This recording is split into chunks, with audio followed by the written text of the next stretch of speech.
Hold on, I need to... Where this fucking split in my messages?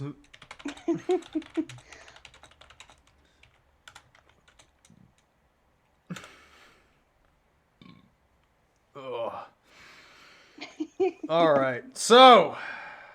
Rin, you enrolled 20. Yes. Okay. Yes. So... Alright. This is... Okay, you had time to buy potions and shit if you wanted to, because you got knocked out in round whatever of the third bracket against Ray. Did you already buy potions, or do you want to buy more potions? Let me check my inventory real quick. I'm adding. Because you will have time for that. And Unga Bunga Junga Nunga, etc.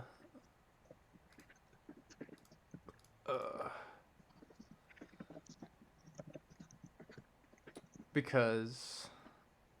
Well, there's no secrets on this stream, because it's just circle. Yeah, that's fair. Well, they'd see the stat sheet, to be fair, maybe. Maybe. Okay, let me pull this up.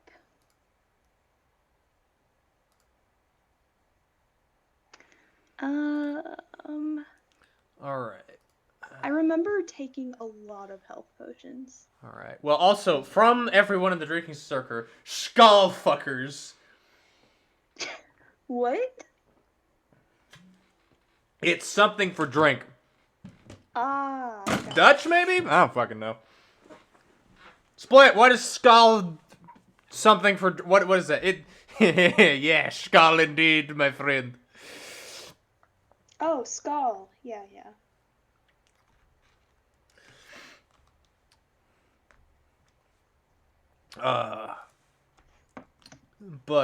Hold on. Kind of fucking... Alright, yeah. Alright. Did we say, the, 8d4 plus 8 potions were 250? No, those are 500. Okay. It's, regular, which is a minor, is, 50 GP. Greater is 125 GP. And then the superior is 500. Okay, I'll buy another superior, and then I'll buy 2 minor. Okay. Well, with it is Old Norse. Okay, so it's Old Norse for drink, according to Split. That's yes, that is true. I remember this now. So, anyway, so you buy those potions. It is day 2 of the tournament. Or not day 2. It is the doubles tournament time now. And you gather up in the arena. You meet Ray. Ray is he's excited. He's pumped and he's ready. Nice. He's ready to go. And you meet Hork. You all gather up, and Hork makes an announcement, and he says, "Welcome, fighters! We have concluded the day of 1v1, and the grandest and most valorant of combatants has been declared champion." And he sort of like motions over to Ray, and everybody cheers. Says, "But now, not only will your individual mettle shall be tested, but select your battle brother and fight against others to see who, arm in arm, steel with steel, can be words are failing me. Arm in arm, steel and seal, who shall reign above all? And what 2 warriors shall claim champion over this bracket?" And everybody, wah! Let's out a big wah, because, you know. Now, you know your placements, you know the rules. Let us begin! And everyone, of course, lets out another wah! And the doubles tournament begins. So, you wait around for 30 minutes to an hour before it's your first round. And then, where it's okay, so this first fight we're not actually gonna go through because you'll see why in a second. Okay. Everybody's, it's first day. Ray meets up with you and he's like, hey, kid, no hard feelings. I'm not a kid. I'm older than him. You're shorter than him. That's all that matters. No. He says, hey, kid, no hard feelings about singles, but I think me and you together, we can go to the top. He's like cracking his knuckles. He's sort of like bouncing from foot to foot. He's ready. He's jacked. He looks even beefier and more ready to go than before because he got a level up. And he got juiced up. He got double juiced up. Oh yes, he is juiced and on the fucking loose right now. And you walk in to the arena on your first day coming out, and you see once more the red spear of Zaxul slammed into the ground and its red radiant light pulsing throughout the arena. And on the other side, you see two familiar faces. Oh? Ross and Roger. And as both you and Ray walk out, Ross looks to Roger and goes, Roger. And he grabs his shoulders, like, Roger. I told you this wasn't a good idea. I told you we could go against her. And Roger, it's just got this big dumb smile on his face. He's not saying it. He's like, "What? I told you this wasn't a good idea. It cost us 100 gold to enter. That's Rin. She whooped my ass, and now she's stronger than she was before. And then there's the champ. It's Ray, Roger. It's Ray and Rin. Reflect, Roger." And Roger just still, not even looking at Ross. It's just smiling. He's like, why did we do this, Roger? Why? And he just looks at him. Is this because I fucked your sister? Is this why? And Roger just doesn't say anything and continues to smile. Did you set us up for this? And just Ross, with this fearful, sorrowful look, looks at you and he's just terrified. Rin cracks her knuckles very menacingly. And, so... Can I roll intimidation to see how much it was? Sure, roll intimidation, please. Please do so. It'll be funny if it's at advantage because Hello, Ross Fido. is... Welcome, Fido. Alrighty. I'm probably... 15 isn't horrible. Okay, hold on. I'll just give him a flat d20 roll with disadvantage. Yeah, he's shaking in his boots. He's like, Roger, I said I was sorry. We both consenting adults. What? Why are you doing this to me, Roger? And Roger just keeps smiling, this big dumb smile, and he walks right up to Ray, pulls out his sword, and just gives you a little 2-finger salute. And gives him the suck nod. So, how would you like to describe, Rin throttling the fuck out of Ross? I would really love if, it could be, something so dramatic to where she literally just has a hold on his leg and is just continuously slamming him into the ground over and over and over again. It's the Hulk and Loki scene, except instead of Hulk being twice the size of Loki, it's half the size of him. And there's just craters forming in the ground as you thrash him all over this arena. And he's just sobbing the entire time, like, I said I was sorry, Roger. I said I was sorry. And, Roger doesn't last too long either, because Ray is like, sorry about this, champ. And he's sort of just with 3 death hits, just left hook, right hook, uppercut, and Roger's just on the ground.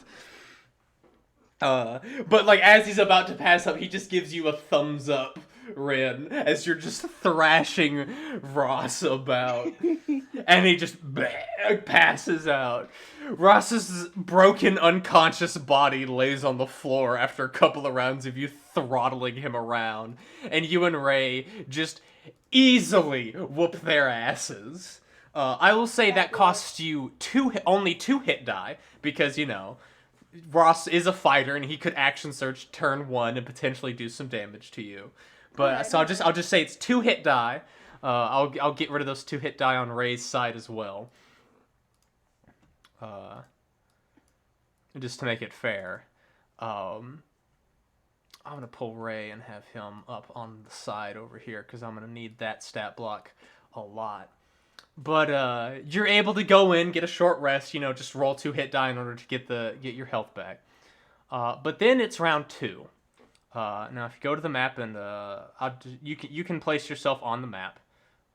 Ray is here, of course. And you see 2 familiar faces, actually. You see Sir Stabicus and Horthal Corbeau. Okay, I remember Sir Stavicus. Who's the second one? I'll go ahead and link you his art in the in the art channel again. Where's the H's? Wait, no, I have him listed as Mace Knight. I'm pretty sure. Fuck. I don't remember. Wait, what the fuck? Oh, here we go. It's this guy. He was the half orc, Eldritch Knight that you fought. Gotcha. And both of them are looking at you like, because you beat them. You beat them both handily. Well, actually, not handily. Surf Stabic has got you pretty close. Yeah. Because he's a stabbing. He's a stabbing man. But Horthal steps up in front of Ray, actually acting a little cocky, even though this is the champ. This is the fucking champ. But he's not going to be deterred. He's going to step up. He's going to be brave. Sir Stabicus looks angry though. He's like, I'm going to get you. But now it's initiative time. So nice. Go. What is your prep round? I'm going to. Oh, Ray rolled terribly on it. No, Ray, no. Well, I'm gonna martial check to get one of my hit die back, and then I'm gonna haste. All right. But let me do this first. All right. Everybody rolled terribly. Wow. Okay, so it's gonna go you, Sir Stabicus, Ray, and then Horthal Corbeau. That's a pretty decent lineup. Okay, God, I have so many fucking sheets I need to take care of. Fido, since you're here, I'm tempted to get your help, but I'm also stubborn and want to do this myself. So, actually no, we're just gonna pop all of these sheets out. I would like to show the sheets to stream, but in order for me to be able to see the battlefield, I need to be able to see it. So we're gonna go ahead and plug in these hit points real quick into their token. That's not enough to get a hit die back, is it? No. Remember, the DC has increased to 25, but it can get racial features back as well. Yes. Okay. For Sir Stabbit, for Horthal's, for his round, he's just gonna take the dodge. And I'm also gonna rage. I'm gonna haste and I'm gonna rage. All right, so roll your wild magic. 2. Teleportation. Hooray. Hey. So useful. So Horthal's his thing, he's gonna take the dodge action against Ray because he's seen what the champ can do.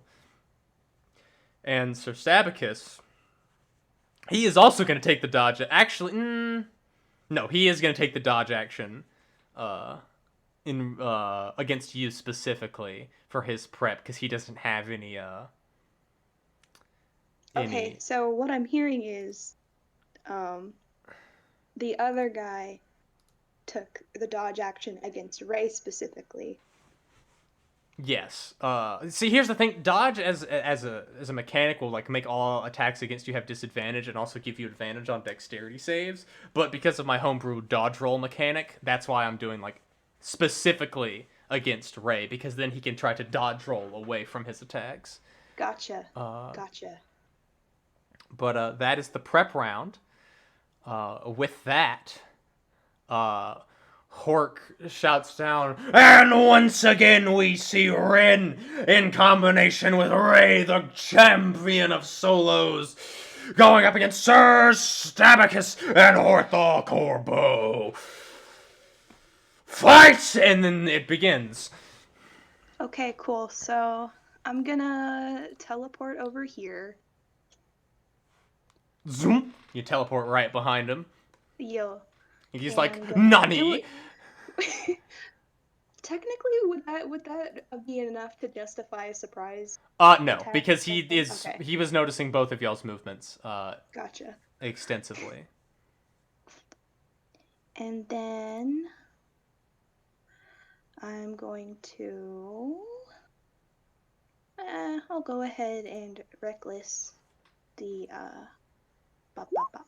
All right. Oh, okay. Already. So because of the dodge action, the advantage and disadvantage cancels out. The natural one misses, obviously. The 15 misses him because he has a very high AC. But then you crit him, and immediately he starts having Vietnam flashbacks to when you crit him last time. So go ahead and roll that damage. Ooh, that's a pretty spicy crit. Okay.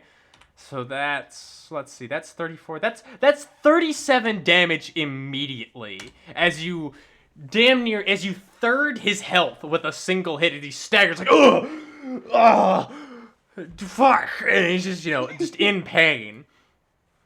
Will that conclude your turn?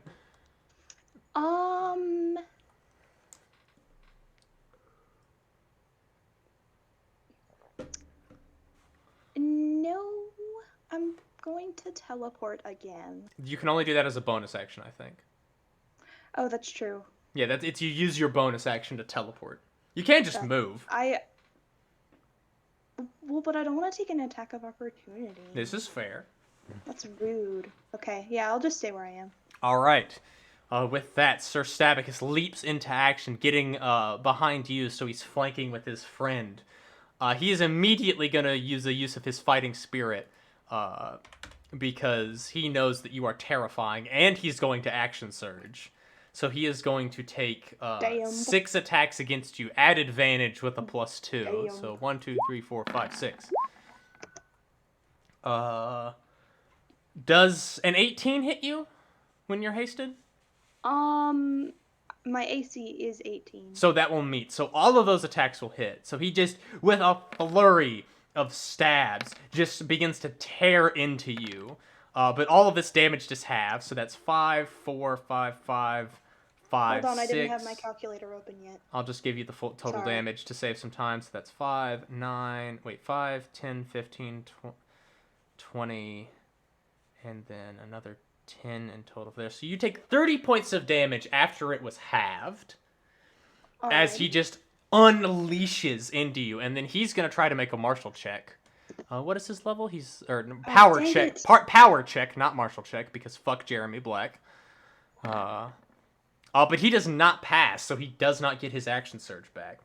So with that his turn will end, and it is Ray's turn.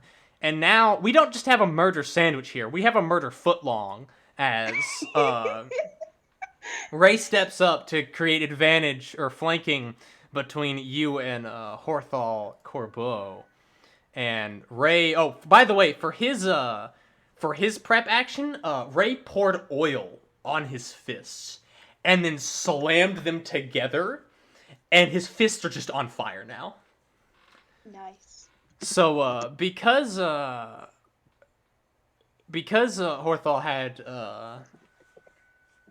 had taken the dodge action, he's not going to do haymakers, but he's going to swing with disadvantage, but +2 against him real quick. So first 2 attacks. Oh, wow. So unfortunately, neither of those hit. As as while his back was exposed to you for a crit, he Horthal with his shield blocks Ray's punches. But Ray's not happy with that, so he's gonna spend a bonus action and he's gonna make an athletics check against Horthal. Okay, a 17 Horthal might actually be able to beat.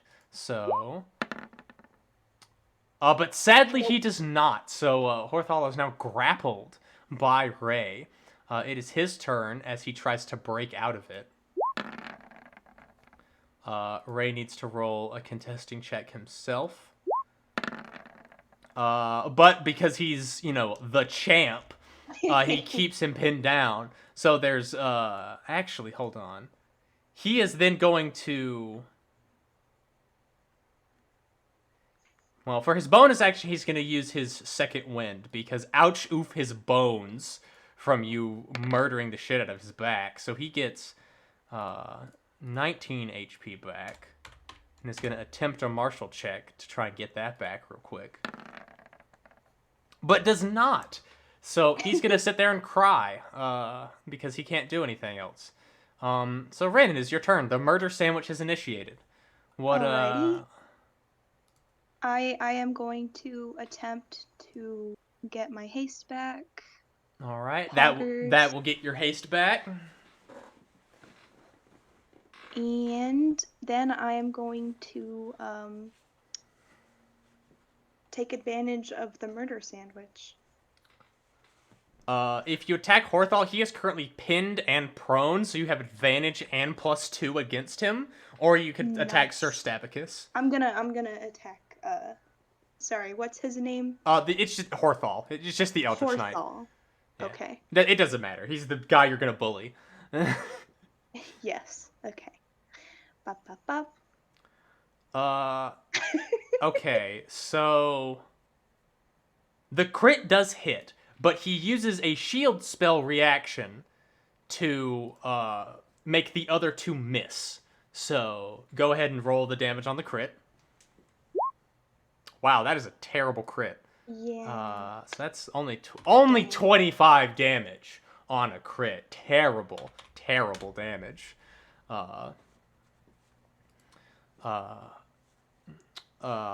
Anything else? I believe you only really have your bonus action and movement left.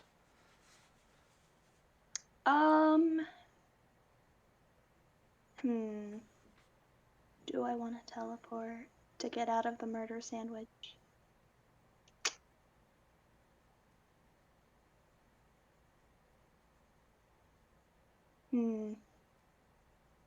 Nah. All right. Then it is Sir Stabicus's turn. Try saying that 3 times fast. Okay. First, he's going to try to do a power check to get his action surge back. Unfortunately, that is not enough. So he's only getting a +2 on this, but he makes 4 attacks against you. 1, 2, 3, 4.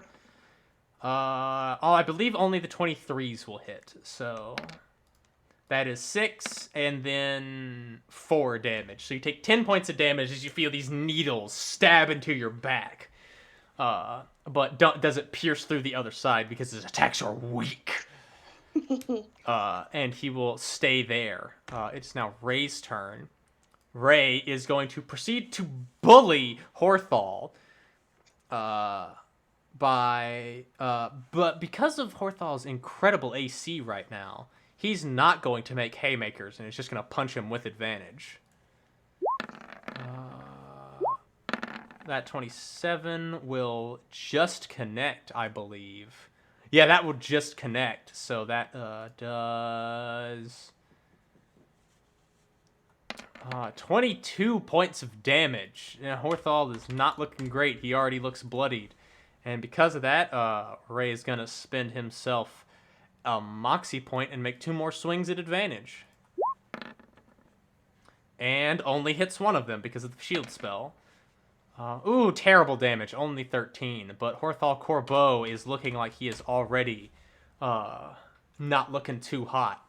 And Ray just has him on the ground, slamming his fist into his face, and every once in a while, the guy on the ground's able to like move his head just enough out of the way, or like have his arcane shield just to have it connect with Ray's fist, rather than that. So now it's his turn. He is crying because he's not going to be able to break out of this. Okay, a 20. He might beat Ray if he doesn't roll good. But he doesn't, so he is forced to use his action surge to attempt to break out. That is his only hope of getting back out of this. Okay, that's pretty good. But Ray is also the champ, so... yeah, Ray is the champ, and he doesn't care. And so Horthal Kobo continues to cry, and he's going to make a power check to try and get his second wind back. But that is not enough. So Horthal Kobo continues to cry as he knows that he just wasted another $100 and is about to die. Rin, it's your turn. Nice. All right. I am going to try and get a hit die back. Hooray. Just enough. You get your missing hit die back. And as per usual, I'm going to bully the absolute heckles out. Alright, advantage and +2 to hit because he is still he has to spend a shield spell in order to not get hit there. So 20, 27, and 22. Actually, no, he's not going to spend a shield spell because he'd only block one of those attacks. Just put him out of his misery. Roll the damage on the 27 and the 22 because Horthal just wants to go home and cry because he is sad. Let's see, that's 15 and 11. Yep, that's just enough. He is not unconscious. What else will you do with your turn? Want to use your teleport just to go behind Sir Stabicus just so you can flex on him? Oh my god, yes. All right, so you teleport behind him just to get the nani out of him. We don't need this loser's sheet anymore because he died. And we can just delete him from the initiative as well. That will conclude your turn. It is now Sir Stabicus. He goes, fuck, no, Horthal, and he's upset. He's gonna try to get his action surge back with a power check. And misses by 1 because he's level 11. So he's gonna take 4 stabs at you. 1, 2, 3, 4. I believe all of those will hit. Yep. All right. Sir Stabicus is good at doing one thing, stabbing. So that's 3, 6 for 9, 5 for 14, 6 for 20. You take 20 points of damage after you're having, because you're raging, as he just, a flurry of lances just go into your shoulder and your sternum and your gut. Just over and over again. I am unfazed. Of course you aren't, because you're a fucking barbarian. Yo. And that will conclude his turn. It is now Ray's turn. Ray gets up off the ground, steps up, and you know what? He's gonna spend a moxie. Actually, hold on. He's gonna real quickly try to get one of his moxie points back with a power check. He doesn't get it back, but he doesn't need it because he's gonna spend a moxie point and just make 4 flaming fisticuff attacks right into the back of this guy. 1, 2, 3, 4. And that's a crit. Oh boy. And 19. Oh, and with the flanking, you make all of his attacks hit. So, slam, slam, slam. Oh my god, 3 7s. He rolled 1s on all of those damages. No. And then he crits for a decent amount. So that's 10. Hold on. So that gets rid of his 10 hit points. The first hit. But then the second hit is -12, and then it's -13, And then that's 18 plus 5 for 23. So just immediately just fists going out in fiery fury, just slamming into the back of Sir Stabicus, just tearing him up. He's looking pretty wounded. Rain, it is your turn. Finish him. Yo. Dang. Unfortunate. Did you even have anything to get back? I have one more hit die to get back. Oh yeah, because you didn't succeed on the other one. Yeah. Yeah. All right, you got a +2 against Sir Stabicus. Bop, bop, bop. All of those hit. He can't do anything about it. Bop, bop. Okay, so Bop. minus 19, and then minus 16, and then minus 20. He is staggering, wounded heavily. It is now his turn. He is going to use his second wind to get some hit points back. That's not a lot of hit points.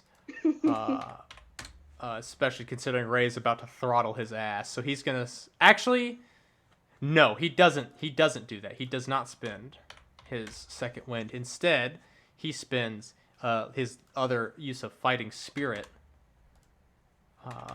to get advantage on his attacks, as he is going to try to get his action surge back with his power check, because the only way he has a hope of as he flails with advantage against you. But only 3 attacks. 1, 2, 3. All of those will hit, I'm pretty sure. Yep. Because of the advantage. So that is 5, 3, and then 4. Oh, not good damage. Only 12 damage to the barbarian. As it is now Ray's turn. And he's just like, sorry, kid. Bop, bop. The 15 will not hit him, even with the +2. Wow, I cannot stop rolling 1s for his damage. This is really gay. No, it's not Poggers. That's what it is. It's not Poggers.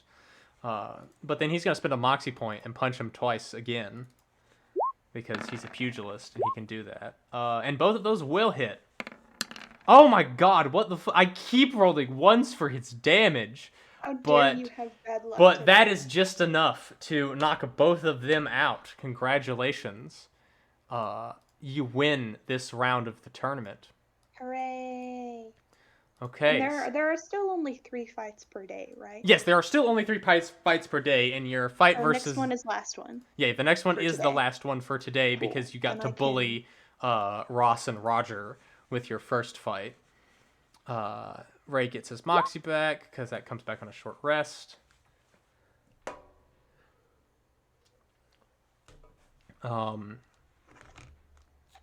So, with that, all right. The next 2 combatants come forth. Hold on, I'm not finished healing yet. That's fine, I'm just putting people onto the map. I mean, it's not really gonna matter anyway. So that was how many? As you're doing that, I will be right back. You've left me alone with the stream. No.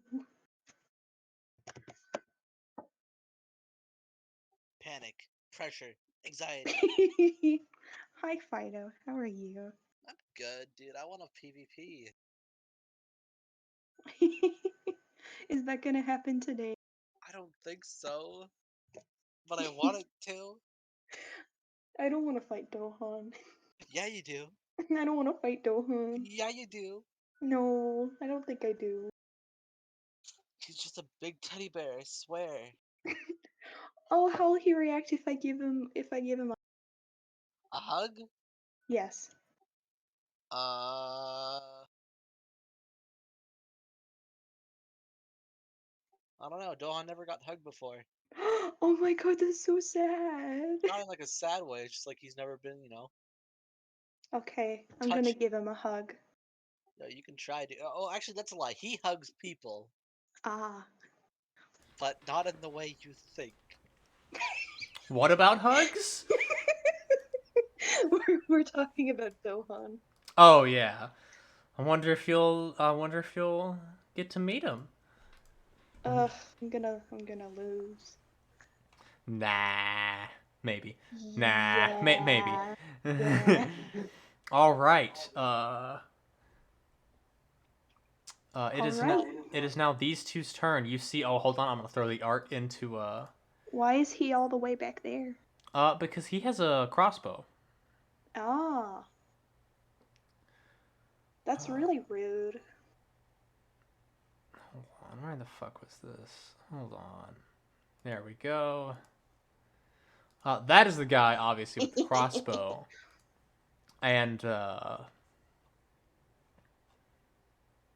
other He's got a guy. nice mustache. Then there's this guy. He looks like he's about some stuff.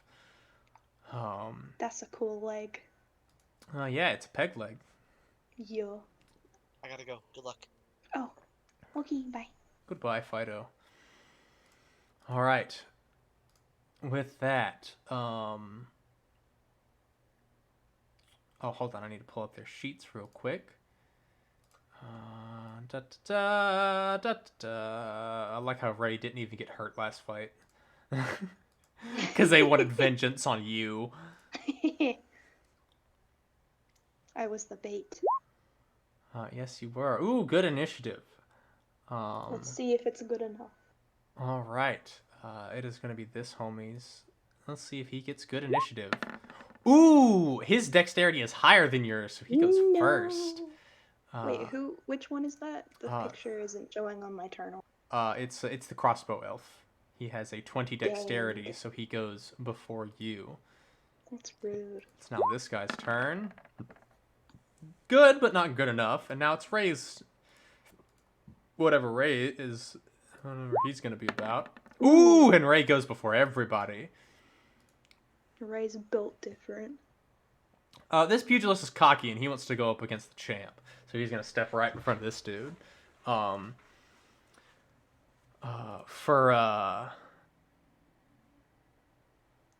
Ray's prep turn, he slaps his hands together and hellfire billows out along his fists as he's just ready to tear into these guys. For this guy's prep turn, he points at you, Rin. Oh. And you don't feel anything, but he points at you for longer than is necessary. And then readies his crossbow and aims. I don't like that. You shouldn't. But I need to mark him as concentrating now. How about you just don't? How about we don't do that? Too bad. All right, so with that, Hork steps forward and announces, the combatants of the fight. He announces Krelf and Plague. This is Krelf.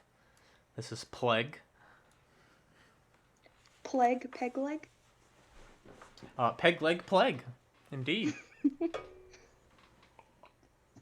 But with that, Hork screams, "Fight!" And Ray leaps forward immediately against this guy. And he's not going to mess around. He is immediately just going to take 4 flaming fisticuff strikes. Oh, yes, and he also digs deep with his bonus action, just as this guy does. And he immediately just wham, wham, wham, wham, wham. Oh, that was supposed to be 4. But, Oh my oh, that's 2 crits. And all of those hit. Oh, man. Oh, this poor pugilist.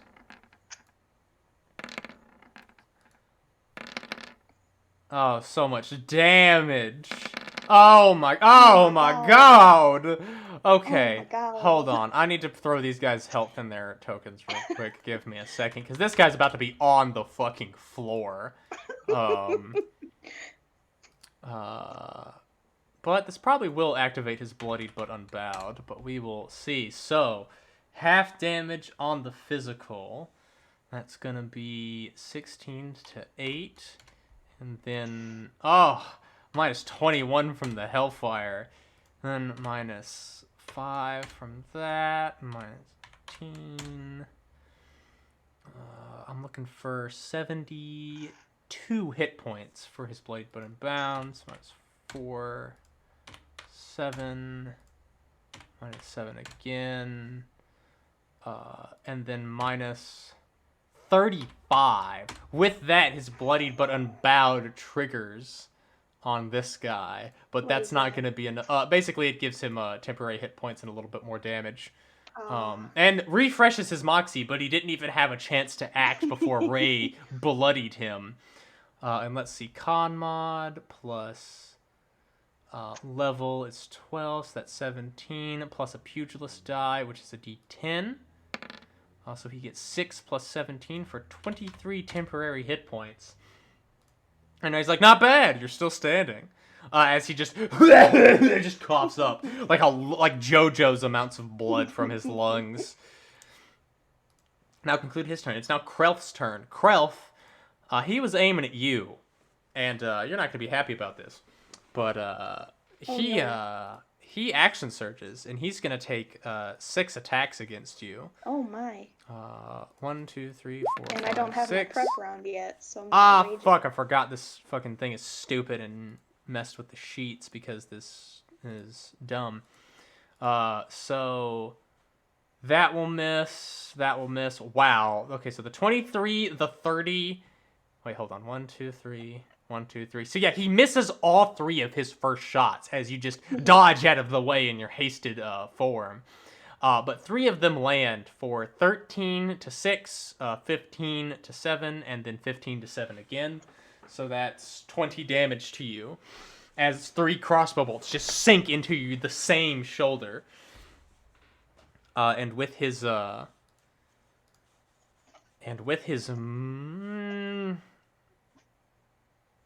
think he recognizes that you are going to catch up to him regardless because of your stance. But he's going to try to get his action surge back with his power check. Ooh, and he gets it back. He can't do that. He's not in the Oh, you're right. No, He isn't in the light. So he can't do that. You're right. Thank you for calling me on that. And with his bonus action, he pulls out a hand crossbow from his side and just pew. Does a 21 hit you? Yes. Okay. Just like sidearm. Yeah, and for 11 to 5 damage. And you're just smiling because you're a barbarian and you don't care. Rin, beat the shit out of him. All right. So I'm gonna do my nice haste rage combo. But can I wait to rage until I get right up on him? Yeah, you could. I mean, I assumed you haste for your prepped round. I don't remember if I asked you. So yeah, you can run up to him and then rage with your bonus action. And he's just like, fuck, as you get right up on him.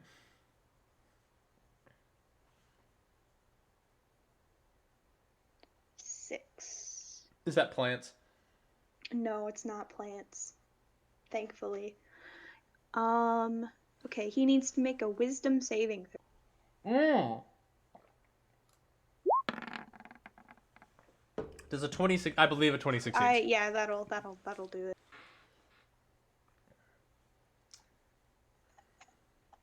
Was that against charm or something? No, it was he would have had disadvantage on attack against. Ooh, that would have been really bad. Yeah. But I still get to hit him a nice 3. Yes, you do. So, get in there. Reckless. Yeah, all 3 of those will hit. Roll damage. Ba. Ba. Ba. Alright, so that's minus 15. Then he needs to make a con save.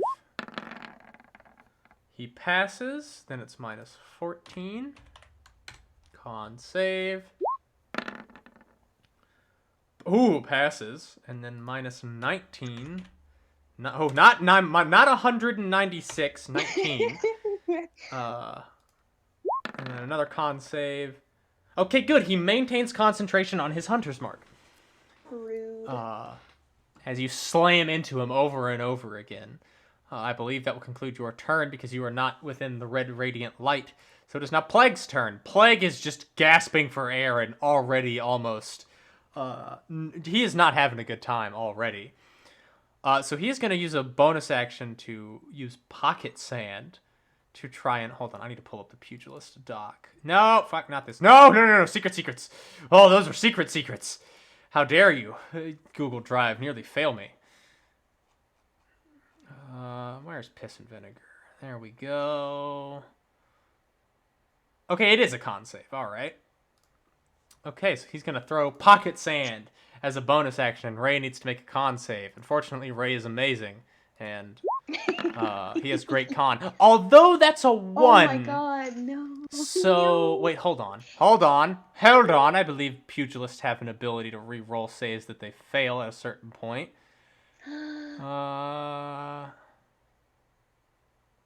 Hold on. I'm just checking real quick.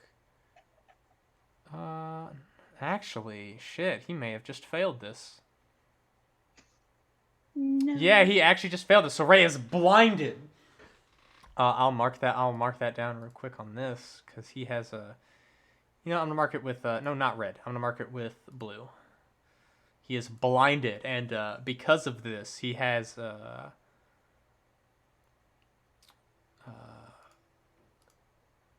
he can potentially do some damage, but he's not so sure it's gonna matter.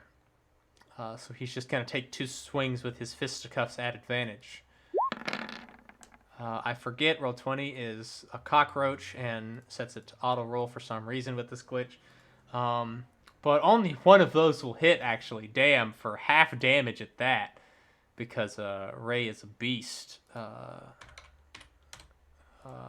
minus 17, so that'll be 8 damage. Wow, 8 damage.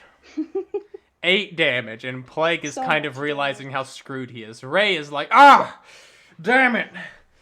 And he's gonna take, since his swings are already at disadvantage, he's just gonna make haymakers against this guy. And one of those are gonna hit. Actually, no, wait. Neither of those are actually gonna hit, and he's gonna spend a moxie point to try and make another 2 with disadvantage.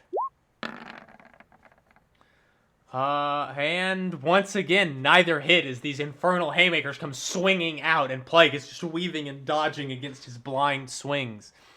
It's now Krelf's turn. Now, normally, when you're fighting someone with a ranged weapon, that causes disadvantage.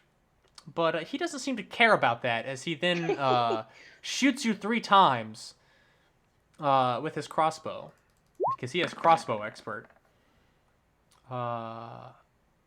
I believe only 2 of those will hit, so... Correct. That will be 19 to 9 damage, and then 17 to 8 damage. So 17 damage total, as he is realizing how boned he is right now. He is then going to use his second wind to get some hit points back. So he gets... He's level 12, so he gets 16 hit points back. And he's going to do a shift to back here. Actually, no. He's going to risk an attack of opportunity to get into the red light. So, Ooh. make a swing.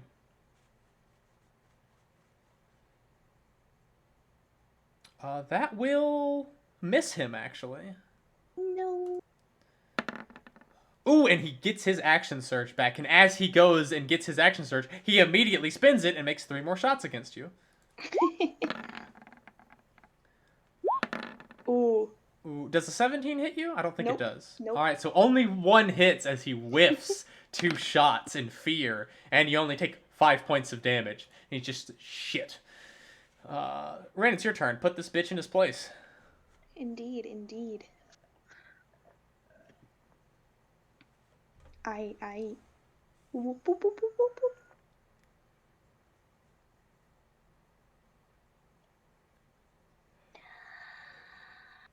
Ba, ba, ba. Only one of those will hit. Aw, dang. How dare. That's so rude. But for but I did get 21 max damage. Nice, nice, nice. He needs to make a con save.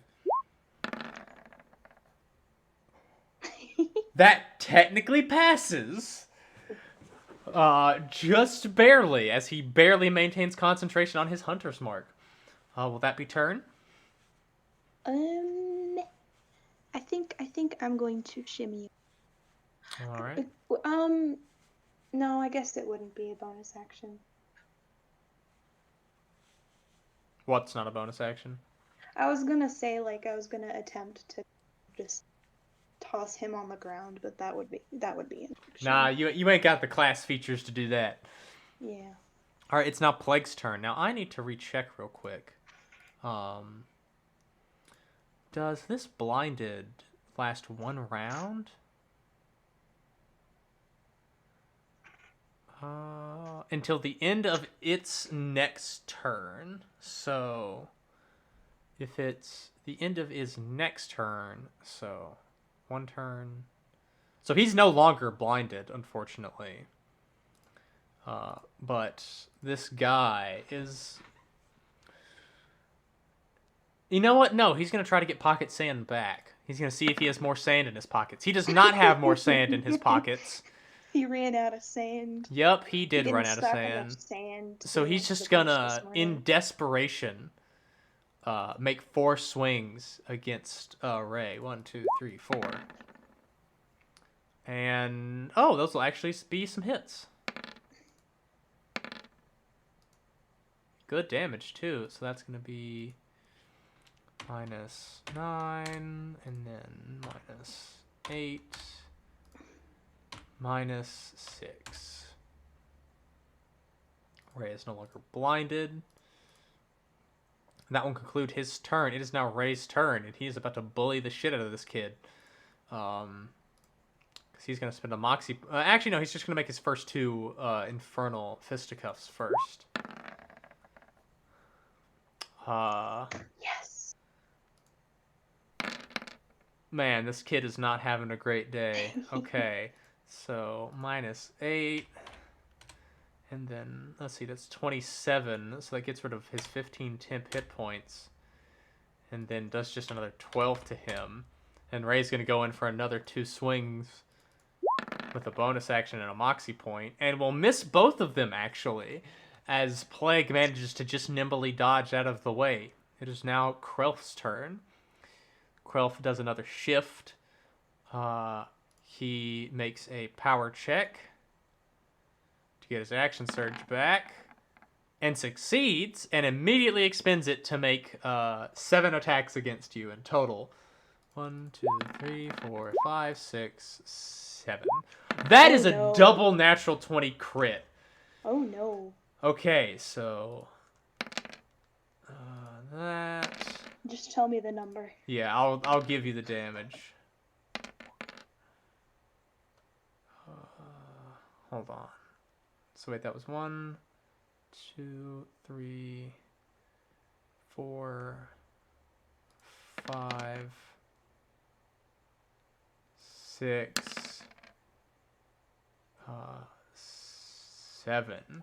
So a flurry of crossbow bolts in your foot, in your leg, in your arm, in your shoulder, in your neck, in your chest. Just bolts appear everywhere in you, and you take. Hold on, I'm gonna actually pull out a calculator for myself so I can do this much quicker. So that's because you're having. That's gonna be 6 plus. That's 15 plus 3, so that's 9 plus 5 plus 10 plus 6 plus. Man, that was a terrible crit damage on that second one. It's 15, so that's 7 plus 6. So you take 49 points of damage after it was halved. All right. As just bolts sink everywhere into your flesh. Ren, it is your turn. All right. I am I'm going to attack the man very with a lot of prejudice. Yes. That's the dragonborn in you. Even you're being racist against elves, even though you're an elf. Because you understand their elven filth. All right, make your swings. Reckless. Ooh, 2 of those will hit. Ah, dang. 4. Not doing great. Wait a minute. Did you reckless last time? I don't think you did, actually. No, I didn't. Never mind then. So it's minus 16 and then minus 17. He needs to make 2 con saves. And passes both of them with flying colors and maintains his hunter's mark. Will that be all?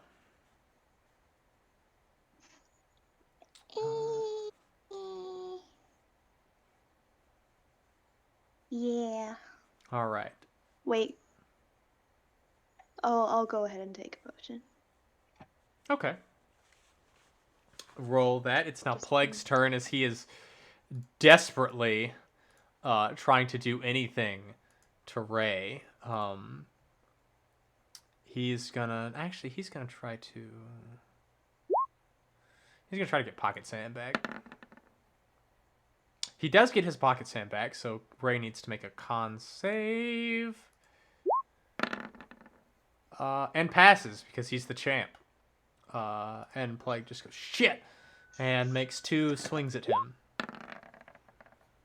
And hits both of them, actually. And does 13 damage twice for 12 total damage against Ray. That is not what that was supposed to be. Fuck, what was his hit points at before? Because I totally whiffed that. I think he was at... No, he wasn't at that much. He was at... I think he was at 156. And so I'm just gonna... Look, it's fine. He's not gonna go down anytime soon. No, I refuse. That's his turn, and Ray is like, all right, kid. Go down.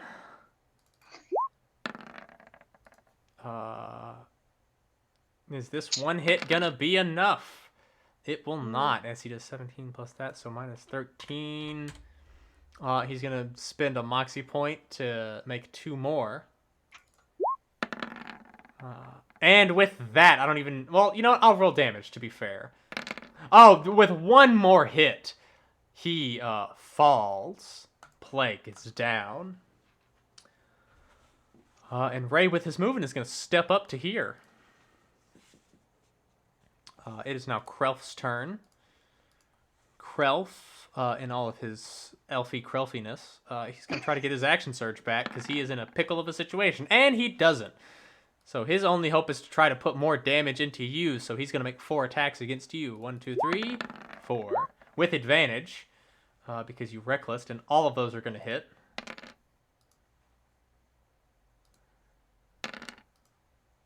So that's going to be 10 plus 6 plus 5 for 21 plus another 5. So you take 26 points of damage as more cross... Like, you are a pincushion right now. You are actually a pincushion as this guy is sunk. How many did you say? 21 points of damage. But finish him, as it is your turn now, and he is not looking too hot. He's not looking too hot. He's not looking too hot. Alrighty. Bop, bop, bop. Roll damage. Bop. Bop. Bop. Alright, hold on. So that's 19, 13, 32. Wait, hold on. Hold on. I swear to God, if he does, this is going to be amazing.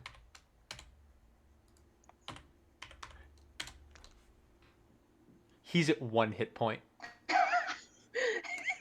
Damn shame it's not going to matter, because Ray just walks up to him, and I'm just going to save us some time real quick. And just bop. So you get him down to the last edge, and then just bonk, and that's it. Yay. Congratulations, you have won the first round of the doubles tournament. Your Nice. reward is, I believe, 500 gold pieces? Let me check. Yes, 500 gold pieces. As you have successfully vanquished these foes. So, you get a long rest. All your stuff comes back.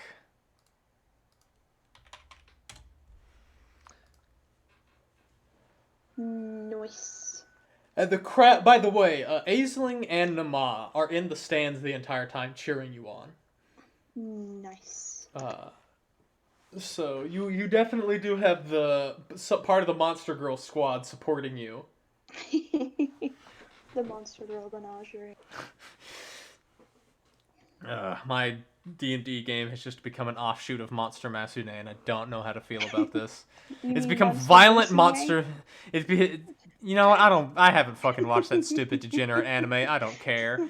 I mean, neither have I, but I at least know what the name is. All I know is that anime is the only reason Izzy is playing a fucking Lamia, so I cry, but whatever. So with that, your next two opponents come to bear. And I will go ahead and link you the arts. Nice. I am going to do an introduction for these guys because you're going to get a kick out of this guy's name. You see this guy. This is the one standing directly in front of you. He is wielding a pretty fancy great axe. Like, it is a very well-made great axe. Rin's eyes go shing. Well, it's about to go into your brain, so we'll see how shishing you are in a minute. And the person standing across from Ray is this spiky individual. Oh wow, he's so spiky. Actually, I should have been zooming in so people can see the tokens. Why he built like a cactus? Because he doesn't like hugs. But why? Everybody loves hugs. Not him. He doesn't like hugs. Oh, that's just wrong. He clearly needs to be put down. Hork stands up, and because it's been... Oh, by the way, because you are a winner, you were able to return to the Feast of Glory. I'm assuming that's how you decided to rest. Absolutely. So once more, for the next, 8 or so hours, you are a part of the revelry and the feasting and the fighting and the fucking... Well, if you choose to be a part of that. But, definitely the feasting and the fighting, I'm assuming. Yes, indeed. Two of the most important Fs in the barbarian life. Ray participates in all three because he is a man of many vices. But yes, once again, you are allowed in the Feast of Glory because you're a winner, not a loser. Let's see how long you're able to participate in it. So, Hork stands forward and says, "Welcome, fighters! The first day of the doubles has finished, and the battle brothers and sisters that have proven their might over weaker souls stand before you now to once again prove their worth and their might. Before us at the beginning of this day are two of the most terrifying gladiators that have stepped into this arena." Hork doesn't cough. Hork doesn't cough. No, please let him cough. No.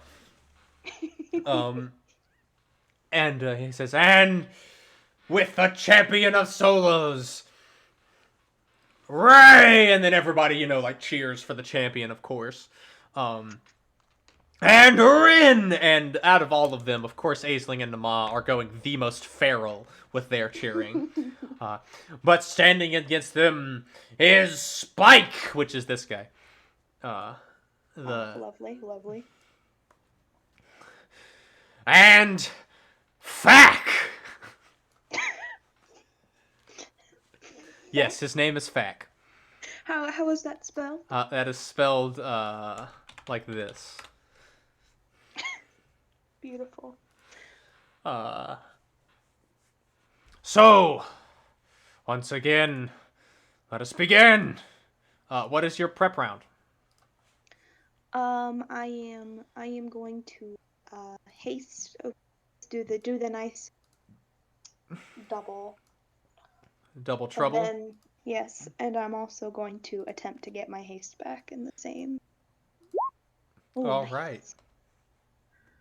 Alrighty. Okay. So, That will get your haste back.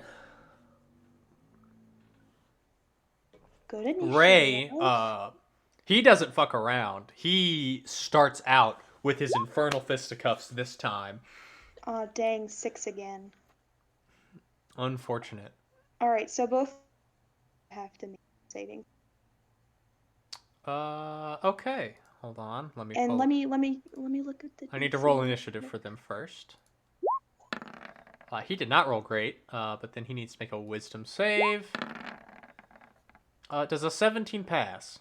I think Yes, it's only it's only. Okay. Hold on. Got to note down HP.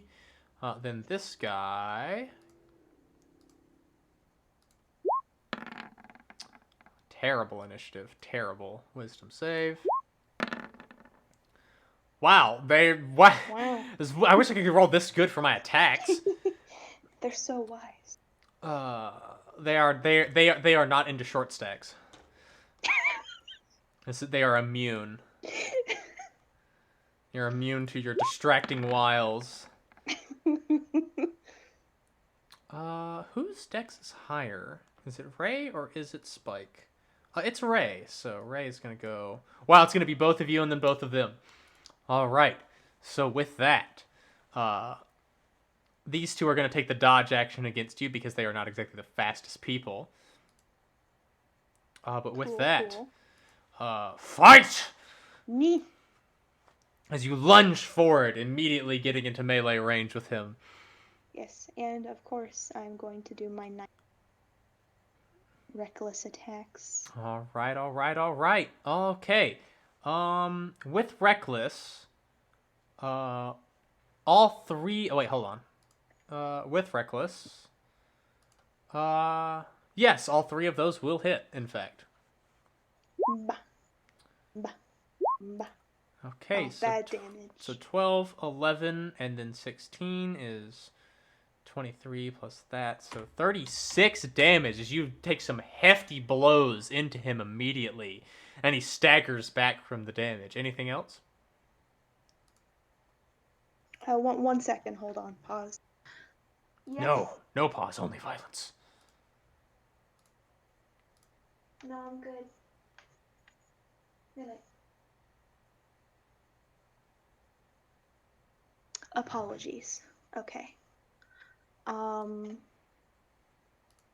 Let's see. Do I even have anything that I need to get back? I mean, you're topped off unless you want to grab your rage Yeah, no. back, then you're good. I don't really need All to right. get It's Ray's go. He steps up to this person and gives him like a little bit of a nod before he Does he know Spike?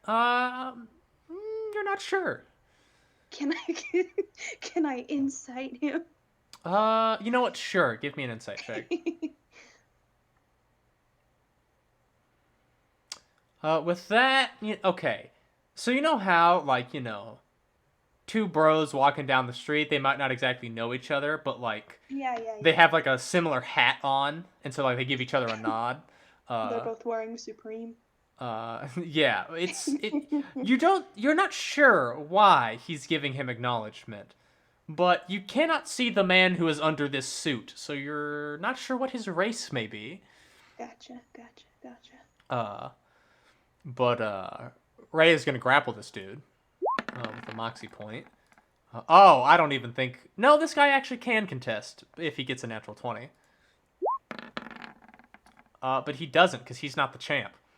So Ray immediately makes two infernal haymakers, with the advantage canceling out the disadvantage. Ooh, and one meaty hit into this guy for 40 damage immediately. Ooh. And unfortunately for this guy, you see these flames billow out from Spike and begin to wrap around Ray, and he's like, I ain't your standard tiefling boy, and just socks him in the face. Because Spike's hellish rebuke did nothing. But Ray does take a d6 of damage from grappling this guy.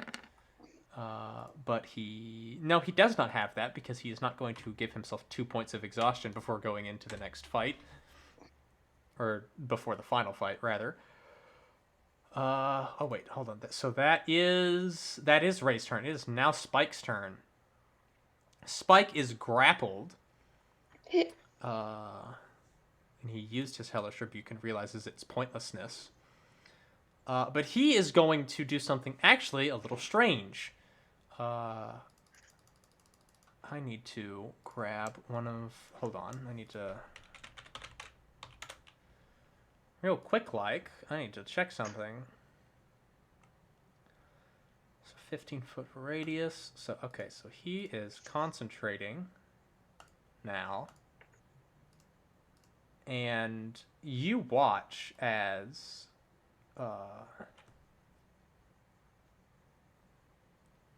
hold on. If this goes right here, will that... No, that will catch him. Alright, he's just going to put this right behind him. You watch as all of a sudden, those two disappear. As this orb of darkness just emanates from this thing. And you can no longer see either of them. If you can't tell, Spike is a tiefling. And then he's going to action surge to try to break out of this grapple. It's a decent roll, and I think Ray technically is doing this with disadvantage because he's blind. And he technically fails. But Ray's going to spend a moxie point to try and keep him pinned because Ray is awesome. So re-roll. And it was even better than before, so Spike actually breaks out. He's going to attempt to make a martial check to get his action surge, or not martial check, power check to get his thing back. Ooh, and he does get it back. So he does get his action surge back, but that doesn't change anything. And that will end his turn as Ray is now blinded. And you can no longer see anything that's going on in here because it is pitch black darkness. Now it is Fac's turn. Fac, he's going to action surge. And he's going to slam his axe into you 6 times. 1, 2, 3, 4, 5, 6. You reckless, right? Yeah. Ah, man. Dang. All of those hit. Just give me a big number. 4, 5, 6. All right, I'm going to pull out my calculator.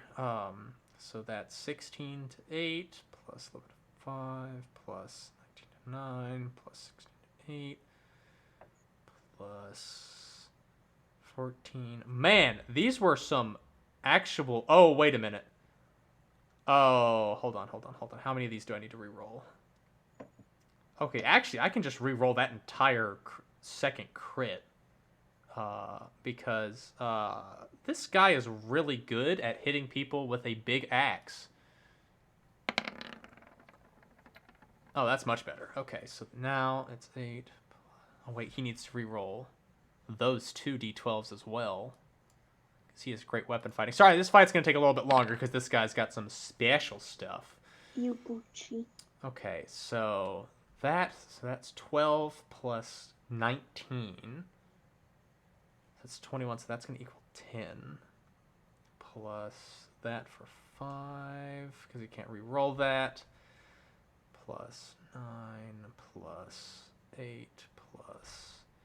That one was the one that was re-rolled, and that turned into 28, so 14. And then 6 from that. So after having, you take 52 points of damage. As this champion fighter crits a lot and crits real hard. And then he is going to spend his bonus action to second wind because ouch oof his bones. And he's going to get 17 hit points back. And with his power check, he's going to attempt to get his action surge back. That will not succeed, however, so he does not get his action surge back. That will conclude his turn. Rin, it is your go. Yo. Discipline him Yo. with your axe that is better than his axe, but it isn't actually. But my axe is magical. His axe is also magical, but it appears to be more magical than your axe. Oh my god. He has a very fancy great axe. Rin is just ogling the great axe. You're not even paying attention to him hitting you, you're just looking at the axe. Indeed. Rin is axosexual. Okay. Reckless. Dang. Only the 20 will hit. Dang. Unfortunate. Okay, he is going to use his stone's endurance to reduce that damage a little bit. So, oh, wow, that's a 1. So he only reduces that by 6. So that goes from 21 to 15. Wow, that's really sad. That concludes your turn. And yeah. All right, it's now Ray's go. Ray is blind in here, so he can't see this dude. So he's just gonna make hold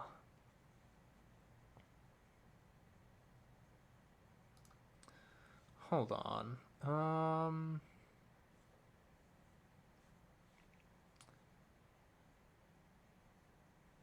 Yeah, he's just gonna make infernal haymakers against this guy. Oh man, and both of those will actually hit. So that's 40. So that's just 80 damage. Wait, no, because it's disadvantage. So only one of them hits. My bad. But that is 40 damage as he smashes into this guy. And he needs to make a con save. There's Spike.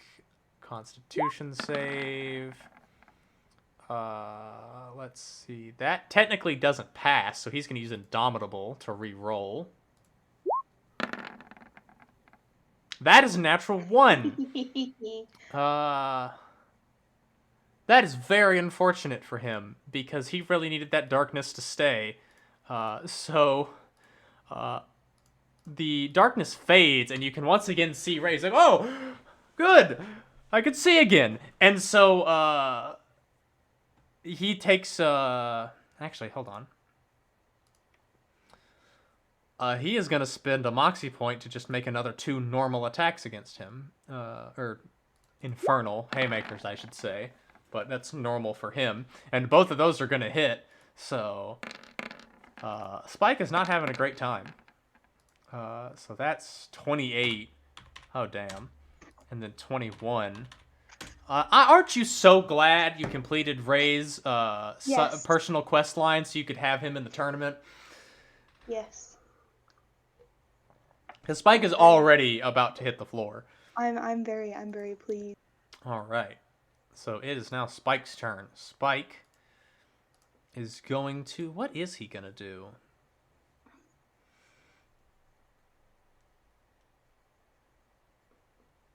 Bonus action second wind. For 18 hit points back, because he's going to need at least that much to survive at least one hit against Ray. He is going to... He's going to see if he can get his darkness back. So, power check. That just succeeds. He gets his darkness back. And once again, immediately throws down another thing of darkness. And Ray goes, hey!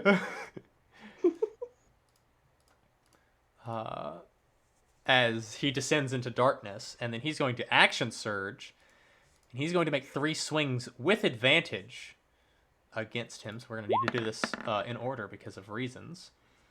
That will hit him. So that will do 11. So that's minus 11 to Ray. He's going to try to do a trip attack, so I believe Ray needs to make a dex save. And he's going to pass that, but Spike still gets the extra d10 damage. Only another 3, unfortunate. But that's only the first attack. He's going to take another attack with advantage. That will definitely hit. For 13. And yeah, he's going to go for another tripping attack. So he's going to do another d10 of damage. Another 6.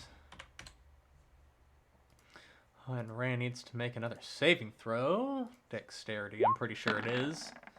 But Ray does not give a fuck because he's the champ. And so Spike makes his last right sword attack. And that will hit. For 14. Decent amount of damage goes into Ray. It's now Fac's turn.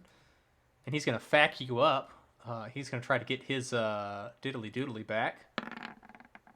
That does not succeed, so he does not get his action surge. So he swings 3 times at you with his great axe. Did you reckless? I did. So this will be at advantage. 1, 2, 3. Ooh, all of those are going to hit. That is a 1. He's going to be able to re-roll that damage entirely. So you take 8, 16, 5. You take 21 points of damage as this great axe just slashes into you over and over. Because his great axe is better than yours. But it's your turn. So That's really rude. I am going to attack again. Extreme prejudice. And I'm going to reckless again. all And of I those are didn't going to even hit. need to. Dang.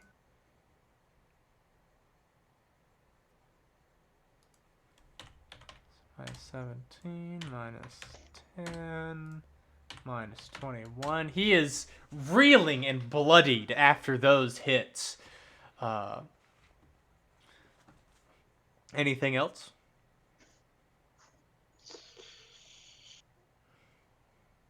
I don't really think there's anything you can do, but I'm more so just asking for those. Can't really do nothing. All right, it's Ray's turn. Ray is blind again because he's in the darkness. So he's like and he's gonna try to grapple this guy with disadvantage, admittedly. That's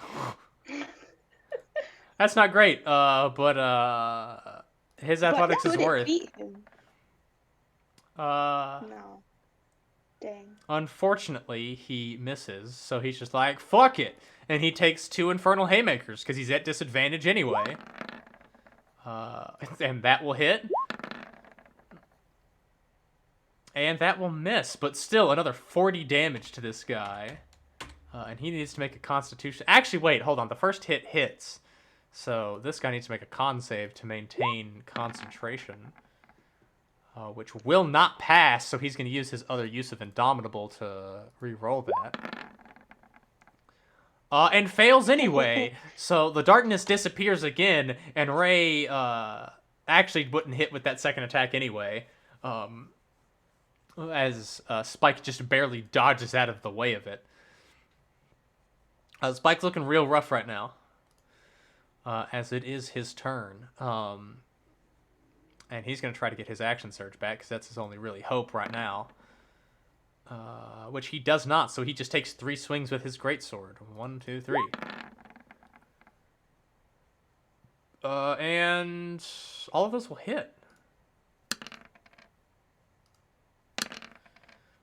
So that is 12, 27, 39...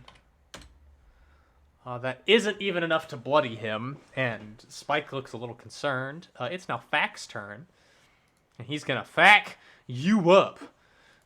Once again, he's going to try to get his action surge back, and he does, and so 6 attacks against you at advantage. 1, 2, 3, 4, 5, 6. Oh, and look at all those delicious crits. All right. He gets to re-roll that one. All right. Does the 19 hit you? Yes. Okay, unfortunate. Okay. And then crit, and then the final hit. Okay. Oh man, oh boy, oh geez, oh golly, he rolled so good. Okay, so that's gonna be. Let me pull up my calculator. Hold on, there's an advertisement for my calculator for some fucking reason. Just use Google. I have my phone. And I am lazy, so plus that, plus 35 half to 17, 29 half to 14, and 38 halved to 19, plus another 8. Oh man, this isn't looking good. You take 74 points of damage after it is halved. I'm down. Were you okay? How much hit points did you? 63. 63. Oh wait, no, I need to roll. Oh, okay, yes, I you need to roll do. to say no. Yeah, you do need to roll to say no. I think you automatically pass the first check considering your con, but go ahead and roll it anyway. Oh yeah, you're at 1 hit point now. I say no. You do say no, and would you like to say no back to him? Yes. All right, let's see if you can hit him as hard as he hit you. Probably not, but Please. Please. And I can't even use the Bane thing. Okay. Alright. Reckless again. 1, 2. oh, Oh my God. unfortunate. Only the 28 hits. I'm so mad. This 12. He laughs at your feeble hit. It is now Ray's turn. Ray is going to proceed to bully this man and come and help you. So, Infernal Fisticuff. Oh, wow, that misses horribly. Infernal Fisticuff again. I don't think I have to roll damage, but I'm going to roll it anyway because that's a crit. Oh, yeah, and this guy just gets knocked the fuck out. And so Ray steps up over here, spins a Moxie point, and he's gonna hit this guy twice. Both of those are gonna hit for, terrible damage. So, minus 21 and minus 16. Fack ain't looking too great. But Spike is down, Fack is up. He sees this barbarian. He really wants to knock you out. So first, he's going to try to get his action surge back. He gets it back. So, okay, I forget. Does your Relentless Rage reset on a long rest or a short rest? It doesn't reset. It's just the DC increases. And then, actually, let me No, check. it should reset because. Sorry, let me check. Short or long rest. The Okay, DC so it will. resets So to it 10. will. So it will reset on a short rest. That is good. Uh-huh. This is going to be against you. That would crit. So just roll the con save because we don't need to even bother with damage. That will pass. One more. DC 20. Yeah, that'll hit. Con save. Pass. Third attack. DC 25 if it hits. That will hit. DC 25. Roll it. Unfortunately, you fall unconscious. And his next 3 attacks go against Ray. Wow, and only one of those hits.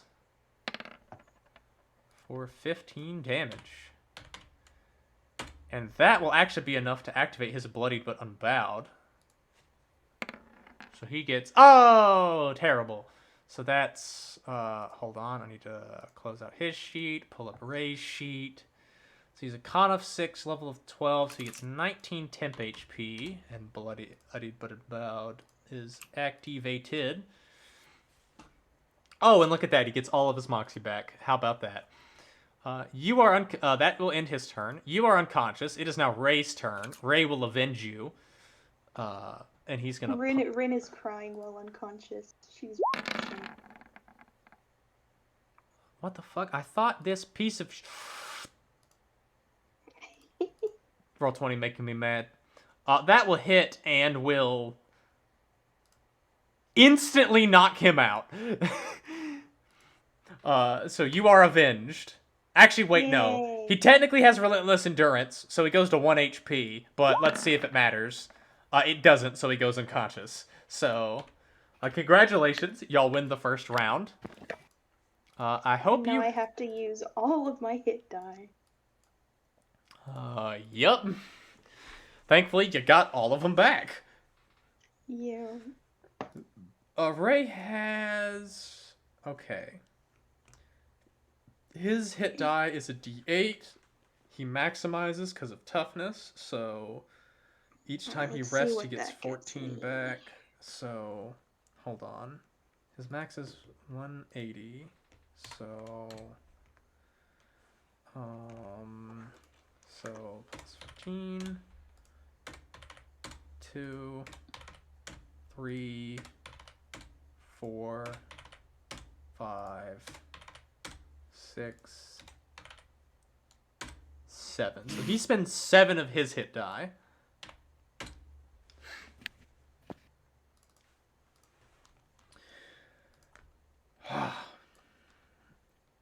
How much healing are you going to want to do? Let's see, that gets me to 81. I don't know. Take a bunch of potions though. Remember, you're okay, wait, actually technically because you are healed, because you have to get healed with the cure wounds in order to get reconscious. So it's a D8 plus 3, so you start out with 10 HP. Okay. Before you start actually rolling hit die. That hasn't mattered because usually, like, if you got knocked out in solos, then you're just done. So that hasn't mattered. Yeah. But because it's doubles, you have to get, like, reconscious. Alright, I'm going to take one of... As you take those potions, I need to get more potions. water. And see what that gets me to.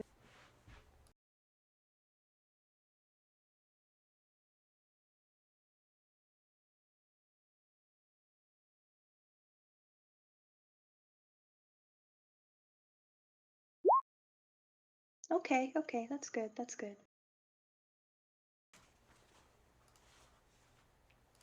Then that's actually a really good roll. Yeah. Only 2 1s in there. And 4 4s. It's very pog. Indeed, indeed. Okay, who's next? Oh, these guys are next. Okay, hold on. I need to hold on. Stream. You're not gonna be able to see this for a moment because I have to go to a place, and I'm not sure what is gonna be on the front page, so I don't want to get banned on Twitch.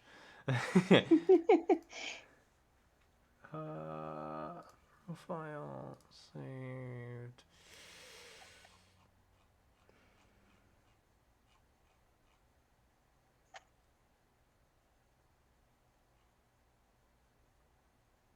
Hold on, give me a moment. You obviously have some time to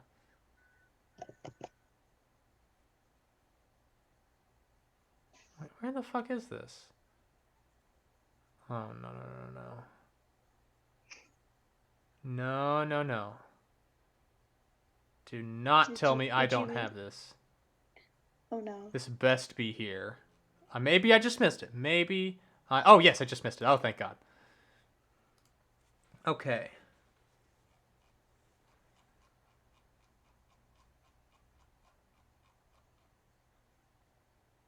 Okay.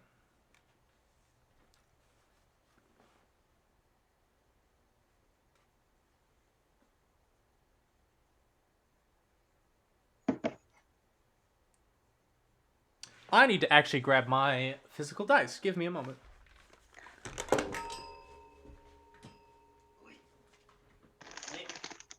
Hello, how are you doing?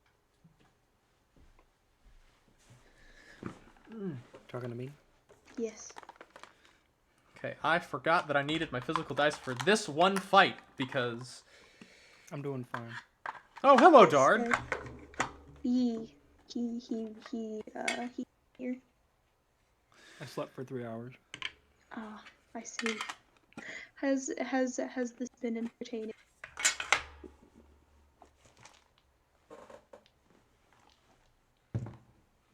Well, I've been distracted trying to make sure that I remember the dreams I just had, because I just had like 5 different dreams in 3 hours, and I think that's incredible. Okay. And Oh, also trying to write down some D&D stuff. nice.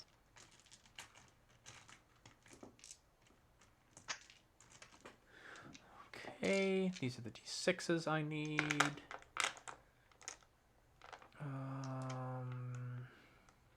Okay. I need Matt to come in here and start betting on me so I get my. You don't see Salu in the stands. How dare Salu be in the Underdark? Okay. All right, I can do this again. Okay, so your next opponent is a little bit different than the other ones. Oh.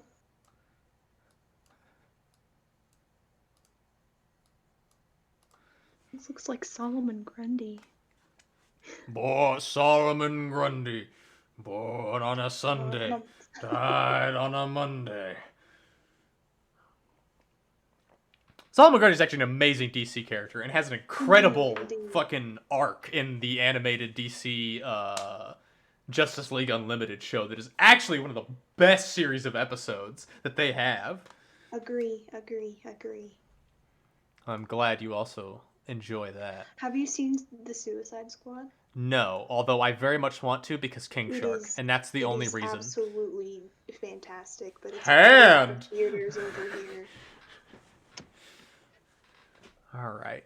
So, coming out of this arena is an ogre that has this tiny little goblin on his shoulder.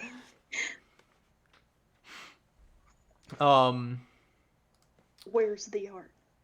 Oh, my bad. I should have thrown it in here. The ogre looks like this. I don't know why his nipples are so pronounced in the art, but they are. So whatever, but Why are you judging him? but this is the tiny little gobbo that's on his shoulder. Ah, fantastic. So, hold on. Oh shit, did I not? Hold on. Gib a moment.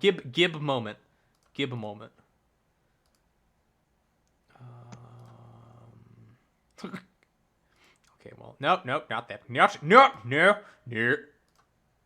Okay. Wow, he rolled really high.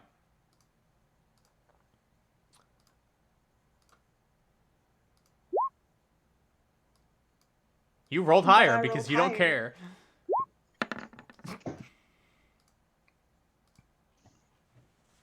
And now I need to roll for Ray. When this ogre comes out, Ray's like, oh, that's a big man. And it's both of you and then both of them. Okay. So,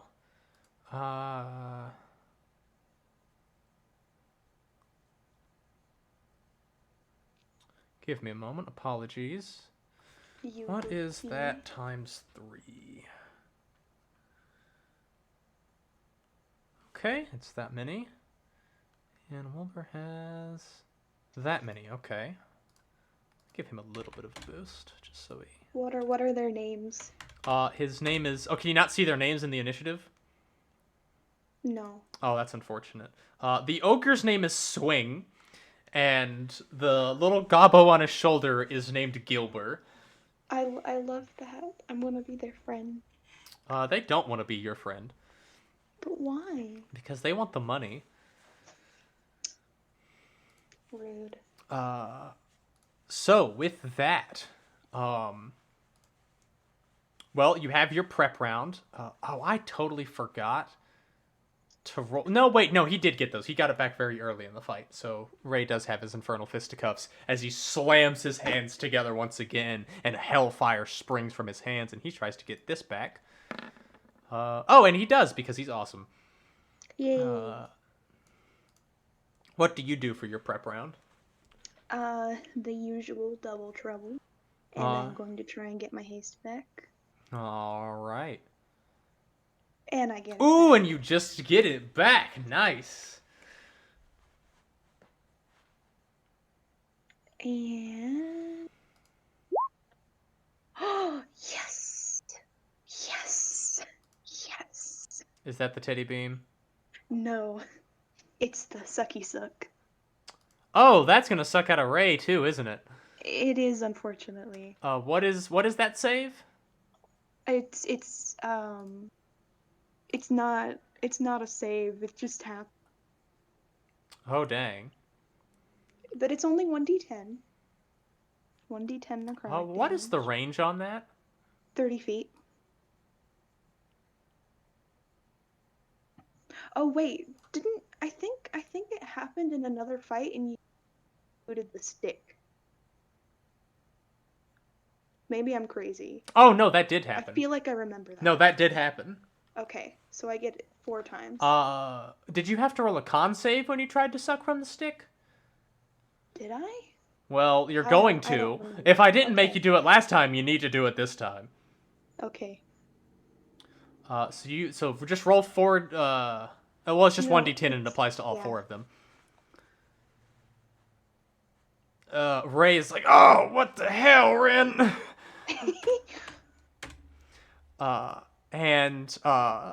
So here's the thing. Hork tries to, say fight, but as you, suck this life force out of Wilbur, the ogre doesn't even wait. He just goes ahead and makes a swing against you. Oh, and that's a 25 to hit. So, I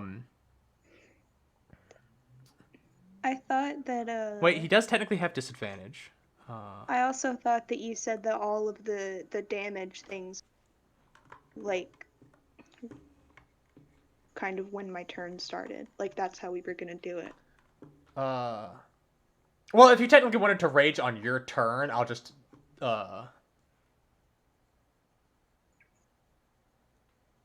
Yeah, the way that we've been doing it is that if Okay, yeah, my bad. It I only forgot takes about effect that. on my It's turn. been a while since we've run it's this okay, tournament. it's okay. So, it's okay. that will technically just happen on your turn. So I will hold off there. I will not count that roll. But this ogre looks furious at you. Oh no. Ray, well, it's his turn with the fight, so he's immediately steps up. And he, you know what? This thing doesn't look that hard to hit, so he's just gonna Infernal Haymaker from the beginning. And both of those are gonna hit, so that's gonna be 80 points of damage to this thing. And then he's gonna make 2 more swings with a bonus action. Both of those are gonna hit, so another 80 points of damage. Nice. Already, this ogre is not happy about this. Ran, it is your turn. As the suck activates, as a reaction to you hitting or sucking Wilbur, oh, that's a 17 on the die. So you take that was 3 ones. God damn it. Plus 6, that's 9 plus 8. So you take 17 points of damage halved to 8 as this massive cleaver just comes down and just slashes into you. But then you run forward and begin to tear into this guy because obviously. All right. Actually, well, first I need to try and get hit die back. Please, I need them. Damn it. All right. Let's see.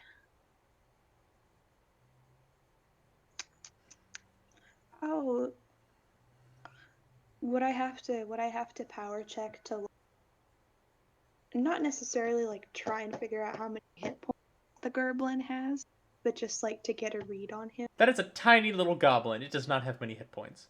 Okay. Also, you spent your power check to do something else this turn, so Yeah, you yeah, cannot yeah, make yeah. another one. Yeah. Okay, so I think I'm going to just look at the Gerblin and hit it with the wand. Okay. And do I want to do that 3 times? Technically, the wand is not an attack. It is you using the wand. You only have the Okay. multi-attack when you swing with your axe. Gotcha. So because of haste, would it be using the wand as an action and then hitting? I mean, you could use your Could I hasted use action. the wand as a bonus action? If you use the wand as your hasted action, you could use the wand twice. Okay. Okay, cool. I'll do that. All right, roll the hit with the wand against the goblin. No, it's a Oh wait, no, I do need to roll it. That will hit. Bip bip. No, roll damage. Roll damage first. Oh, okay. Roll damage first. You do not get rage damage on this. But you do 16 points of necrotic damage to him, and this goblin already looks like it's on its last legs. It fail. Wait, hold on. Does it fail? It actually somehow passes the saving throw against Bane, but immediately with you hitting the goblin, the ogre takes another reaction swing against you. That will hit, and do not roll 3 1s this time. Well, it gave me 3 2s. So that's 6, 9, 13 plus 8. So that's 21 half to 10 damage. And roll damage for the second one.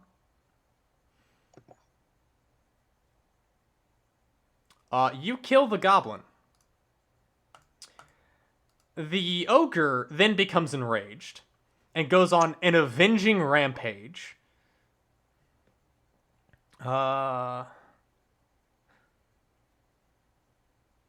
So we'll see what happens when it gets to his turn. Oh wait, Which is now? it's his turn. Both of you and Ray need to make dexterity saving throws as he rampages and is just smashing about the arena. Oh god, Ray fails. Ray Thank fails God I have horribly. advantage. God, I have advantage. That will just pass. So you take half of, and then half of this again. So hold on. That's 6, 12, 18. Oh wait, he also needs 23. to let's see, what is it? How many? You take 3d6 force 31. damage. You take 31 points of damage, halved because you succeeded to 15, and then halved again to 7 because you're raging.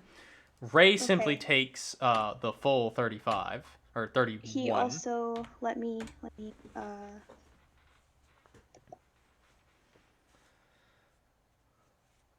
YouTube 2, Music 3. put me on a children's learning song for learning the geography of North America. What? I don't know how I got What? there. I thought you already knew the geography of North America. I do. YouTube, an automatically generated YouTube playlist put me there. That's super weird. I don't know why.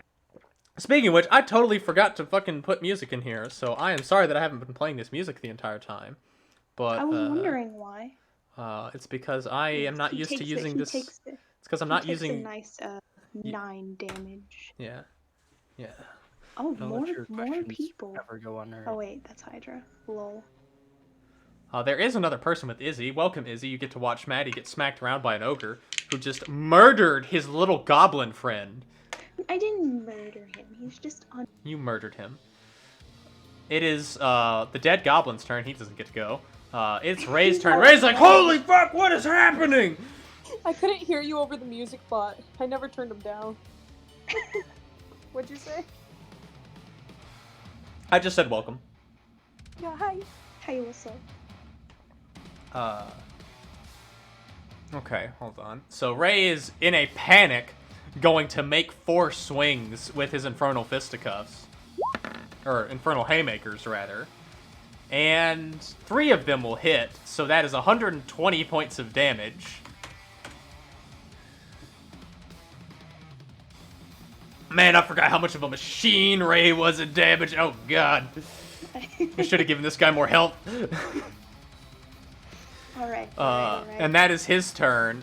Rin, it is your go. Okay. Where do I need to go? Is he too big for us to get flanking? I believe so. Unfortunate. Okay, well, try and get my hit die back. Oh, Ray forgot to do that for himself. He's going to do that retroactively. You don't let me he do does not- it retroactively. Well, you didn't do anything on your turn yet, so I'm gonna... But he failed anyway, so it didn't matter. Okay.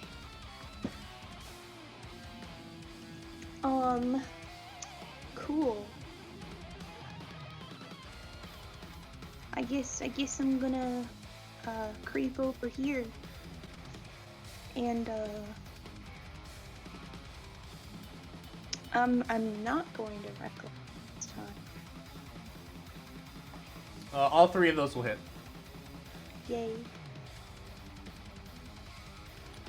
Alright, so that's 11, 10, and then 16. Already, because this thing is so easy to hit, y'all are just laying into this thing with the damage.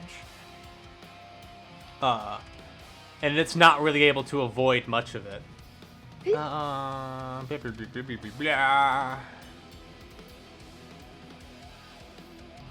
Okay. At the start of this ogre's turn, dexterity saving throws. As he is rampaging about. And, oh, thank God, Ray passes. Advantage. Ooh. Okay, good. So you'll take a quarter of this. So that is 3, 5, 10, 14, 22. So you only take 5 points of damage. Ray takes 11.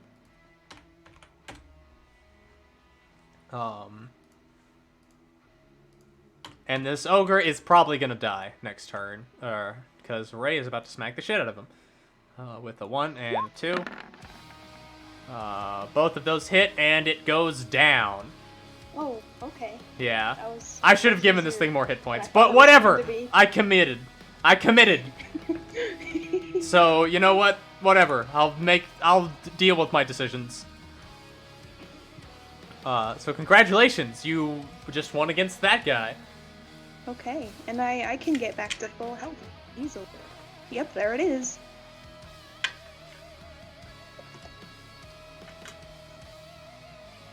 Alright. That was really easy. This next fight isn't going to be so easy. I'm scared. Oh, you shouldn't be scared yet. Yeah. Okay. Oh no, I'm infinitely more. Oh wait, no, he did get a chance to get 1 hit die back at the end of that last round. He did not, God. Alright, so plus 14. 1, Oh, 2, 3, 4. Okay, so well, he I gets mean, this back is to the max. last- this- Yeah. Oh, okay. It just, he needed to... I forget, Dart, do you only technically get half of your hit die back on a long rest? You get half.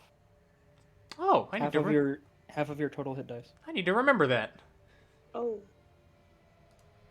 Yeah, so you, I've been ignoring that. You know what? No, because of the Feast of Glory, it gives you all of them back. That's how I'm going to justify it. Ah, Because that is a very special feast that is going on. So, your next 2 combatants.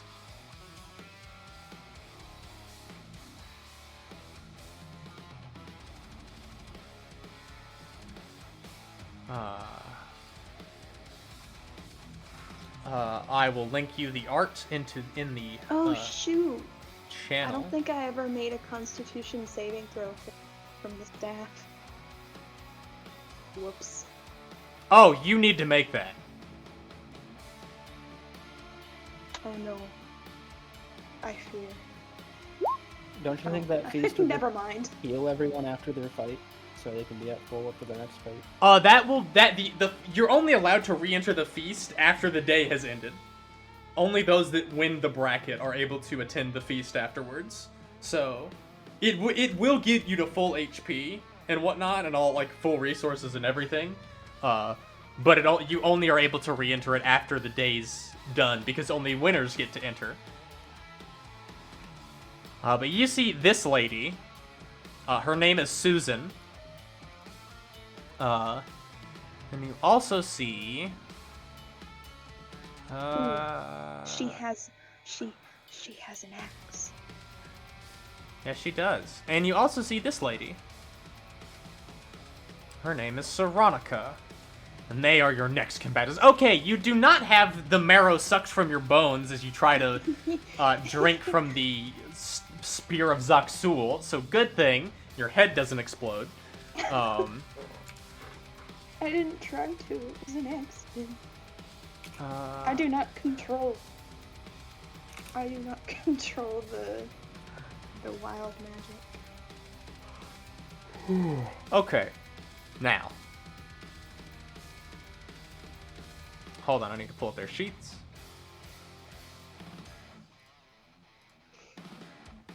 Alright.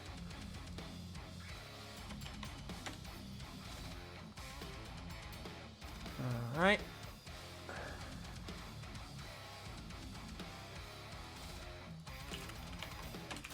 What the fuck? Alright, I will be right back because I need to go grab books and stuff for this. Give me a moment.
Okay, I have returned. Wait, nah.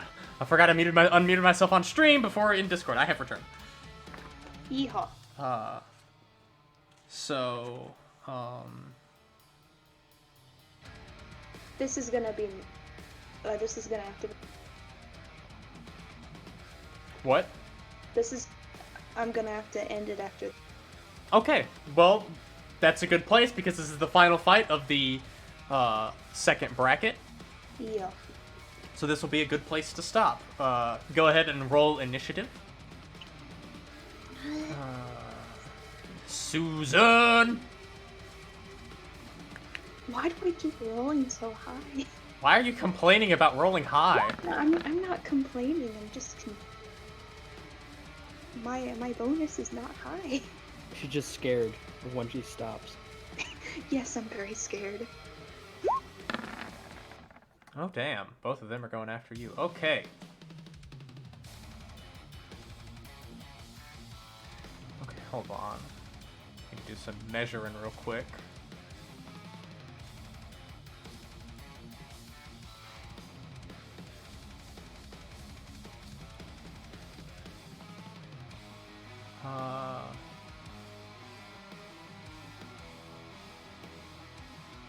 Sorry, give me a moment. I'm just refreshing myself on their sheets because I need to be very peculiar with this.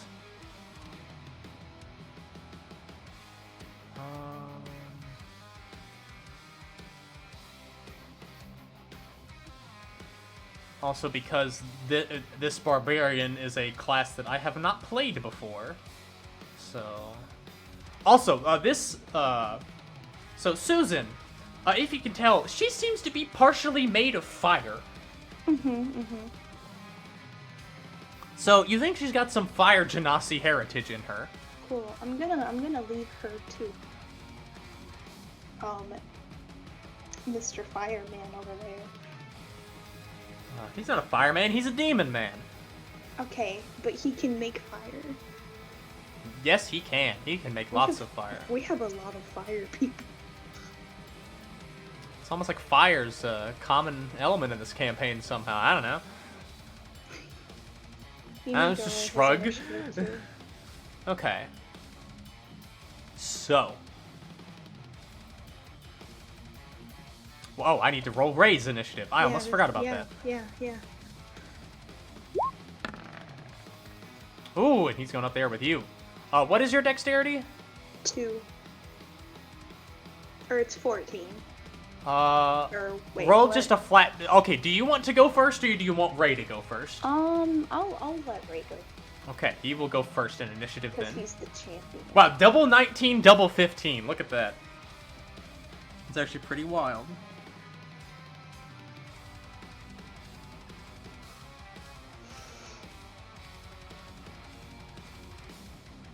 Okay. So, with that, it is Ray's turn. Ray, just immediately walks up to this lady after having, with his prep round, obviously slammed his hands together and unleashing his infernal fisticuffs. He's just gonna go in. Yeah. Nah, he's gonna try and grapple because he's Ray. He grapples. I don't even think she can beat that. She can't. So she is now grappled, and he's gonna try to haymaker her. Oh, dear God. You know, I thought this was gonna be hard. No. No, it's not.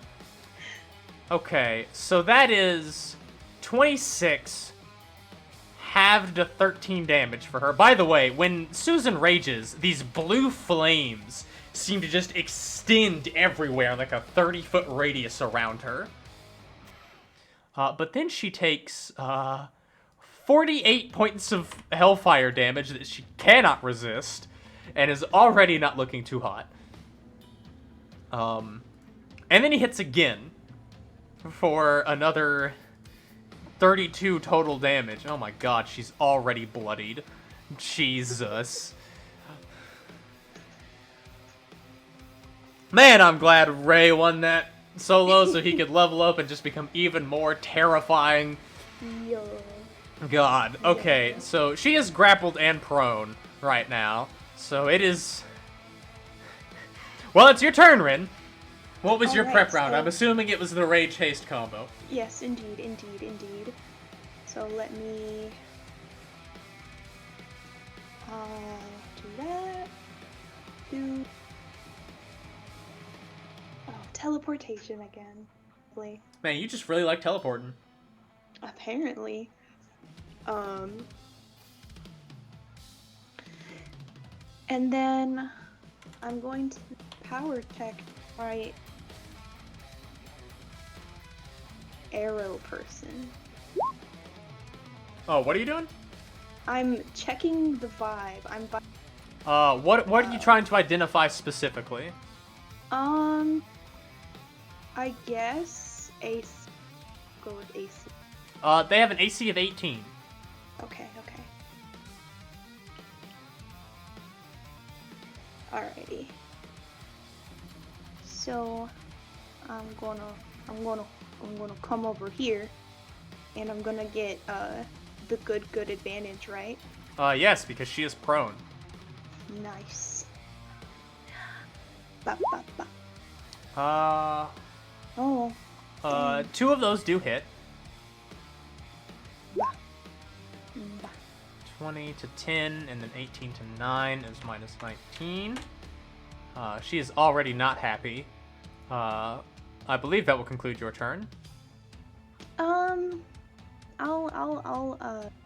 scooch over here. Okay. With that is Saronica's turn. She lines up a shot against... She sees what Ray just did. She's going to shoot Ray. Oh, that will hit him for 37 points of damage, but he dug deep because this is the last round, so he only takes half of that for 18 points of damage. So he doesn't seem to mind that a lot, and she seems concerned about that. She's like, oh, that's supposed to, like, cripple people. Oh, no. Concern. And that will conclude her turn. Susan, she is extra angry. And because she is extra angry...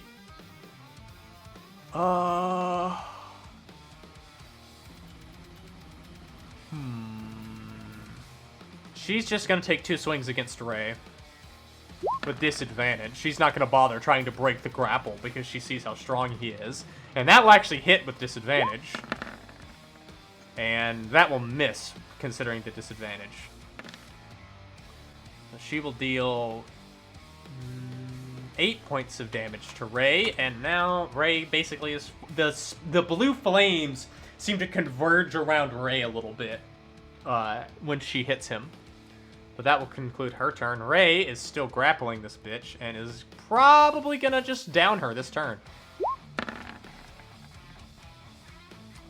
That will hit, so that's another 32. And let's see if the next one hits. It does not, so he bonus action. Does he not get advantage? It's canceled out because he's haymakering. Oh, gotcha. Right. So he's gonna bonus action spend a moxie point to get another 2. That will hit, and Susan goes to 1 HP. Because she is barbarian. And her DC, because she can automatically pass the first one, she doesn't have to make that check, so it's now 15. And he's going to make the next smack against her. He shouldn't have haymakered, but that was my fuck up, so T got cocky and missed. Rin, it is your turn. This barbarian is already relentlessly raging, and that's how she is staying alive. Okay, cool. I'm just gonna... That will hit. She needs to make a con save. And that will pass. Alright. Again.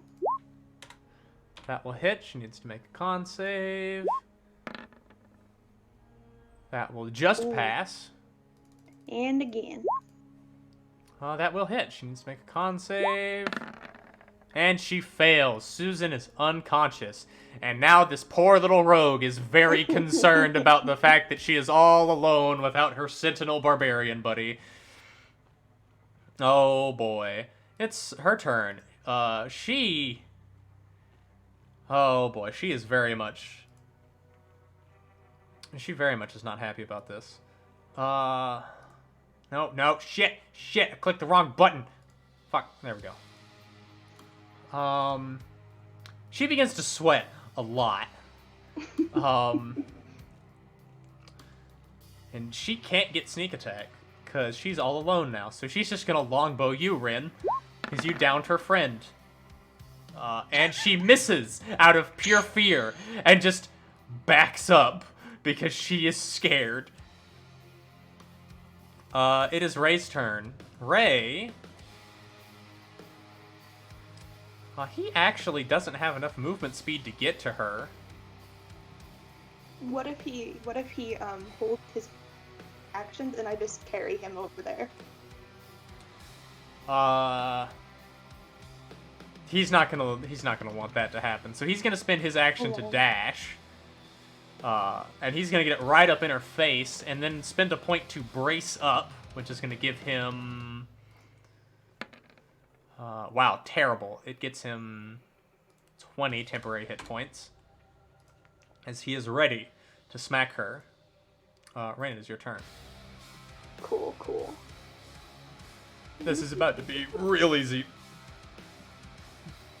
As you get within 5 feet of her, she, because she is a scout rogue, is able to move away from you without provoking attacks of opportunity. And moves all the way over there. So you moved 55 feet. And And you can still technically get to her. Fuck! As she just stares in fear hold on. of this, Oh, dang it. Too far to teleport. It would be cool if I could teleport for dramatic. Whee! I have the zoomies. And I'm going to, whisper. I didn't even need to. Yeah, all three of those hit. Wah. Okay, so it's minus 11. Yeah, she's gonna go down real quick, because she's a rogue. Squishy. And she already used her reaction. Oh, hold on. Yeah, she's already like, ah! So it is her turn. She is going to stab at you with her short sword. That will hit because of the advantage. Oh wait, that had sneak attack damage on it because you recklessed.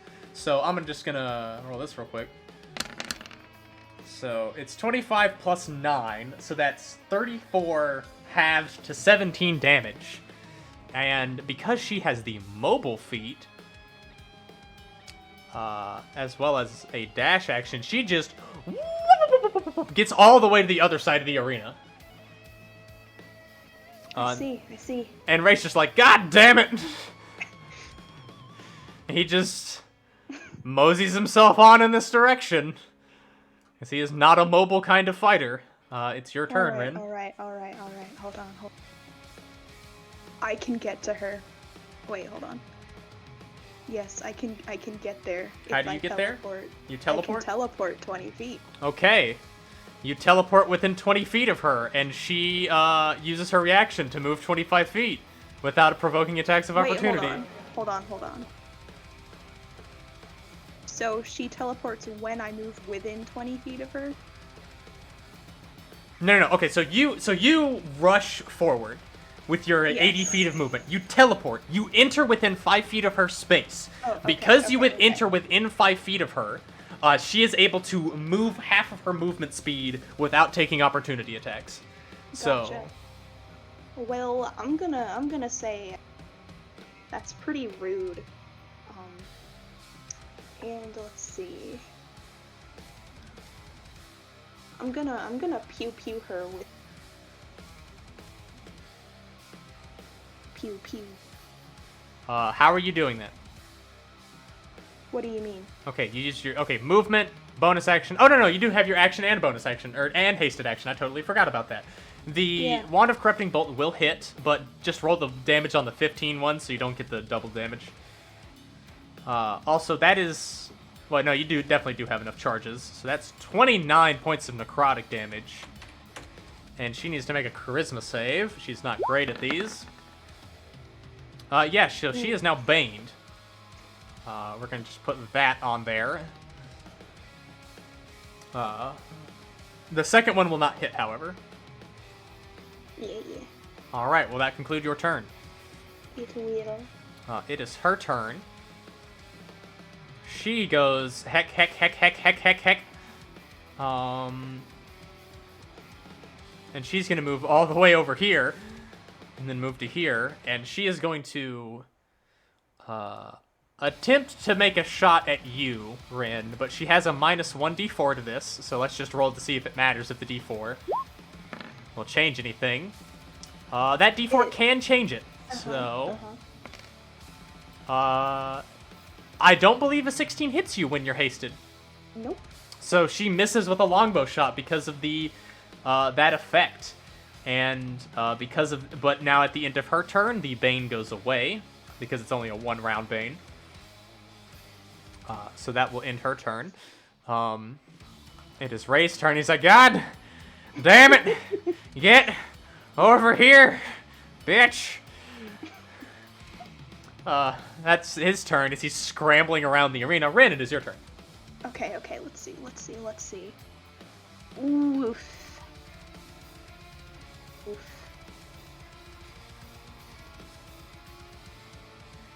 Let's see.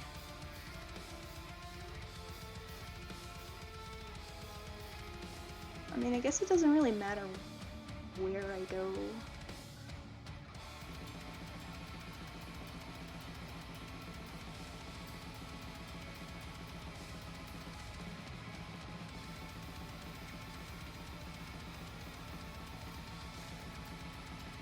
Bloop, bloop, bloop, bloop, bloop, bloop, bloop.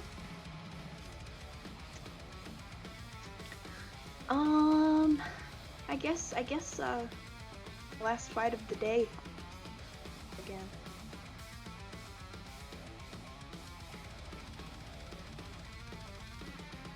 Blip, blip. That will consume your last charges of the Wand of Corrupting Bolt for today. The 27 will hit, although she is going to use her Uncanny Dodge to have that damage, so roll the damage. So that's 15. Ooh, bad roll to even worse.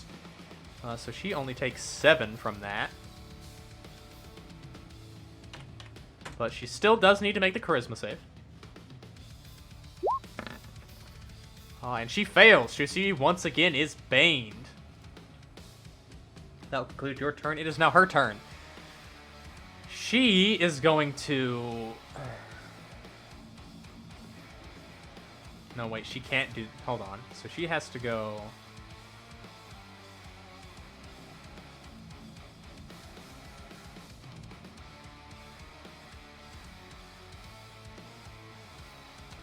Yep, she's going to go all the way down here. And because you're the one that's shooting her, she's going to take a shot at you, admittedly with a -1 d4. And she misses anyway, so the d4 doesn't even matter. And as her hands are trembling from the necrotic energy that surrounds her, the Bane fades. It is now Ray's turn.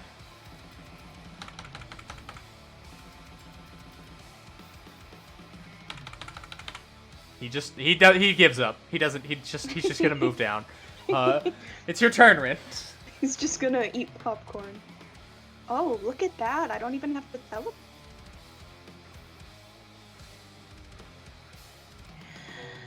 Bloop, bloop. Is she gonna move? No, because she knows how much movement you have. Okay, cool. She's going to Reckless save her once reaction again. for reducing damage. Oh, Yeah, wait, she's what gonna just- reduce that crit damage by What just half. happened? Why did it do that? Oh, because Roll20 is incompetent, and for some reason it has a bug currently that will switch it to auto-rolling damage for some reason. And it will default sheets to it as well. It is very, very, very annoying, and I really want them to fix it. Gotcha. But she halves that crit damage, so that would be 36, but she halves it to 18. But I think, yeah, your other 2 hits are enough. She goes down. So, congratulations. Yes. Very poggers. You two both succeed in your fight, and you have won the doubles bracket. You have won 2,000 gold coins. Ray has won 40 grand from this tournament. Ray could retire after this.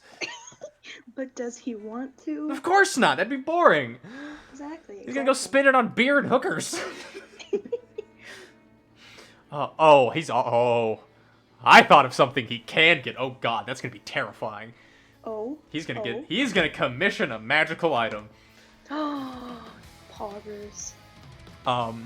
But congratulations, you have won both the singles and the doubles. To give you a just sort of idea of who you're fighting against again. Or not singles and doubles. The first round and second round. I'm fucking stupid. Okay. I'm stupid. Very confused. Yeah, no, you haven't beat Alistair and Dohan. You haven't won doubles yet. But these are your next 2 foes for next time. You might recognize one of them. Hold on, I cannot see those tiny little icons. I mean, you could zoom in, but I have will bad link eyes. art to give a moment. Give a moment.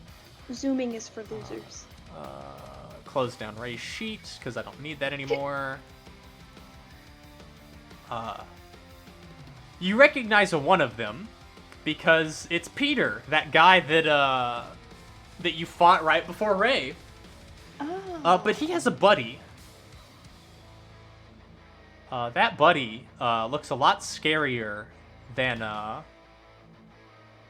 Wait, what the fuck? Can I not?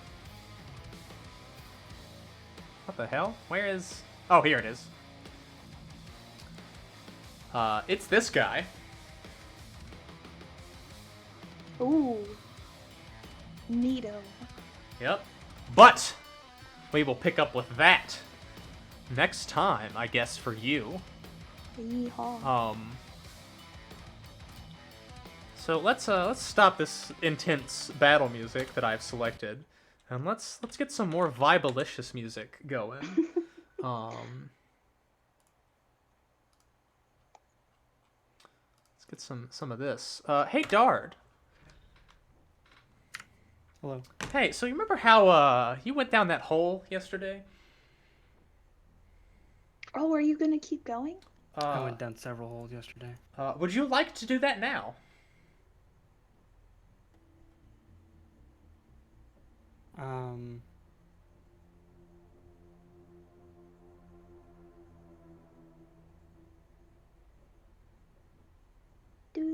It's up to you. I simply wish to keep playing D&D, but because I don't want to be productive.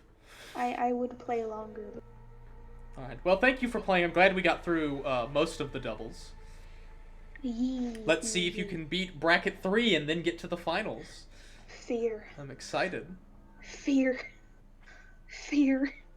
I don't want to go up against the Fafo bat.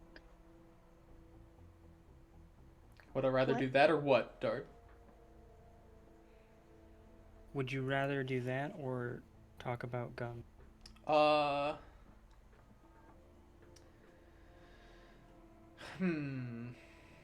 Specifically that class that I... Oh, I had not taken a look at that yet because I was, Well, I would say I'm busy, more like I've been just a mental fog for most of today. I personally would like to discuss what happened when you went down the hole, simply so I can figure out if you decide to keep exploring, or, you decide to leave. But, Because I can do that. Yes, you can. What I'm currently imagining is that whatever's at the bottom of the hole, there's just like a... What I'm imagining, because I don't know what's down there, is that there's like a 10-foot gap between the top of it and the bottom, and then I just hit the ground, and I'm like conked out for about half a second, then the water is pouring over me and I'm immediately at full health again. I sit up and I stand up and I'm just being drenched in this boiling water looking out, and if anything sees me, they just see this water pouring off something with red eyes coming out of the... Yeah, that's gonna happen. But, what you're gonna see is the thing I want to discuss. Yeah. So yeah, you do have to. So would you like to do that? Well, I wanted to talk about my own D&D stuff, but you know what? I'm tired of this, Grandpa! That's too damn bad! I will go ahead and tell you, this may not take long, so we can potentially do both. Yep. It may not take long, because I may want to leave. Okay, so... Or I may be murdered. Now I need to make a decision whether or not Well, are you gonna leave, Maddie? Yeah. Then leave now, because I would drag him into secret chat, but if you're gonna leave, I'm just gonna stay in general. Okay. So, get! Yee. Farewell. Good night. Good night. Thank you for joining. Fun. Yee. Okay, Dart. Or should I say Sega? You fall for literally 4 hours. And it's just your terminal velocity for 4 whole hours. I'm taking a nap at this point. And just, you do fall faster than the water because you are much denser and much heavier than a flow of water. I've started a long rest.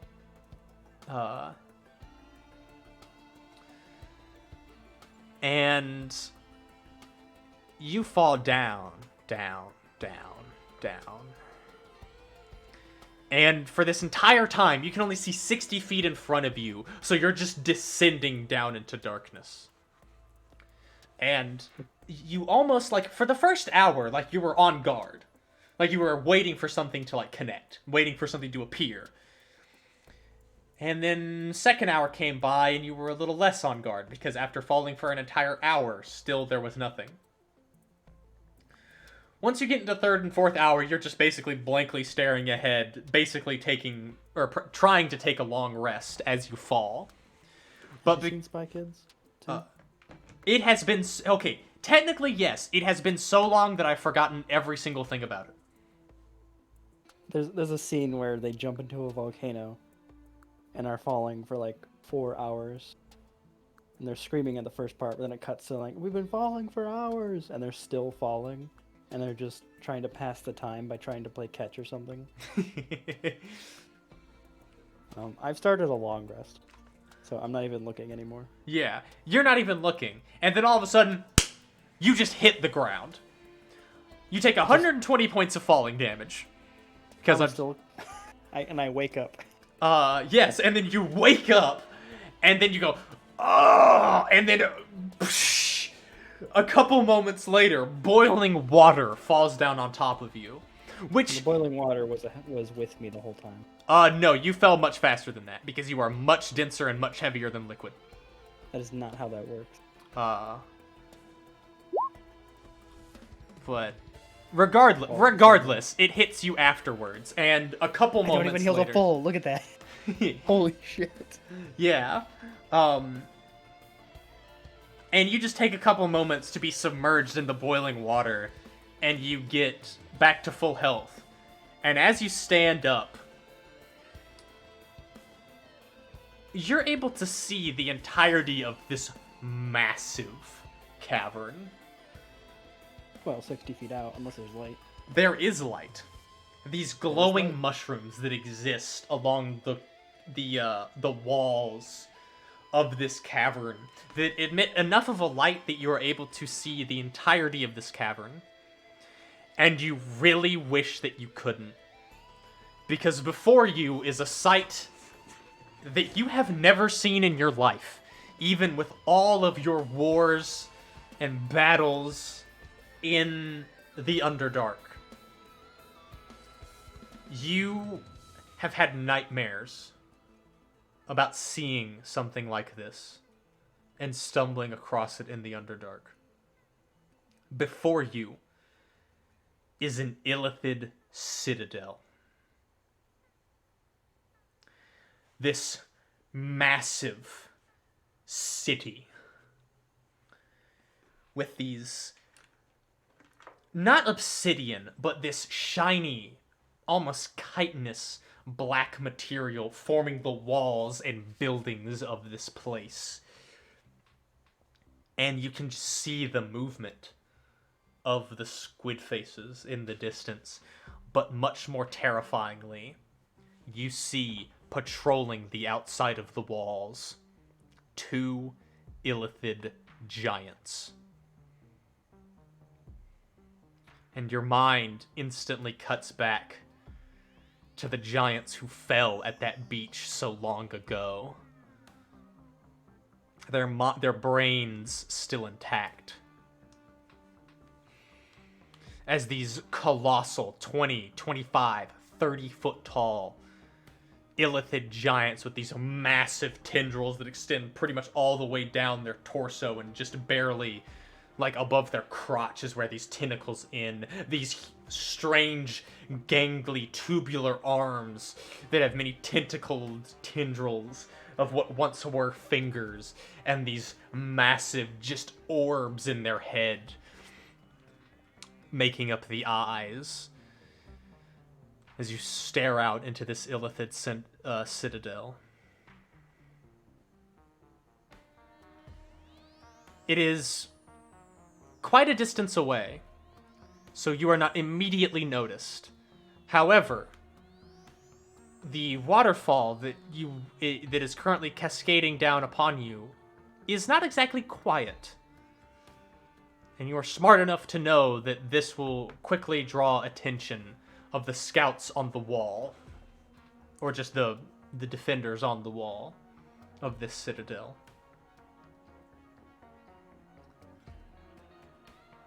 The only other thing you see is about immediately that like you think of as like, okay, this is something I should go to, is you see this tunnel opening about 300 yards to the left of you going around this cavern wall where these glowing mushrooms seem to be coming from. But otherwise this cavern actually appears to be, well, it used to be isolated, but now there is a boiling waterfall in the hole that connects it to above, in that one tunnel.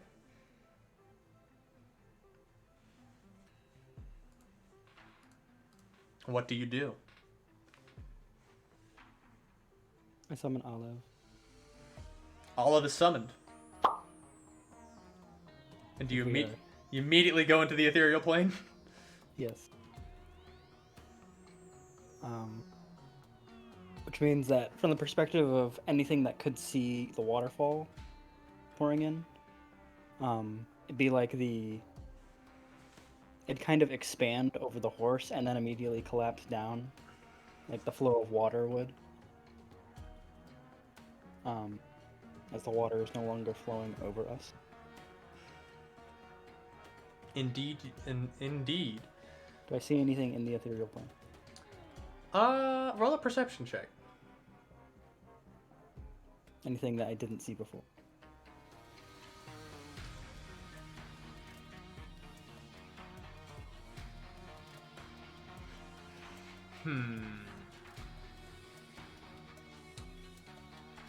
Okay, I don't think many illithid creations roam in the ethereal plane. And because illithids aren't ones to mess around with souls much, you thankfully do not see any ghosts or spirits or creatures or whatever roaming about. No illithid ghost. Weak. They don't have souls.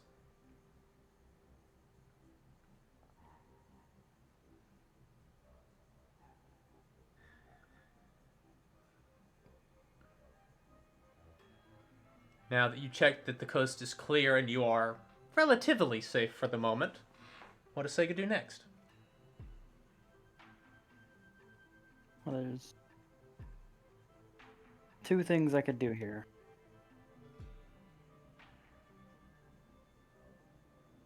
I could attempt to go around here and end up in a situation where Curb Your Enthusiasm outro would be very appropriate. Or I don't know the name of the other meme song that I'm thinking of, but like you ever seen the meme of a helicopter and the camera recording it has the frame as the shutter frame synced to the helicopter blade, so it just looks like the helicopter blades are sitting still. Yeah, I've seen tons of videos like that. And then there's like the do do do do do do do do do do do as it takes off. Oh yeah. I think I know what you're talking about. I think that's from like an old Kirby game. I'm imagining that as I'm on Olive and just going straight up. So you just bolt back up? Well, those are my two options here. Those are what I imagine my two options are here. Like, either just leave immediately, and then that's the comedic way I'm trying to communicate that, or stupidly investigate around. Do something, I don't I have very limited time because someone's gonna notice the hole.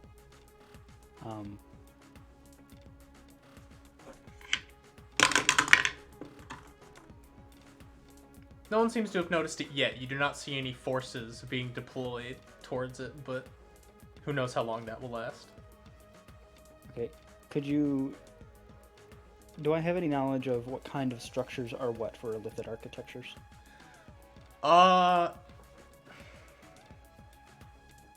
And is that answer yes, but not for modern illithid? Has it changed? Okay, I will answer your question with the question. Was Sega so focused on eradicating the Illithid that she was a part of Illithid strike forces that would actually go and siege Illithid cities. No. If not, you have never seen a Illithid city before. This is like the thing that the giants would have to like send an army to try and capture. Or conquer or raise. These were said to be deep in like the deepest reaches of the Underdark.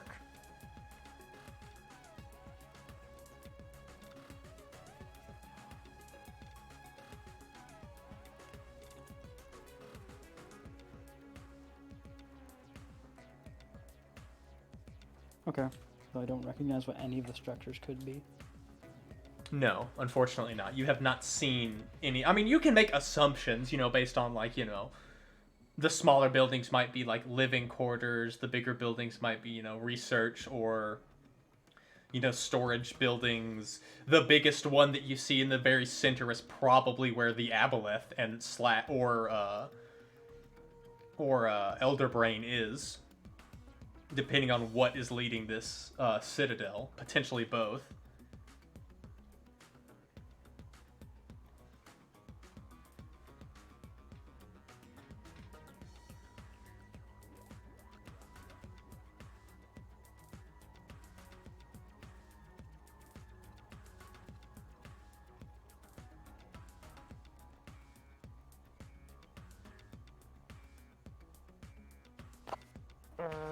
Ooh, I just had a good idea.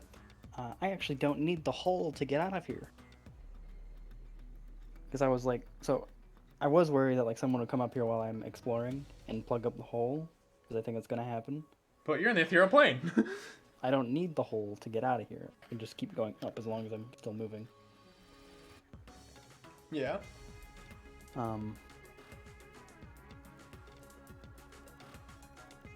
Okay, I'm very fast.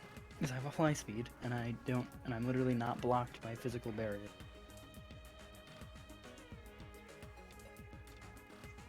So I am going to be going around. What's the biggest building around? It would be the one in the center of this citadel. I'm gonna go stick my head in the top of it.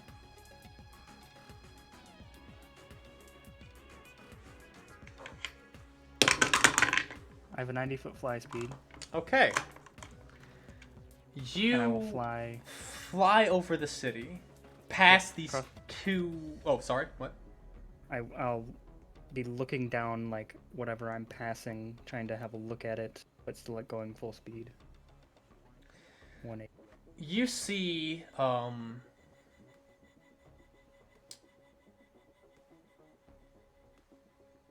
you see the two Illithid giants patrolling around the city. Because those were immediately noticeable to you. But as you fly over the city, you see that there are thousands of mind flayers in this city. Mm-hmm. And weirdly, not many, if any, slaves. You pretty much just see Illithid. And roll me a history check. Anybody like grabbing a Starbucks or something? Or is this like a military base? 14. Something about the Illithid you're seeing. They look, most of them at the very least, a majority of them look paler. They look thinner. They look like they aren't as powerful or strong. Like, the nutrients that they are able to get is less than what you remember Illithid being able to like look like and do. And every once in a while you'll see people that or Illithid drones that clearly have more power and more position, that will have like better armor and like have more flush and deeper purple skin, that are clearly like commanding around a lot of these other smaller drones. But those are few and far between. And you do see that there are 3 of these psionic cannons on the walls that are powered by one very powerful illithid or many illithid hooking themselves up to the machine. Okay, you remember how in MCDM's the chain, how they were the brain cannons on the yeah, it's like that, but like imagine like a siege weapon version of that. Yep. That's the best analogy I can grab. And there are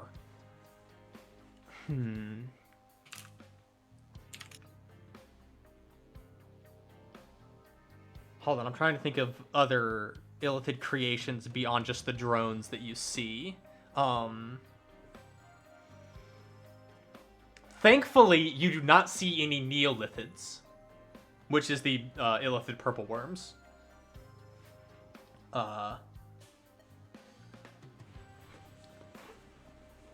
And you see like a couple of intellect devourers, but beyond them, you actually don't see many creations, which is strange.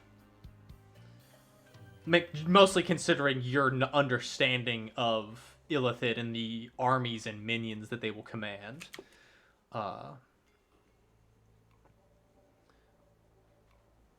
But is there anything else in particular you wish to look for, or are you going to proceed to poke your head into the top of the tower? Proceed. Okay. You poke your head at the top of the tower, and you see the Elder Brain.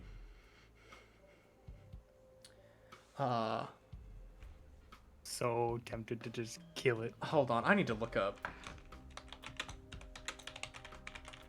I need to look up Elder Brain stats here real quick. Sorry.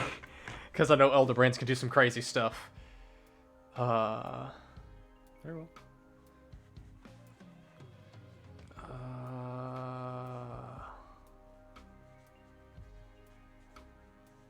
That is not what I want.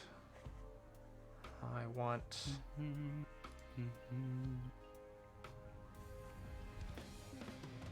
How does an Elder Brain only have an int of 21? This is a weak-ass Elder Brain.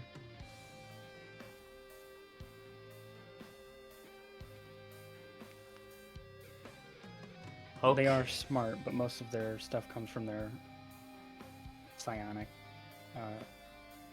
Fair network enough. Stuff.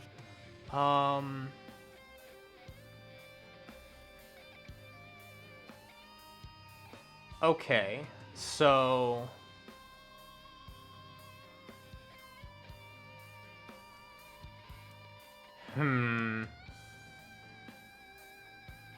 Okay, so you see the Elder Brain, and you also see... so you know how Elder Brains are. They're in the massive pool of like brine and illithid tadpoles. You've heard of these. Wait, shit. This is technically on Pinterest. I think I have this art. Okay. But you see like a lot of these, like a lot of the ganglier illithid are like around this pool, and like their hands and face tendrils are reaching into the brine pool and reaching in and consuming tadpoles. And even compared to like the weaker drones that you saw out in the street, these things look gaunt and like twitchy and not all there. You've seen these only occasionally. These are called feral feeders. They are a berserker/servant unit that largely spends its time around the Elder Brain eating and consuming weaker tadpoles, or just a surplus, because the Elder Brain is constantly producing more and more and more tadpoles, and the colony is not always able to support, you know, all of those illithid that those tadpoles can turn into. And what happens is, and I'll just give this to you because you know a decent amount about illithid, considering your past. When an illithid likes this eats so many of these tadpoles, like sometimes they will legitimately eat tadpoles to sustain themselves, but when they eat too many, it causes them to go feral. And you do see, like, some basically illithid, like, elite guard that have this, like, dark, shiny, carapace, chitin armor all over them. These helmets that just have their tendrils, like, coming out of their mouth and protecting their dome. With actual martial weapons at their sides, not just their psionic powers. And as you poke your head in, there's this, like, shudder. Well, actually, no. You have a moment to do something. What do you do as you see this scene?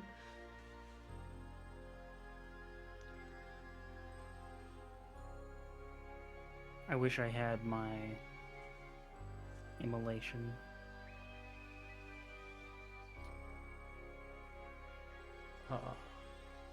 And I'm going to pull my head out. Okay, you pull your head out before the Elder Brain notices you. Good.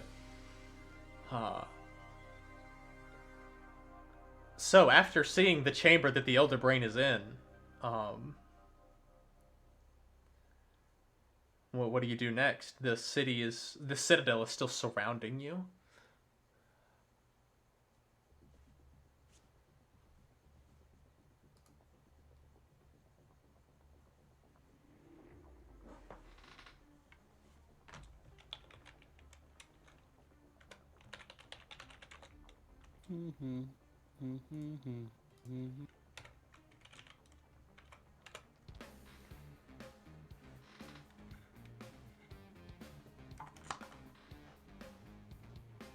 I don't have anything that'd be useful.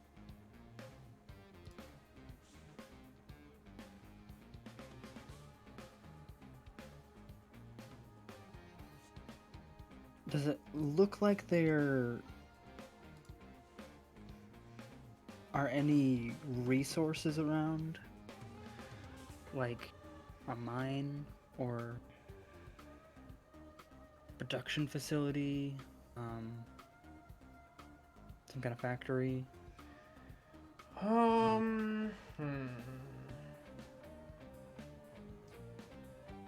A mine, no.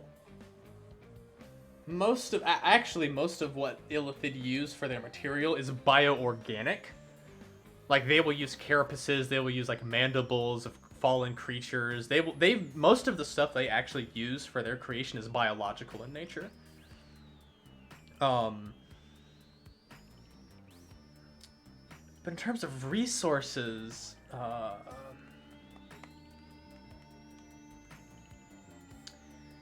I mean, you see dozens of buildings that could easily be serving as storehouses.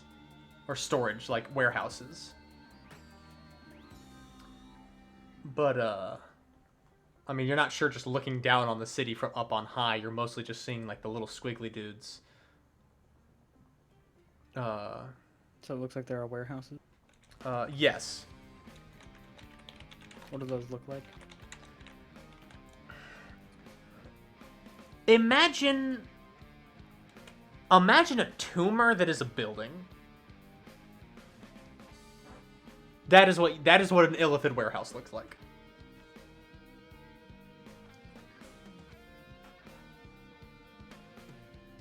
In fact, that's what lots of illithid buildings look like in general.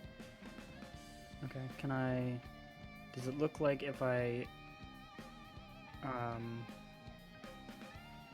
it look like it seems to react to my passing through it? Because you are on the ethereal plane, no. I'm going to go into a where? You enter a warehouse, and you see that this looks to be a storage depot for, like I said, biological materials. You see huskes and carapaces of umber hulks, or like large beetles or centipedes. You see things like cloaker skin, dark mantle, tendrils, and blood.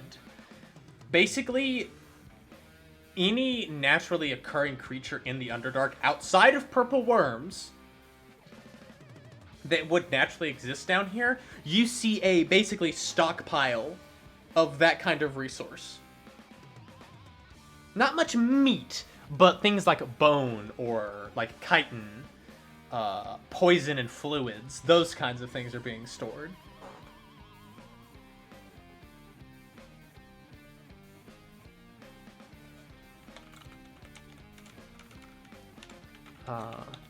That appears to be what is in this house. You see that there are a couple of just, like, weaker illithid drones, like, moseying about, clearly being security, but you're way up at the top, and they can't see into the ethereal plane. So they do not notice you. Peon.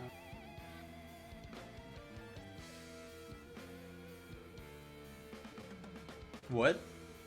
Peons. Yes, peons.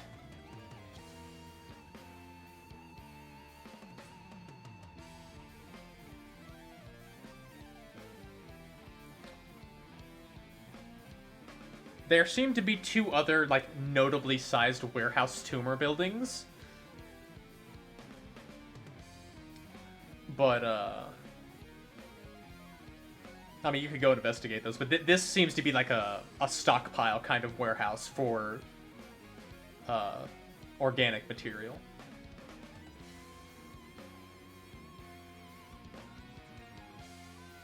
I'll go checking out another one. You go into another one, and this one, while still very spacious, is much more empty. And what you see inside is much more horrifying. There's only, like, a dozen people. But you do notice that there seems to be a higher concentration of female mortals than male, and most, if not all, of the females seem to be pregnant. And you can already assume that this is some sort of sick breeding pen that these illithid have to harvest living resources. Sick. No.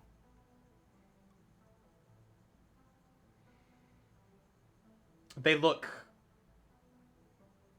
not necessarily malnourished, but, like, they definitely should be eating more. Are there guards around? Oh yeah, there's definitely guards. Okay. More of those peons. But a couple more of the, like, at least one of the more higher ranking illithid, clearly some sort of, like, warehouse or prison captain of some sorts. These mortals are feisty. They can be crafty.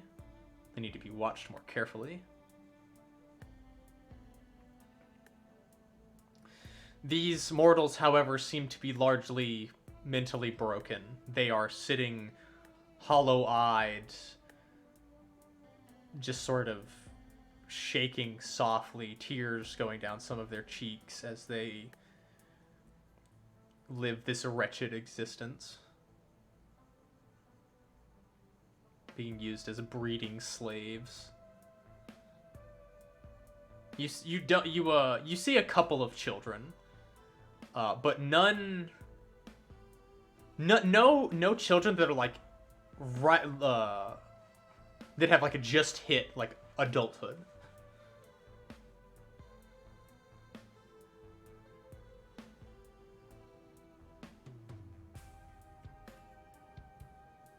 Okay.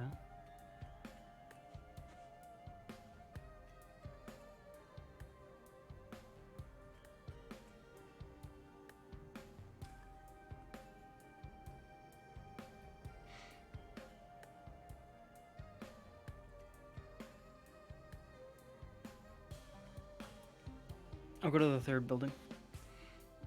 The third building is where inorganic material is apparently being stored. This is, like, where obsidian, spare rock that has been harvested, what is it? Gems, what few metals that they do possess. These are also things like what clearly were possessions that the mortals may have had. Simple, rusted over weapons, armors, and tools that are largely kept on display, if anything. You see, and this building also is much more sparsely filled than the than the bioorganic building. Many shelves are empty. And out of all of the buildings, this one has the least amount of security around it.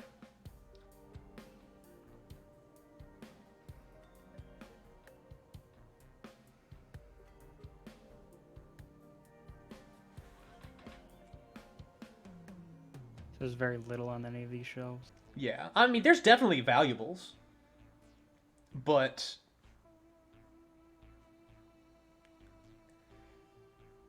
compared to if this place was as filled as the other building, this seems very sparse.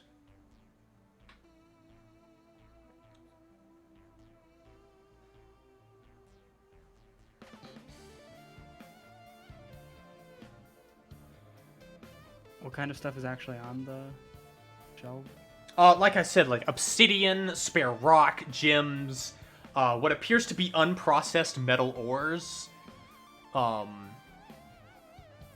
whatever materials that the mortals may have had on them that they did not want to give them, things like, you know, the longsword or shield that they had, the one breastplate that was amongst them, some like a hammer or chisel. And in fact, these tools, in fact, are being, like, inspected by the Illithid. They seem to be fascinated by the wood and the metal composition of many of these things. They seem to be studying them.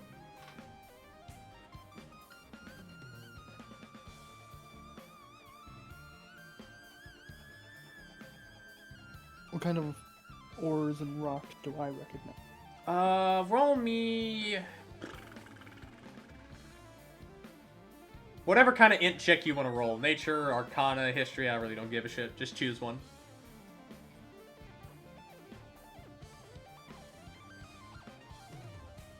$21. You see things like copper and tin ore. You see some iron ore. No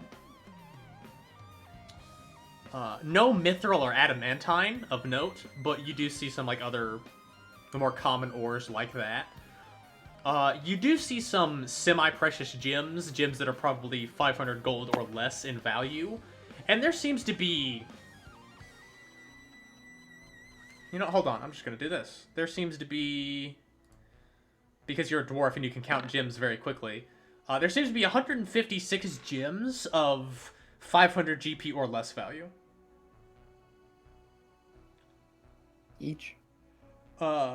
Yes. But, like, these gems can range from literally, like, 10 GP to, like, 500. So, there's a very wide range of value here. Some of them look much more, like, much smaller, much dirtier, much more unprocessed than others. Meanwhile, you look over and then you see just, like, a fist-sized ruby.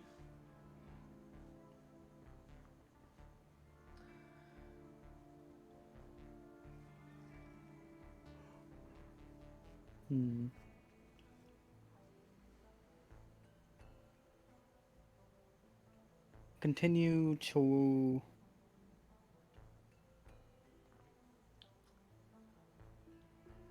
Forget, what was it inside the first building? It was a stockpile of organic stuff that they had? Yeah, like chitin, fluids, like leather, hides, eggs, bone, bile, that kind of thing.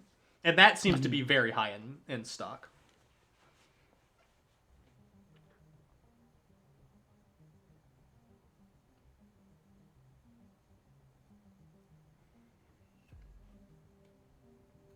Okay, let's...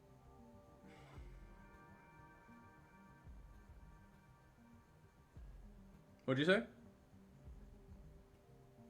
I'm trying to think...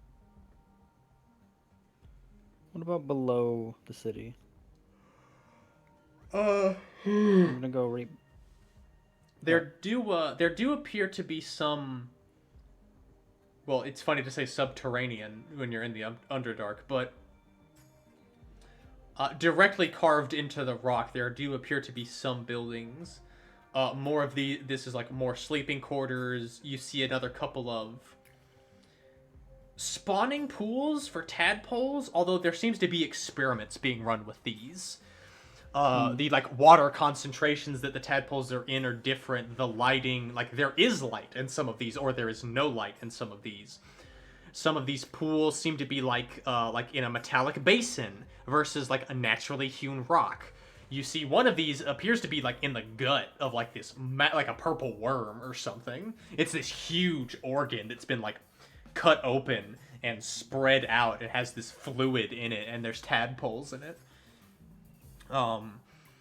There are experiments being performed on mortal, actually not any mortal experiments, but like experiments on illithid, them being dissected while still conscious, apparently. Others being modified with inorganic or other organic materials. You see like one of them has like an Umber Hulk eyes, like somehow is like being grafted into its skull,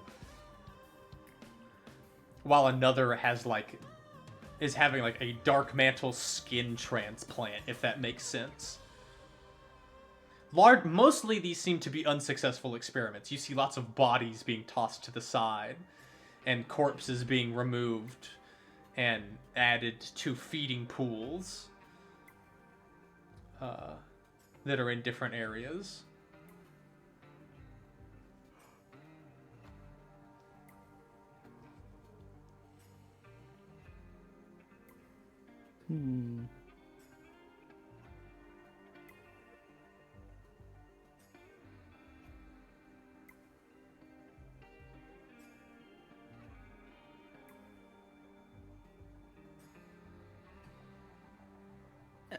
As I've gone around, what's the variety of illithid? So there's the giant illithid, there are the humanoid illithid. What else have I seen? You've seen intellect devourers. The humanoid illithid range from the feral feeders that you've seen to the commandos, let's call them. You've seen some experimental illithid. You've seen what's the best way to put this? You've seen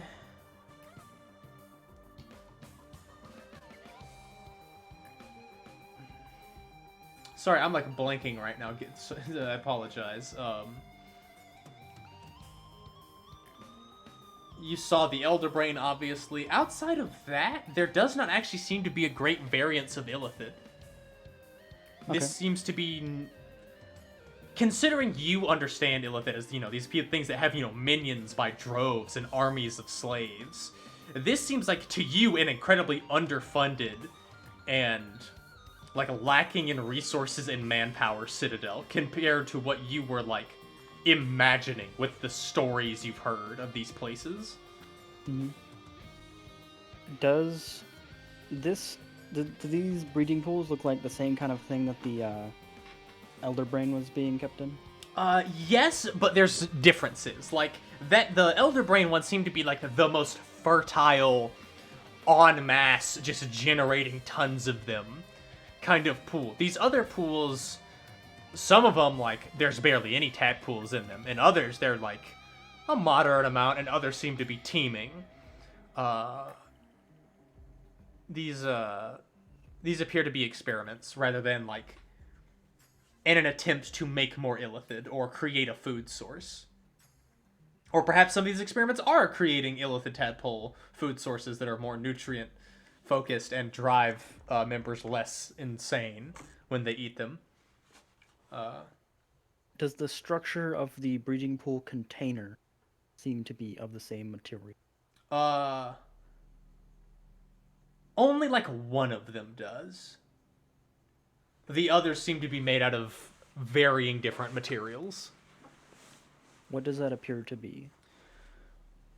The thing that the Elder Brain pool was made out of, or the other ones? The one that the Elder Brain one was made out of.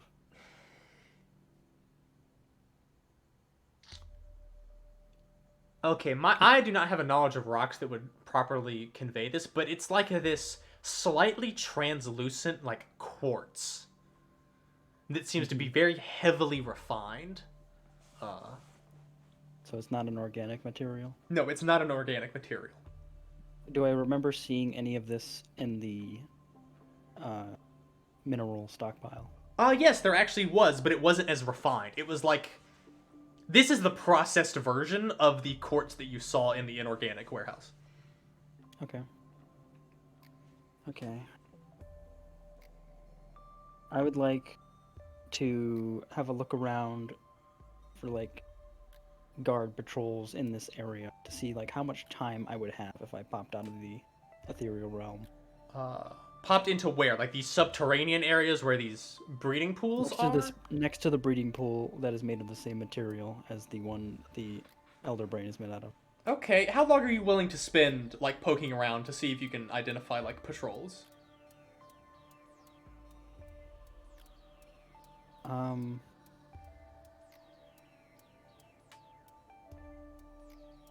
mean, I only need like 3 rounds. Okay. Then, you know what? I think I'm gonna need to switch to Scriblins. Because I feel like this is about to get spicy. So if I could get like 30 seconds, that's all I. That's okay. what I'd feel safest with. So to give you an idea of what you're looking at, this is like the room that you're looking in, and this breeding pool is like right here. There appears to be an entrance that is going this way that you realize is going to the surface.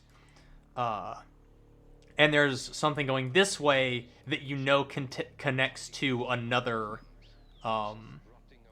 area that probably has more tunnels and offshoots and whatnot.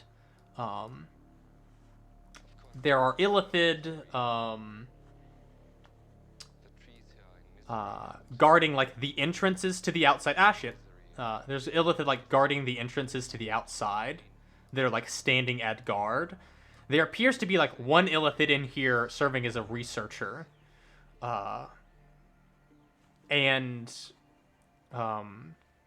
You know that there are about like 3 different illithid that are regularly patrolling as like a squad, but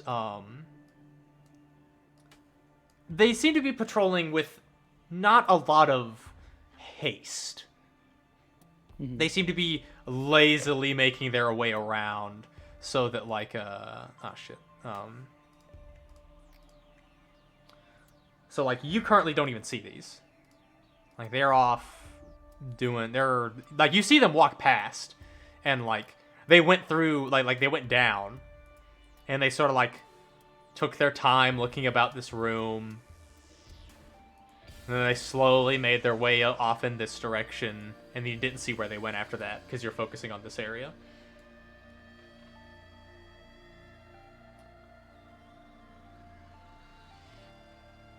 Okay. I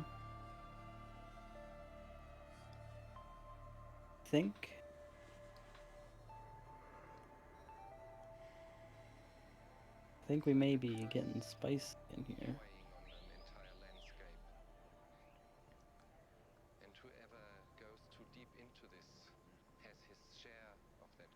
All right, what's the plan? Let me read Olive. While you read him, I'm gonna go get more water.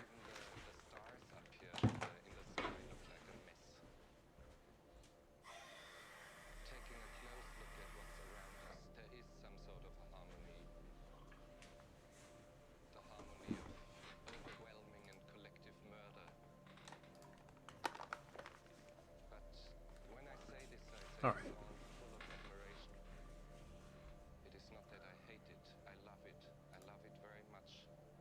How tall are the tunnels?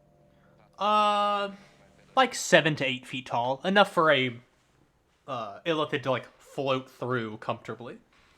Because of course illithid high don't walk. enough that Olive could be able to fly across the floor without touching the ceiling or the floor.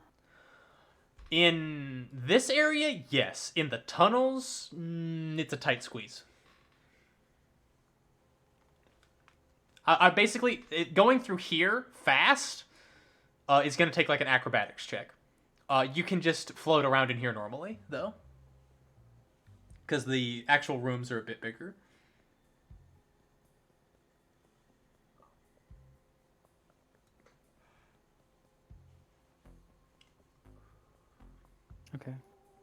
plan may be to charge start a charge during the while still in the ethereal plane at this illithid.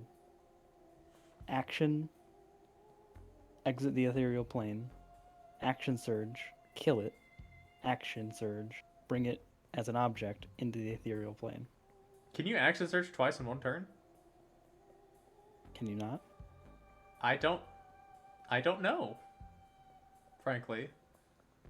For now, I'll just say you can because it's just you, and action economy is to your whim because you were a fighter.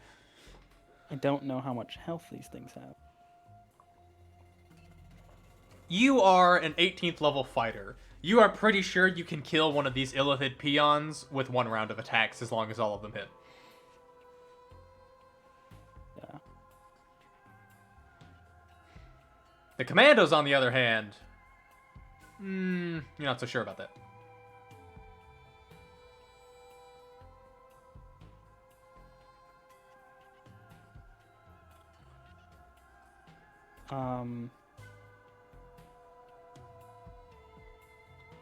If it's surprised, would I have advantage on all these attacks? Oh, yeah. Okay. And plus you're mounted, so you already have advantage. Oh, you're right. Yes, I do. Flying mounted advantage. Alright.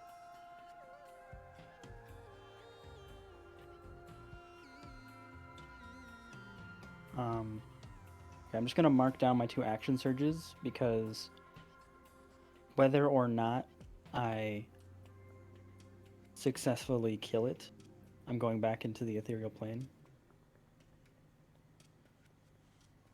On my second action surge. Alright. I am going to do that, so I think the only rolls I need to make are my attacks. Yes. Though I demand the soundboard pop to signify you exiting and entering. Very well.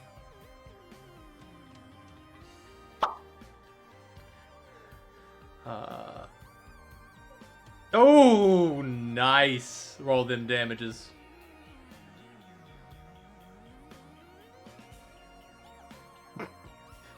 Your crit rolled less than the normal hits. Yeah, that definitely kills this thing. Just... I was gonna say I can re-roll because of Great Open Fighter. I can re-roll some of it. Oh yeah, that's true. If I kill it anyway. Yeah, you would kill it, especially if you re-rolled, you would kill it. So, dead. If I have to, I will summon like my ashen form to like fall on its, to like summon it below it to like catch any kind of splatter before it hits the ground. And then bring it into the. I will say, because you're like double action surging here, that like you're hitting ultra instinct levels of speed, and just like you're expending all of your energy in this one moment to act as fast as you can to exit, stab this thing 3 times, and then grab it, and just you don't even like grab its body. You just leave its body on your spear and then just go into the ethereal plane. I'm just trying to any kind of direction of splatter. I'm trying to summon my 2 ashen echoes to be hit by that splatter instead and bring that with me too. Yeah, you can absolutely do that. I don't need to get rid of, I don't need to like, I'm not trying to catch all of it. I'm just trying to reduce it as much as possible. Like catching like 90% of it. Alright. Because you are so quick, the 2 Illithid are going to have these rolls at disadvantage to notice this. Yep, that's not going to succeed. I don't even need to roll. That was a 2 on the die. Yeah, the Illithid guards seem to not notice this. At all. Cool. And I'd love to have a camera pointed down this hallway and see that. Where just this fiery thing appears charging from the wall, like literally charging from the wall, and spears the Illithid. With and 2 ashen 2 forms coming out of it. which just seem to like just stand there for a moment and then it all disappears. Like the ashen forms don't even fall to the floor, they like are evaporated. A puff of smoke. Okay, so in the ethereal plane, I'll get down on the ground and remove this thing from my spear, burning its blood off of my spear, dropping my ashen things, my ashen echoes, and I'm going to inspect its body, see whatever it has on it. All right. Roll me an investigation check. Do I need to roll? Because I'm just checking its body. I have nothing around me. Yeah, you know what? You have the time to take. Actually, that's a good point. You see what looks to I'll be. roll to see what I find first. All right. So you see on its body. Well, in its hand, it was holding like the equivalent of a clipboard, except there's not paper down here, so it's like skin that they're writing on, and you don't understand deep speech, right? So there's just a bunch of nonsensical garbled squiggles on this thing, so you can't make anything Did you of know it. that it hurts to attempt to read deep speech if you can't read deep speech? No, but that makes sense, so looking at this hurts your brain. Yeah, I think Sega might know that already, so she just wouldn't try.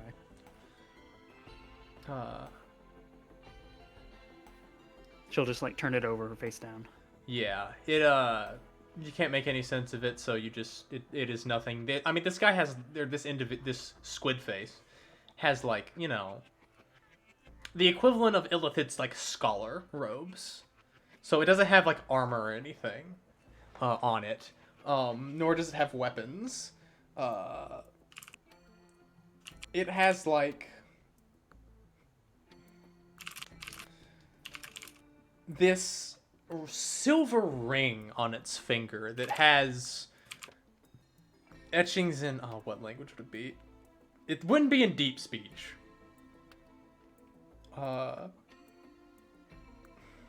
Actually, I know exactly what it would be. It has dwarven script on it, actually. Does it look like the newer kid dwarven, or is it my dwarven?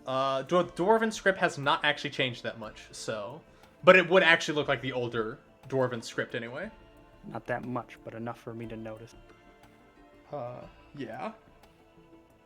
Okay, what does it say? It's the equivalent of like. It's the equivalent dwarven words of like researcher, scholar, explorer, and this has like a minor magical enchantment that like increases your ability to investigate things. I got a key card.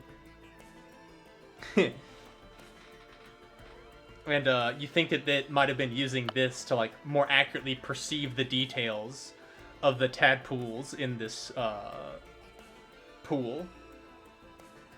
So it's like a advantage on investigation or something.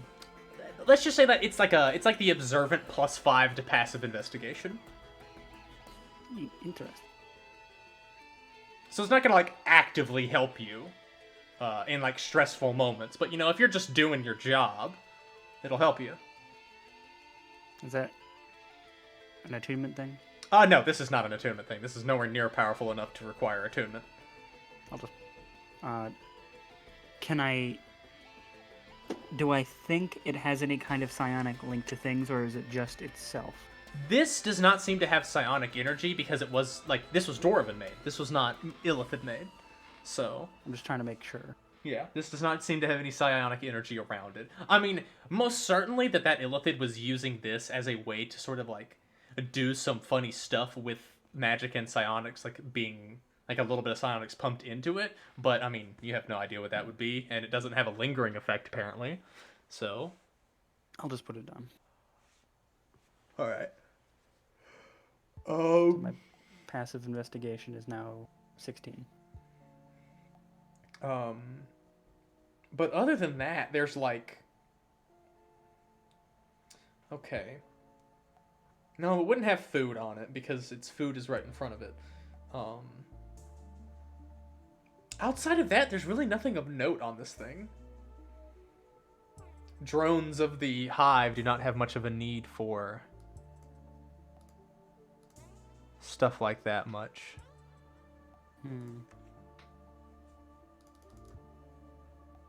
Okay. The next thing that I would like to do is if I can get 30 seconds in this room without anything without any patrol.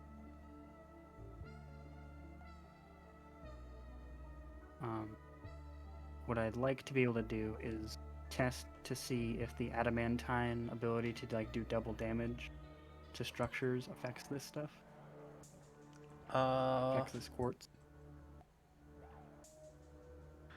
quartz-like structure. Yes, you can determine that is true.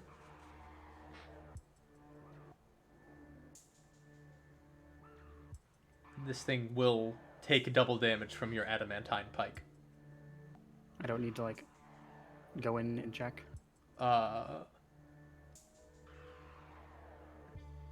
This does not look like a magically imbued like thing, nor does it look like it's psionically imbued. So yeah, you can assume that the mundaneness of this pool will absolutely take double damage from your adamantine. Okay. I'm going to go.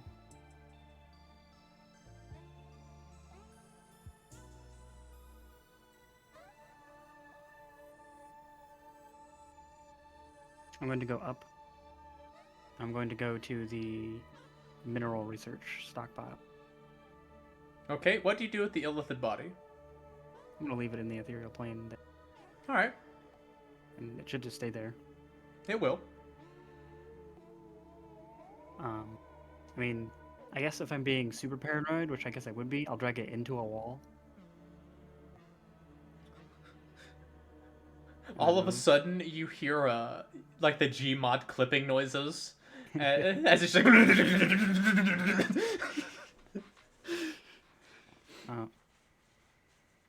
It shouldn't exit the ethereal plane on its own. It won't, but like technically, if you stay still inside of a I know that. inanimate structure, you start to take damage. So that's how I'm flavoring its damage. Or instead, I just push it downward about 3 feet.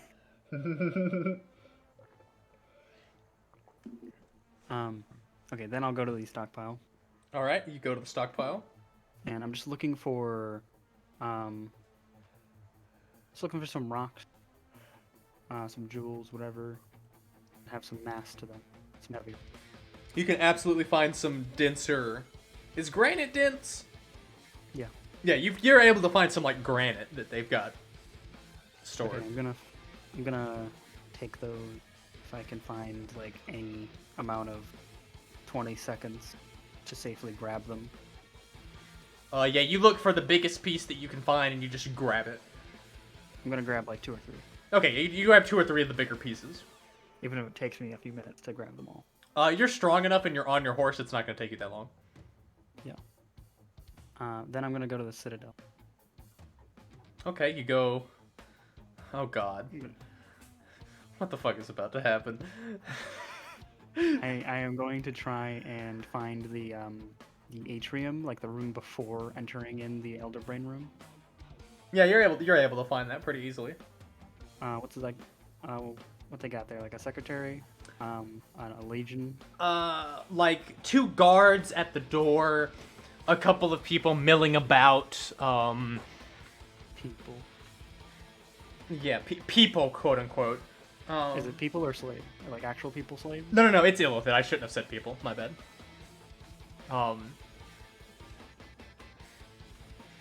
What would normally be in that atrium? I'm not actually super familiar with the nature of most illithid structures. I don't know. Personally. See, here's the thing. In my opinion, illithid have no sense of like art or decorum. So it's just in this incredibly bland room that's pure purpose is to serve as a tactical like division between like the other rooms.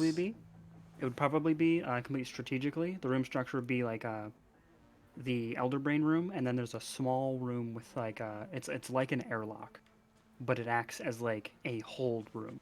Like one person could hold this forever, with one spear and a shield, right? Yeah, that's basically what you see. And then on this side of that door, like I can't see inside. Like there'd be a door, and they'd both be closed right now. And on this side, that's where those 2 guards. And then this room is where it'd be very broad, to give those 2 guards plenty of vision across the both, or like whatever other entrances there are, or windows if there are any. I doubt that. No windows. Those are defensible. Those are structural weaknesses. Yeah. That's all those are. Yeah, so you find this incredibly bland, just pure strategical room before the Elder Brain room. Mm-hmm. So it looks like there's those 2 guards that are stationary, garrisoned here. Mm-hmm. And otherwise there are, what does it seem these other Illithid are passing through this room for? You see like a researcher that's like got like a jar with tadpoles in it that is coming up and is like going to present it to the Elder Brain probably. You see like someone else of very similar make with a now empty jar of tadpoles leaving and going down. You see like a couple of guard like shifting out. Like you notice one of like let's just call them like the Illithid Praetorian Vanguard or whatever. Like enter the room of like the Elder Brain, and then a couple moments later one of the other of those things like exits. Mm-hmm. It's just really casual, everyday traffic for, an Illithid. The plan is developed. I'm going to... does it look like they have similar containers for the tadpole food? Yes. I'm going to follow the one that has the empty one. All right. To wherever they take it. Actually, it goes back down into, like, one of these areas, but, like, a different one. And it seems to be... It's the one that's, poking around in it, like, that, like, purple worm stomach that's been split open and has tadpoles in it. Mm-hmm. And he begins to, like, toss extra stuff in, pull specific tadpoles out, examine things closely, that kind of stuff. Are there extra buckets around? Oh yeah, They are? most certainly.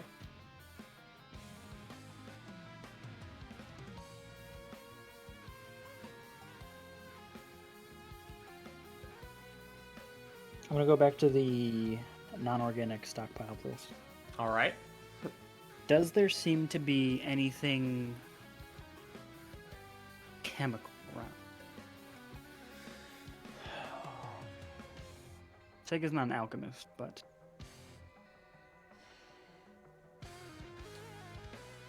In what regards? There's many ways I could take that. Like, you asking for bottles of stuff, crates of, like, finer powders, or what is clearly, like, I'm looking for a poison. Preferably something strong that would be, like... I know it could be poisonous, and that it would be poisonous. And you're wanting it to be inorganic? That's what I would assume it would be. I mean, considering the beasties that lurk in the Underdark, you might have a better bet finding a good poison in the organic one, but how about this? Roll me an investigation check. Inside the inorganic stockpile. Well, I have a passive of 16. The passive will not get you that, but... Do I get 21? I'm assuming you're taking the time to do it, so I'll grant you advantage. Or your horse is helping you, how about that?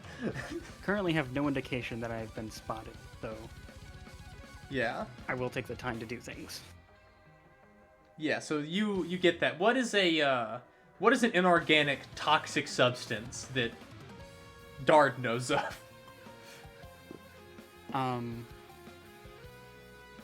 Actually, no, never mind. You find arsenic. You find a bunch of arsenic. That's poisonous, right? Yes.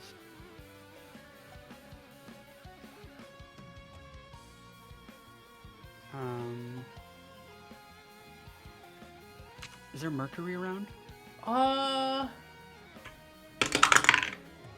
A small amount, but yes. It's the equivalent of like 1 or 2 potion bottles of mercury. Do I know? No, I wouldn't know that. What wouldn't you know? So Dard knows that you only need a little bit of mercury in the blood system, especially directly to the brain, to kill a person. Well, these also aren't people. Yes. So like, that's what I was gonna ask. Would I know? My question was going to be, would I know how different an Illithid's resilience would be? But then I was like, no, Sega wouldn't even know like the resilience of their own body. They just know that this stuff is toxic or not. So I'm gonna grab the mercury. All right. I'm gonna grab the arsenic. I'll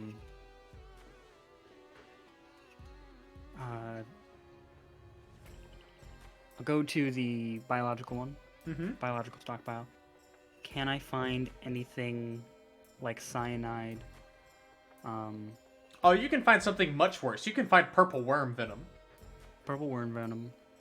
Okay, so this place is more guarded than the other place. So Yes. I'm gonna have a harder time doing this, but I'm willing to spend the time to guarantee that I stay stealth over expedition here. And grab Okay. whatever I believe wouldn't be noticed within the next hour. Like, they'd have to do inventory to check. What's like the mass? What's like the volume here? Purple worm.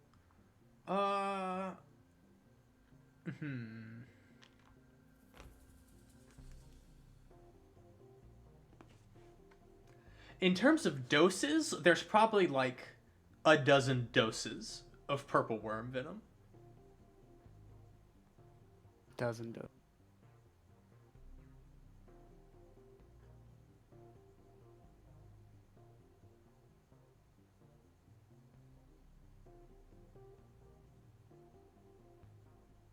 Can I find a container that I think could contain all of it? I mean, the container that it's resting in, yeah. Oh, it's one big thing? Yeah, it's like a box that has like all of these doses in it.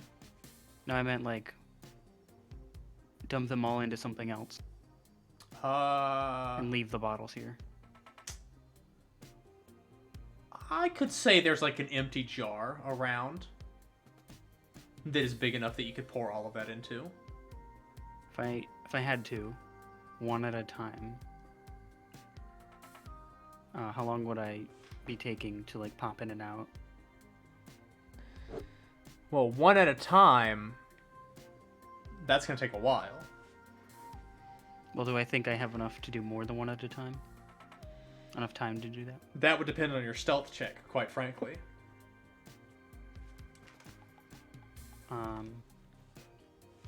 If I were doing it one at a time, do I think that I could? I have a better idea. I'm going to I'm gonna have the jar ready, and then I'm just going to grab. Gonna pop in, grab the whole crate, pop out, and then dump them all into the jar, and then put the crate back with another pop in. Yeah, that's the easiest way to do that. Most certainly. That'll take a single stealth check rather than a dozen. So, I'm assuming you're gonna wait for like the patrol. The best opportunity. Yeah, you're gonna wait for the best opportunity. So, you wait for the eyes to turn away, and you pop in and grab it and try to pop back out really quickly. Roll me a stealth check.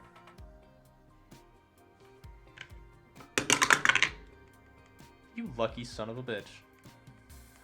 You pop out, quickly grab it, grab the jar, pop back in, and just as you pop back in, the Illithid that was watching just turns to where you were, and then turns back.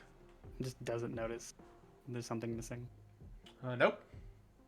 Now, I'm putting the bottles back, so that should increase the amount of time before they notice anything's wrong.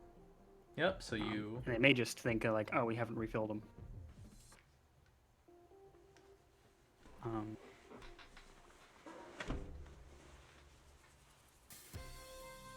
Okay, so I have a jar of, like, does that stealth check include me putting it back? I will say yes. Okay. So I have a jar of 12 doses of purple worm venom. Is that jar something that was coverable? Like it had a lid? I mean, yeah. What's the point of having a jar that doesn't have a lid? So yeah. Okay. I mean, a beaker would be the thing, but I guess that wouldn't be in a stockpile. I was about to say that's not a jar though. Okay, so I have a jar of that, along with mercury and arsenic.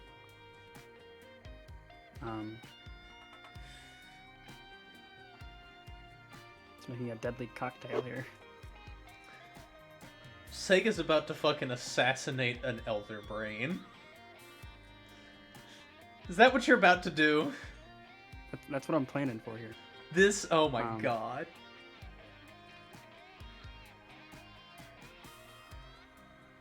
I mean, I might even be able to get them to do it for me.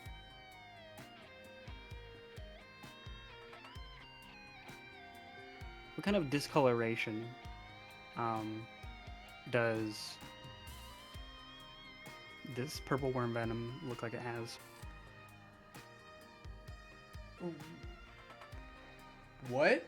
Like, do I think it would be noticeable compared when compared to a tub of fluid containing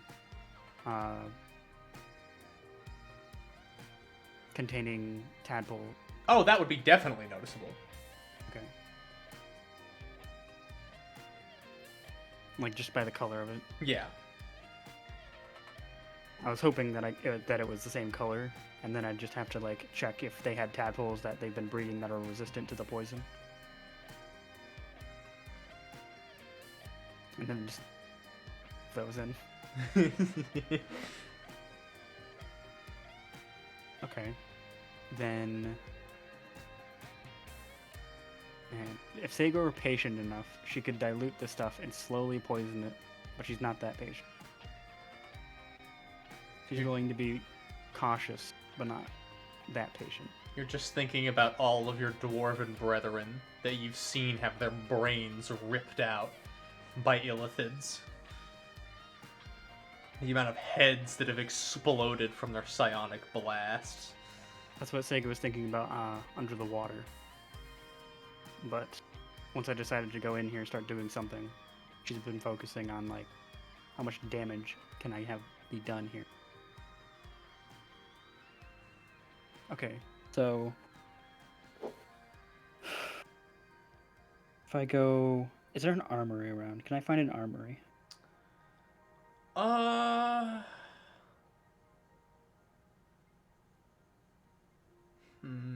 Here's the thing. Most of a illithid's like offensive capabilities are like within them. Mm-hmm. The only ones that really have equipment are wearing it. So there isn't really a need for them to store or stockpile equipment outside of stuff that they just aren't or can't use. And do they have a stockpile of loot? Like from things that they've killed? I mean, you've been in the warehouses. Those are their stockpiles. Do they have siege equipment or explosives? Explosives, no. The siege equipment they have is the cannons on the wall. There is that. I want to go have a look at the cannons. All right, you fly out. You go to one of the 3 cannons along the wall. Sega doesn't know how they work, so. Although the way you described them, I think I have a guess out. Yeah. You see that like one of these cannons has like a dozen different peons that are like hooked up to it and appear to be like stationary, and then one not necessarily like one of like the highest ranking guard, but like this is a more armored illithid who appears to be the gunner, who's just steadfastly watching out into the cavern.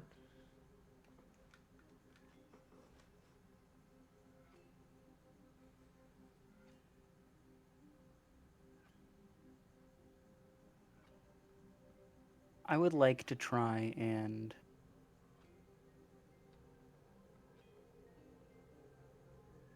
oh goodness. I'd like to try. Okay, here's my plan I have now. I'm going to use the rocks as a distraction that I'm going to like pop in, toss one, pop out, pop in, toss one, and like high as I can up in the air within the Illithid Citadel, but not within the Elderbrain Chamber, so that when they hit the ground, it sounds. I'm already gone in the. How high are the ceilings? This is actually a very tall ceiling. You can get like a few hundred feet, like nearly 400 feet up. In the Citadel? Like in this cavern. Okay. I meant inside the Citadel. Well, I mean, the Citadel is in the cavern, so you can be like above it, above this place, and be easily a couple hundred feet in the air.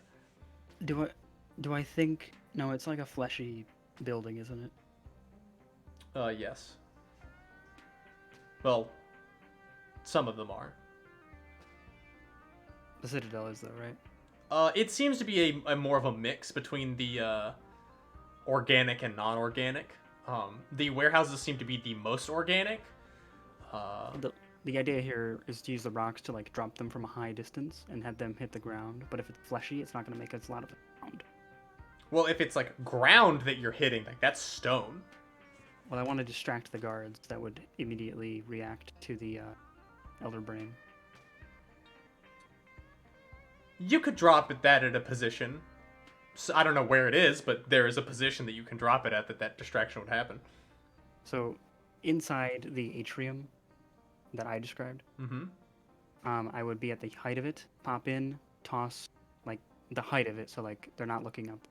That kind of a rule, I guess, that kind of expectation, and then toss them down at different angles, and then as soon as I leave my hand, pop out, and as soon as I pop out, like as soon as they leave my hand, I'm moving and popping out, and going through the wall into the Elder Brain area, and behind it, or well, preferably I would be going around the room, and then enter in behind it, and popping out, or like popping in and smashing the purple worm venom against it.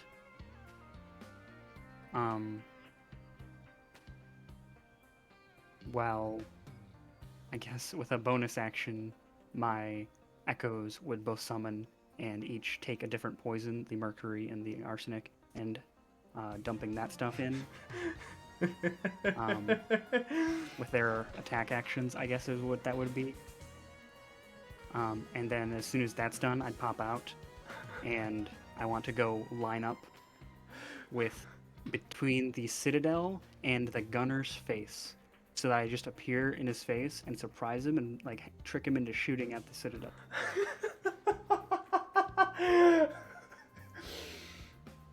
He's trying to shoot at me, but then I pop out of the material plane and get out of the way because I'm not sure the psionic energy would not affect me in the ethereal plane. Okay. So, that is the extent of my plan here. Okay, roll me a power check. 28. Okay, that's enough. That should actually be a 29 because you're level 18. You're right. I forgot to up that. Okay, so I'm gonna give the guards a roll. That's 2. I'm gonna give the Elder Brain a roll. That's a 6. So you toss the rocks as you describe. The guards in the atrium immediately, get on guard, and a couple of them are sent from the Elder Brain's chamber into the atrium to look. You then loop around while they're distracted, go right behind the Elder Brain. I'm gonna say above and behind, because that's probably where you would be. You summon... dumping us onto it, so that it pours across its wrinkly folds. Yeah, you pop open the purple worm venom. You hand the mercury vials to one of your echoes. You hand the arsenic to another. They can take it off my body. You all pop out of the material plane instantaneously. You have surprise, so you don't instantly get murdered by a dozen different illithid brain blasts and have your head explode. And then you pour the purple worm venom, the mercury, and the arsenic all onto this thing. I need to make con saves for this.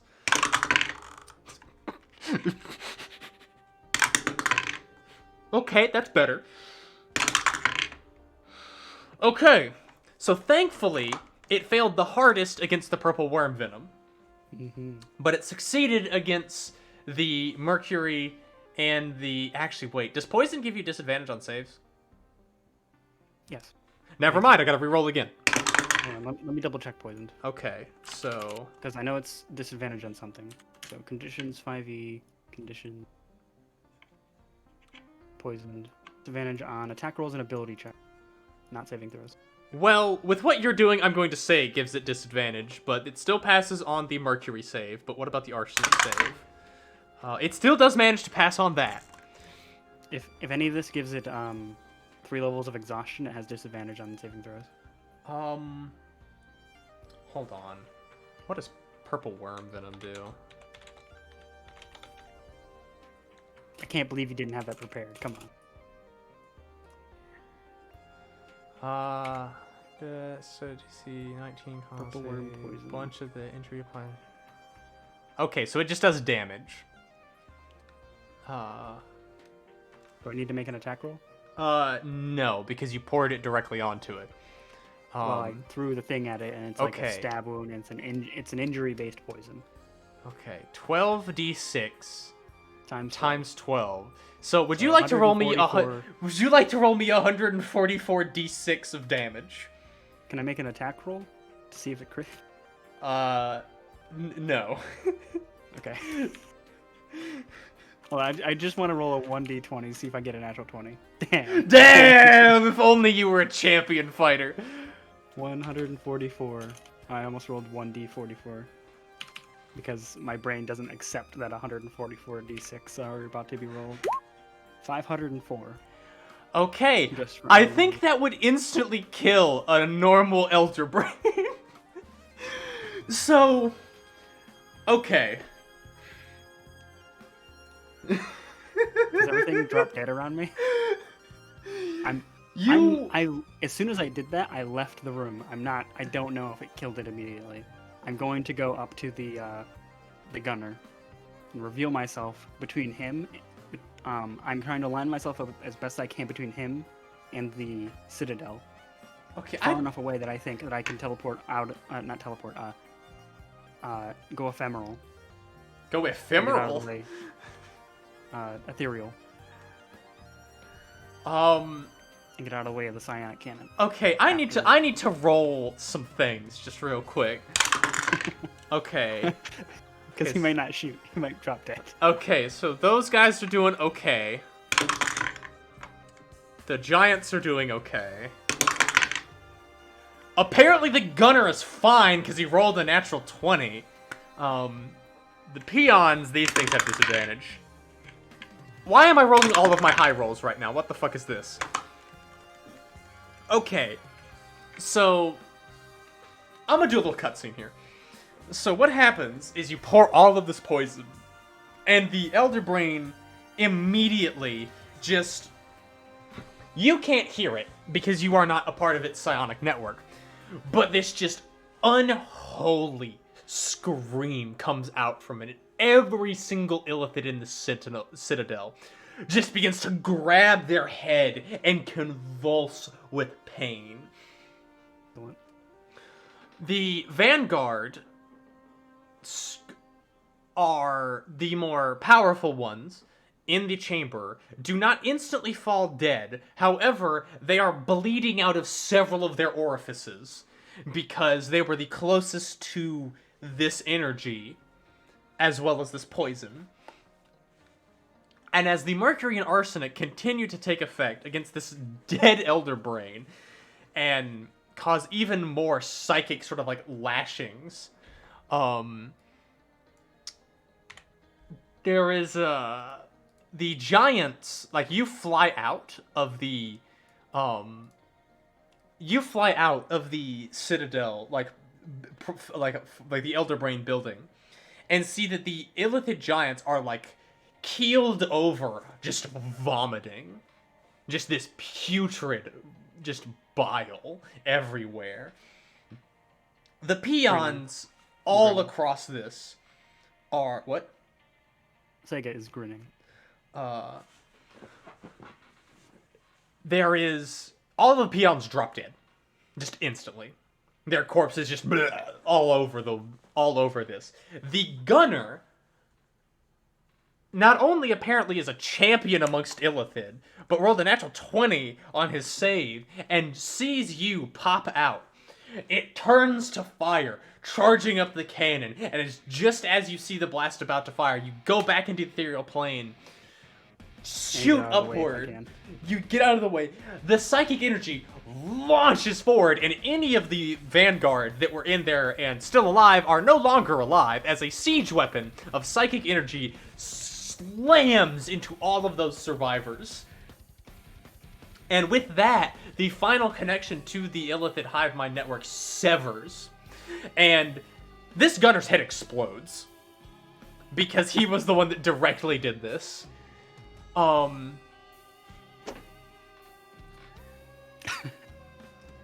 just fucking assassinated an entire illithid citadel by yourself. Like, the giants are catatonic.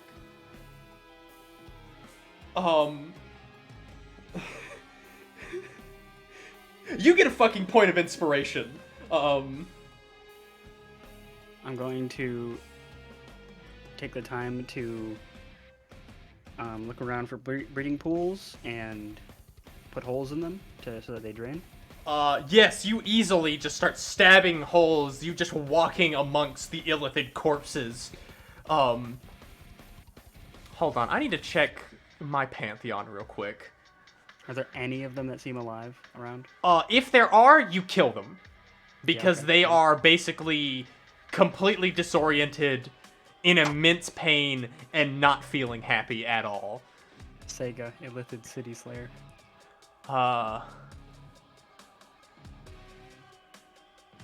Okay, so yeah, he would take notice of this. He would definitely take notice of this. Oh, you're checking their god stuff? Yes, I'm literally checking my gods right now. I'm looting some of this. I'm taking the time to like, I'm doing that first, but I'm also like checking the illithid corpse bodies for like, the first one had a magic item. What other equipment do these people have? Or did these once people have? Give me a moment. Sorry, a lot is happening right now. I understand. Should I just go watch a YouTube video and let you think? Give me a second. Sorry, I need to just check a lot of shit. I'm just gonna check out and I'm gonna keep on like babbling about what I'm doing. So I'm just gonna check out and you call me. Call my name when you need me. Okay.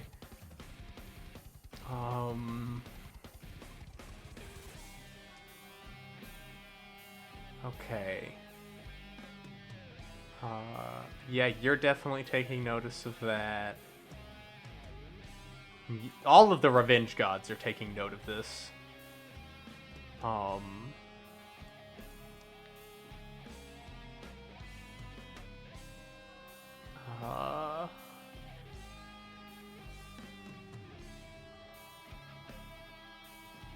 Yeah, Vix definitely is taking note of this.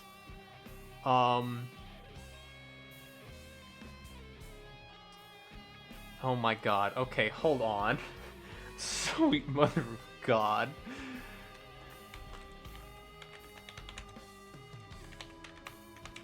Sega, got him.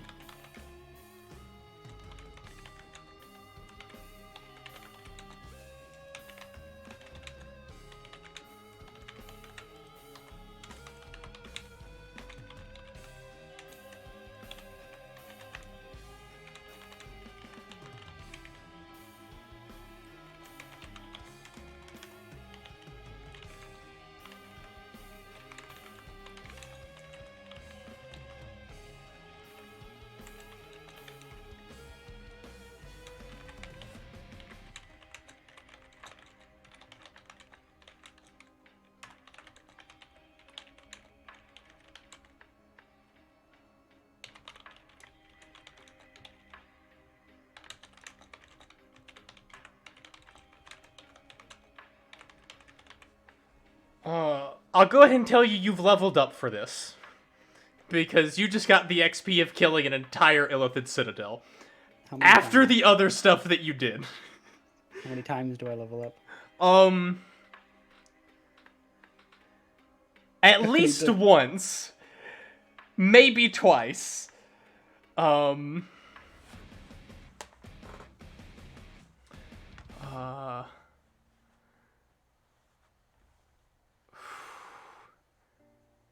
Holy shit.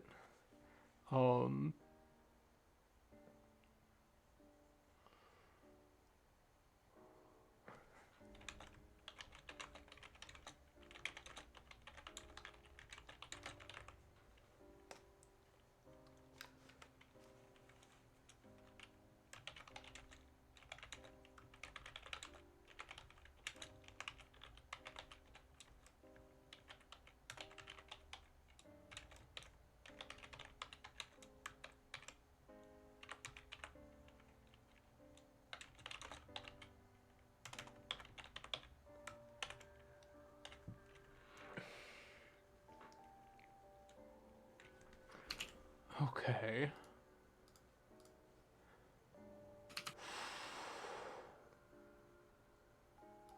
Sweet Jesus.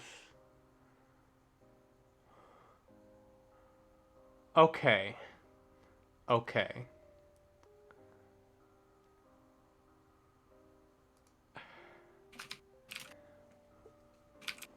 What? Okay. You're gonna be looting some of these Illithid, right? Mm-hmm. Amongst them, notable loot is these chitinous weapons, these obsidian blades, from breastplate to full plate of this this chitinous illithid armor. You find things like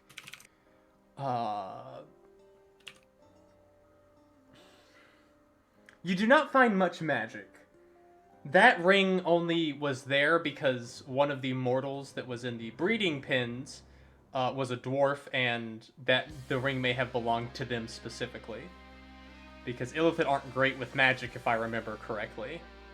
Correct. They are against using magic. I don't even think that Against Illithid realized that that ring they were carrying really was magic, or if they did, they were hiding it.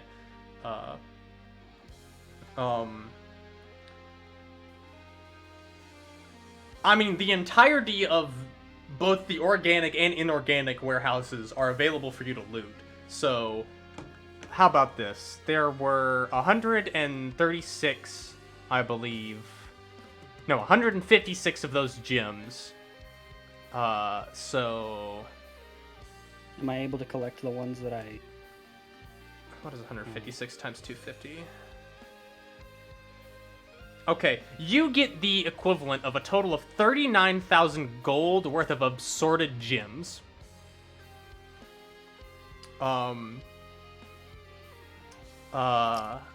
Is there... Yes? What? Is there a bag of holding or something like that anywhere in the city?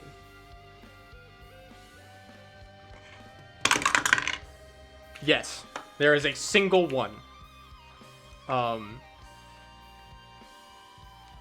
It was in the, it was in one of the research areas. It did not appear to have anything in it because the Illithid just thought it was a sack. So I can, like, turn it inside out and... Yeah, like, literally, like, rations come out. And, like, basic tools come out of it. Nothing important comes out. Excellent. I started eating a ration, and I am going to put most of those gems in there because I don't have the strength to carry that many gems. But I'm gonna. Yeah, you do that. Are there any organic materials, whether it be chitin or skin, leather, poison, eyeballs? How do the weapons seem to me? Like the obsidian weapons and the other weapons that they have. How do those how good of weapons do those seem to me? Not as good as your stuff. Right, but if I wanted like a backup, just like a sidearm. I mean, yeah, that'd be a pretty good sidearm. It'd be a wicked as hell sidearm. Basically, whatever kind of weapon from like great sword to dagger,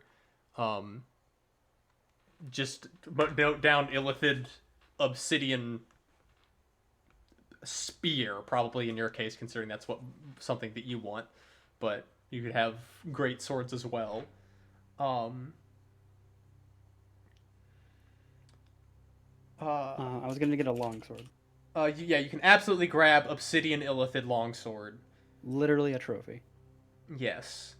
The armor you can't wear because you have bones, and illithid don't. Right. I'm going to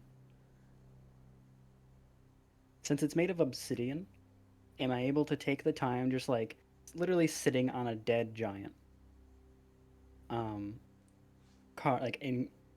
Take the time to engrave into it City Slayer. Oh hell yes. Oh hell yes. You can.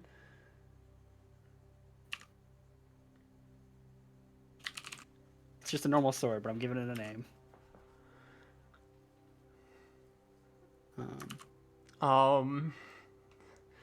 Holy shit, oh my god. Oh, I fucking love D&D. I'm taking Sentinel. Sure. Sure, you can absolutely take Sentinel. I know. I'm level 19. I get an ASI, so I'm taking Sentinel.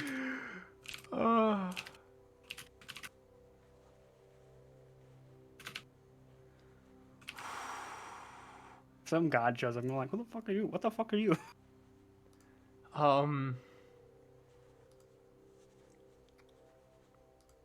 Most of my gold is in assets right now. Yeah. I'm gonna be like a Skyrim character going around like, can I trade this for you? Like, you got anything that's like worth it to me? Or like, I've already drained all the gold out of your pockets, so.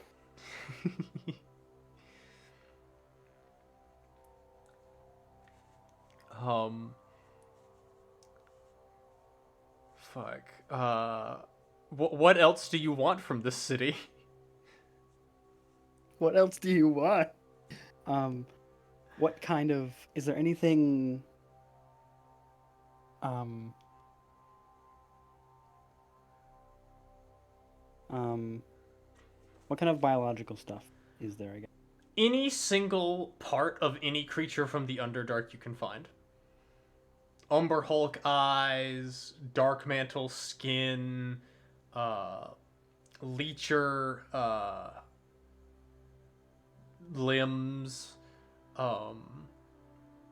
face, spider mandibles. Literally any creature that exists in the Underdark, there are body parts of it in this warehouse.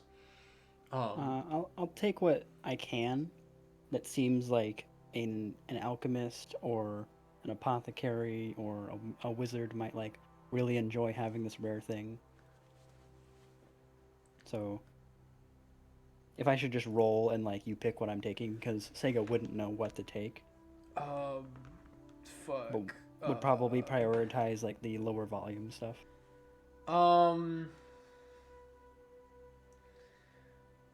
Note down,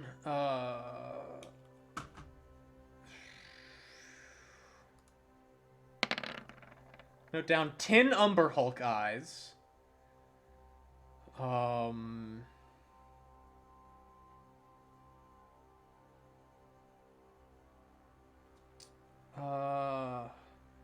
Fuck, I really wish I had read up more on Underdark creatures now. There is a single purple worm stinger.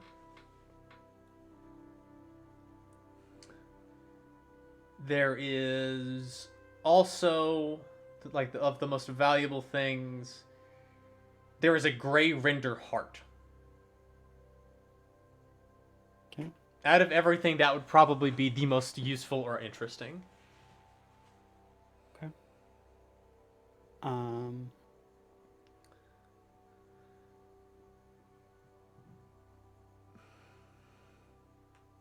Do I think I could strap a Umber Hulk carapace onto my back and it not mitigate my mobility? You're Or is 20 it too strength, gang. You're fine. big? Okay. Then I will have Umber Hulk carapace. Okay. Then Sega and I remember that there is people here as well. I was wondering if you were going to do anything about them. Yeah, I just like kind of spent a few hours basking in the glory of what I've achieved. I'm like, oh shit, there's people here.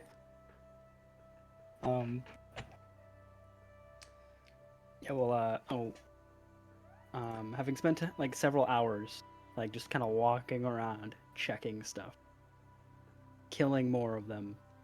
As soon as I remember that, I summon Alev, and we are like literally a straight line to that place. You get back there.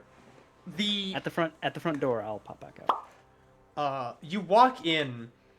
I'm gonna say this building was in the way of the psionic siege cannon, because this will be fun.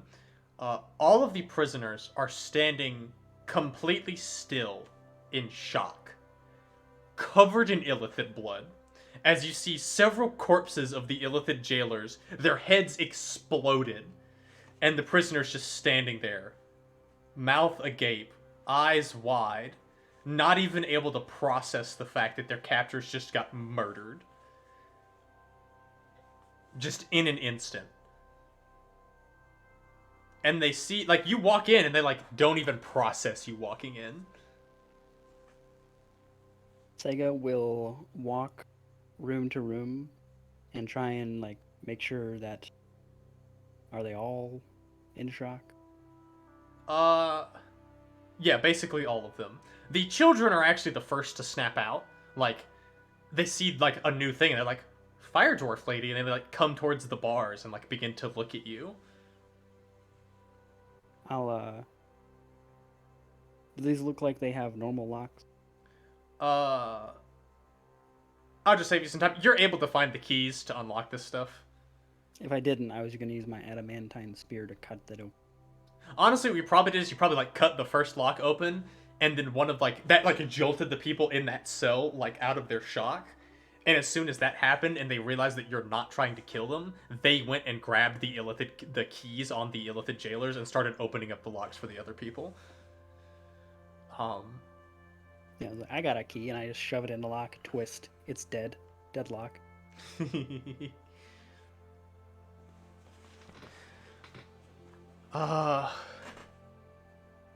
But like they all like gather around you. There's that dwarf researcher that appeared to be one of the few males. There's a couple of drow. There's a couple of humans. There's like a gnome, a single gnome. There's also one Goliath amongst them. The Goliath was one of the females. They all just gather around you, just in shock, with the various children that some of them like aren't even really paying attention to them, and others are being more, not necessarily protective, but like remembering that these things exist, and not,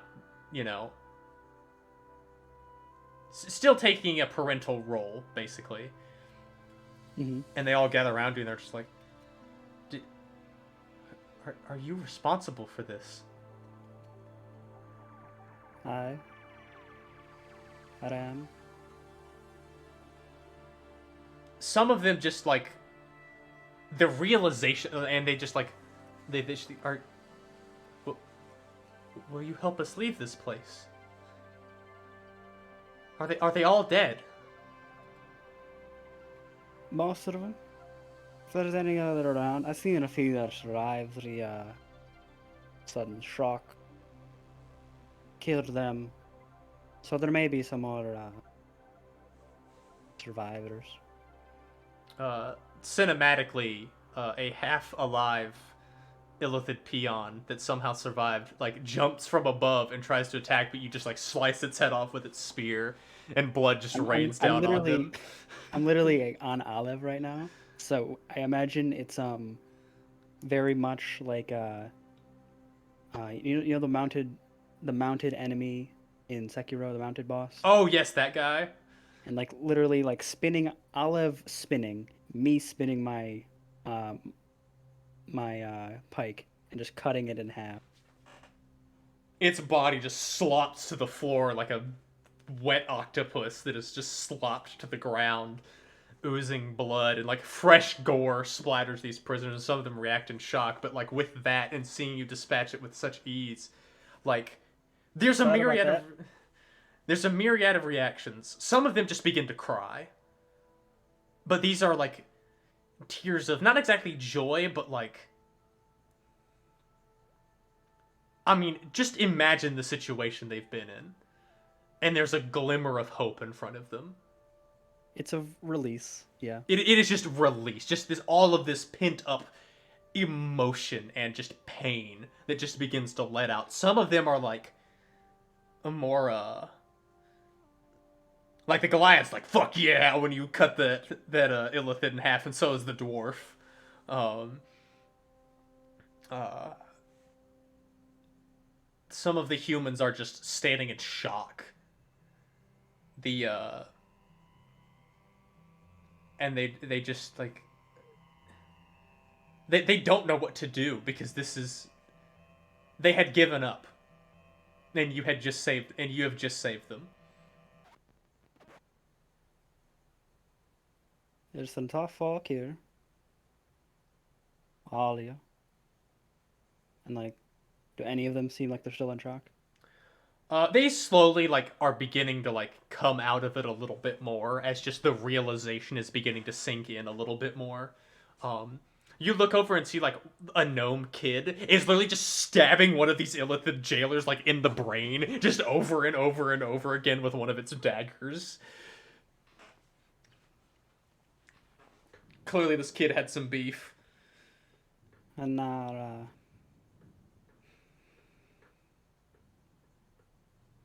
you should arm yourselves. And I just kind of like gesture to some of the bodies. The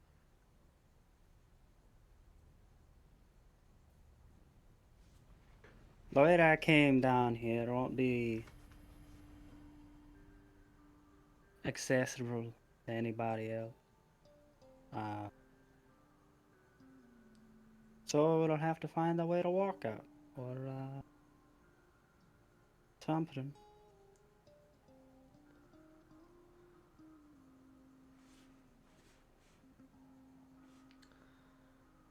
I didn't come planning to do any of this, so don't expect another miracle from me. The Goliath speaks. This one miracle was already enough. And she begins to take like a great sword from one of the jailer's corpses.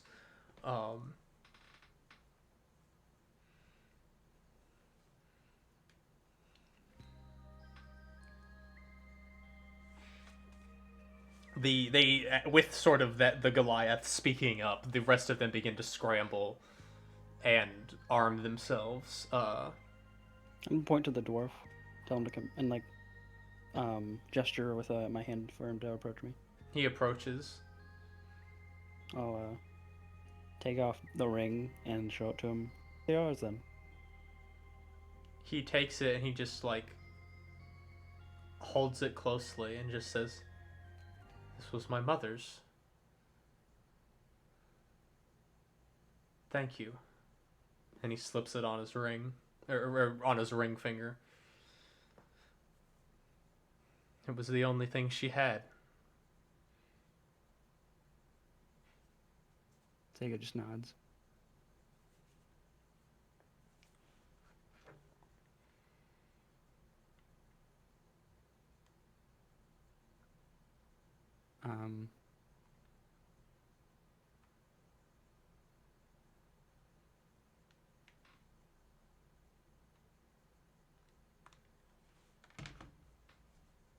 Arya stay in the room for a moment, and I'm going to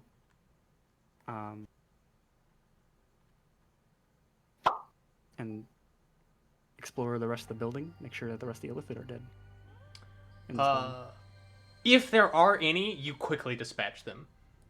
The Illithid basically have the equivalent of like four levels of exhaustion or more right now, if they are even still alive. So you are able to just, with such ease, dispatch the rest. Okay. Back in the room, all the people. Did any of them leave while I was gone? The Drow apparently have because they apparently were they were one of the longer standing prisoners, but still have not necessarily retained some of their skill, but sort of like an instinctual, Drow's ability to survive in this harsh Underdark place, sort of kicks in, and they went out scrounging, and they've gathered up some food that these people that can actually eat, as well as some more clothes and blankets that are mostly made of the skin and hides of various beasties of the Underdark. Some of the dark mantle leather that you ignored in the bio warehouse. They are bringing that back and are very quickly making this into makeshift clothes, cloaks, boots, that kind of thing. What kind of entrances into this building are there? Why are you asking? I'm going to tell these people to I'm going to instruct them on how to defend the place, and then spend as much time as I need to make sure all the Illithid in the city are dead. Okay. Once you start educating them, the Goliath says, I can handle them. They are still largely in shock. Purge the city of the rest of this fucking filth. Okay. This Goliath lady gives you a firm nod. What's your name? My name is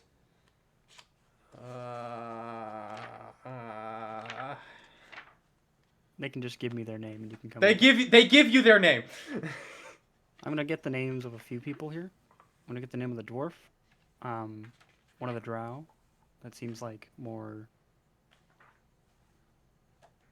capable than the other drow, if I can tell. Both of them there's they seem equally capable. They've both been in this shithole a very long time. Does it look like there's a pregnant woman or motherly type that seems more keeping her head? There is a well, the Goliath lady is actually pregnant, but not extensively, and she is out of everyone keeping her cool the most. A couple of the other mothers are sort of beginning to remember that there are children that they need to take care of, and are beginning to round them up and, prevent them from wearing the squid heads like hats and stuff. Alright, let's make sure the children are safe. The building is on lockdown while I do some business on the outside. And you want to go clean up the rest of them? As much as I can find. You purge all of them. Excellent. The few that remain, you are able to hunt them down and slay them. Excellent. You there are a lot of resources in the city that these people and I are going to be taking advantage of before we leave. Okay. By the way, you have been down here and doing this for probably 6 to 8 hours. You've been down here a while. Yeah, my plan after I kill all these Illithid was to give these people some instructions and go to sleep.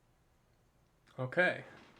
Hold on. I need to note down in my calendar, Sega assassinates Illithid City.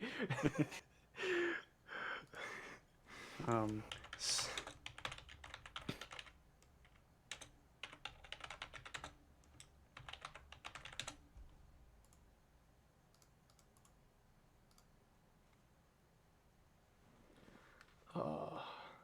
gonna try and give this group some structure. Okay. Oh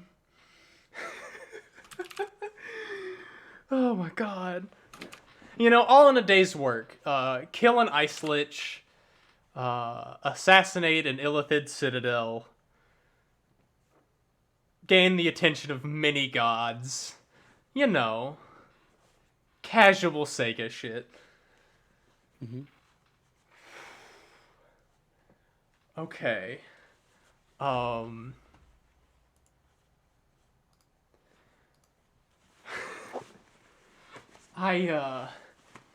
While you think of the next couple things you want to do, I need to go to the bathroom real quick. I'll be right back.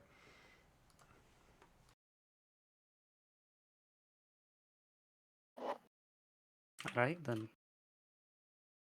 Kicking up some shit now.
I see you have selected Sega's theme for this. Essentially. Okay. I'm sorry, no, I am legitimately amazed at what has just happened. This is easily the coolest thing I have ever seen anyone do in D&D. You literally assassinated an entire fucking Illithid citadel by yourself. Holy shit.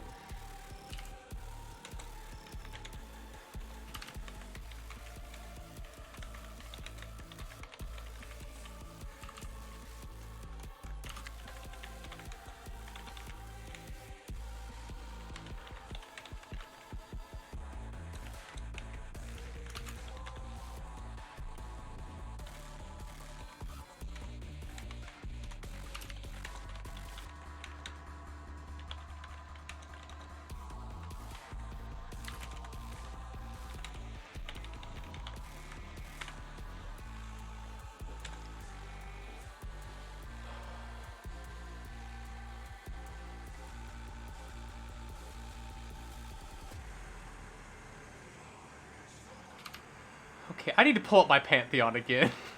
Because if someone earned the attention of a god today, it was you. I ain't done. I know you aren't, which is what makes this amazing.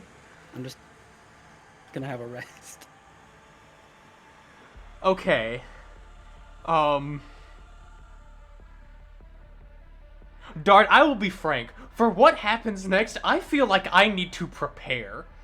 And also, I feel like you should also be given an opportunity to think about what you want to do next. I'm gonna give these people instructions, and I'm gonna go to sleep, and then we can be done. Yeah, that absolutely can happen. You go sleep. I'm gonna give them instructions, and What- I have something prepared there. What is the instructions that you give them? I'm gonna assign largely the drow, but also like if anyone's interested in going with the drow and learning from the drow, then those are gonna be scouts. They are going to go look at places before anyone else does, even if they think it's safe there. Then I'm going to assign some vanguard, so scouts and vanguard, which the Goliath in charge. and they will come to secure a location that where anything needs to be done there that isn't just scouting. Then I'm going to arm the mothers and anyone volunteering to protect the children, and assigning them as the maternal guard.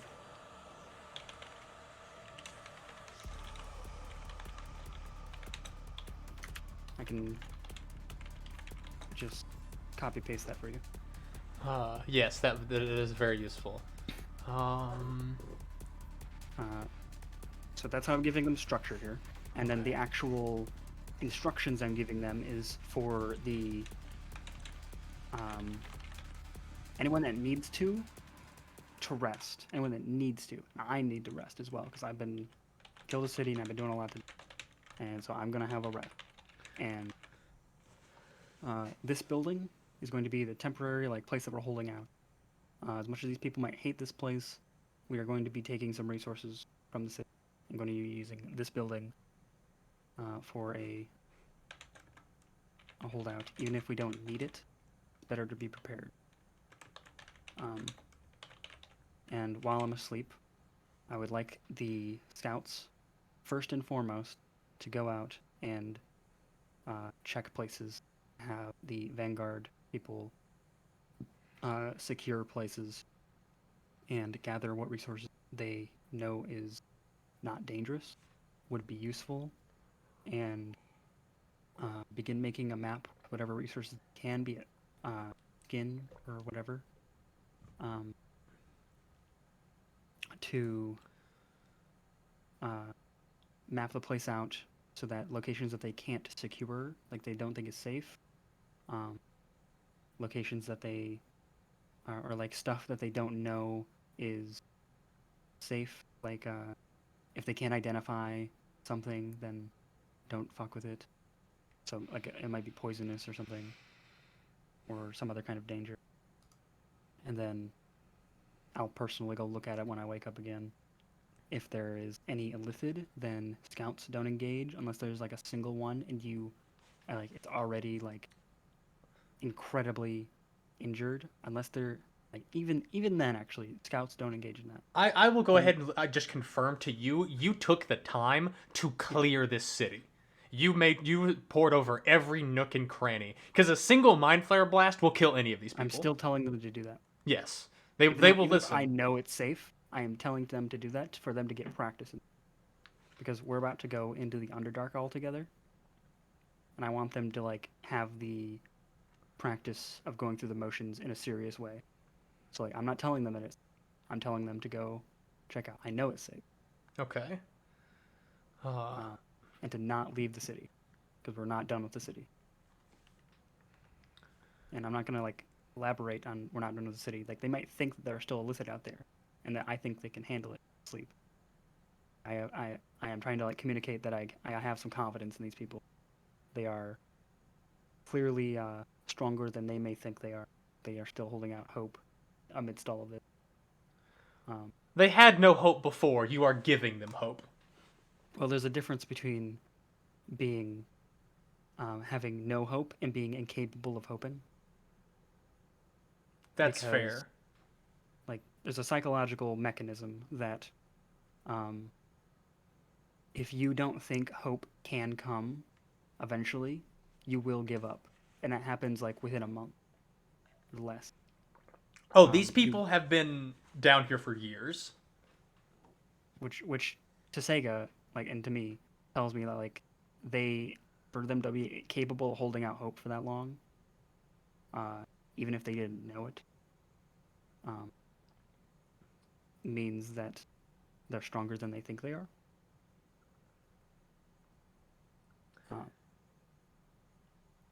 Because once you're really broken, it doesn't matter if someone shows up to help. You're not, you're basically dead. There are a couple of people like that, but they are being tended to by the others. They are being basically piloted around, and some of these people you can tell they're just going on autopilot right now. They are listening to what you are saying and are thank God, instruction. I don't have to think. I just have to do. Yeah. And because of that, like, they're still just sort of, like, mindlessly, like, in shock of what is happening, but their body is just going so they can do something. I'm gonna have the dwarf, who seems like the most intelligent. He seems to have, like, the highest intelligence, right? Out of all of them, probably. I'm gonna have him, like, give those people, like, just instructions, just even if it's just busy work. Like, just putting up a barricade. Give them something to do. Unless they need rest. Well, most of these people have been sitting on their asses or breeding, being forced to, so they aren't actually that tired. And so they can actually... You are the most exhausted person here out of all of them. And once I'm confident they, at least, like, the quote-unquote leadership that I've selected will understand and communicate my instructions, I am going to select a corner and sleep. All right.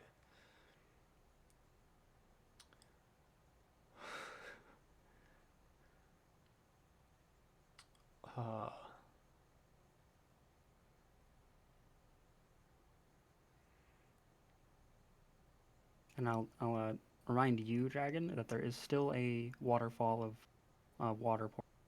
Yes. So there is a source of clean water, even if it's boiling. I mean that just means it's clean water. Yes, the Drow are definitely going to be making note of that, but it will. Yes. I have noted down the fact that waterfall was diverted yesterday, so I made sure I was aware of that.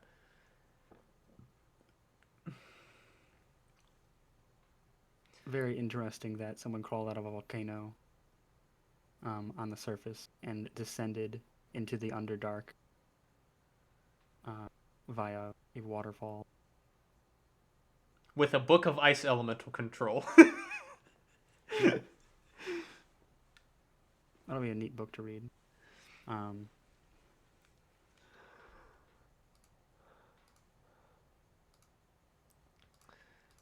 It's gonna master all the elements. This is so wild to me. See, this is why I needed you as a player, Dard. Mm-hmm. This is why I needed you as a player. Because you do shit like this. Well, this was mostly thanks to Olive. Yeah, Who's but you did it. You used your resources. Olive's been at 12 HP, by the way. I need to get Olive some fire absorption. Because all he has is 3 times my level of HP.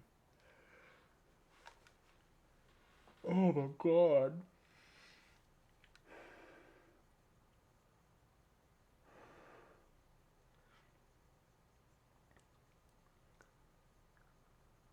This is awesome. This is so awesome.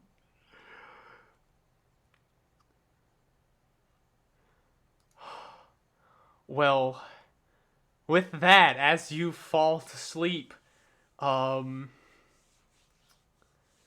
gonna call it there. Holy shit. Oh my god, this is so wild to me. Not even playing Fweer? Yeah, you're not even playing Fweer right now. You know what Fweer would have done? Uh, She would have domed that goddamn brain yeah. and be running this. Yeah. Okay. And Well. these people would be like, "You're our savior." More like under new management. Not evil management. But I don't. You care. wish it was evil management.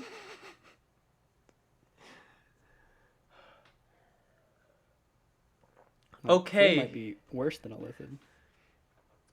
Well, with that, internet, this was fun. Welcome to my world. Welcome to the age of. No, hold on. What is it? Saga? Saga of Sega? The Sega Saga. There you I will see y'all next time. Goodbye, internet.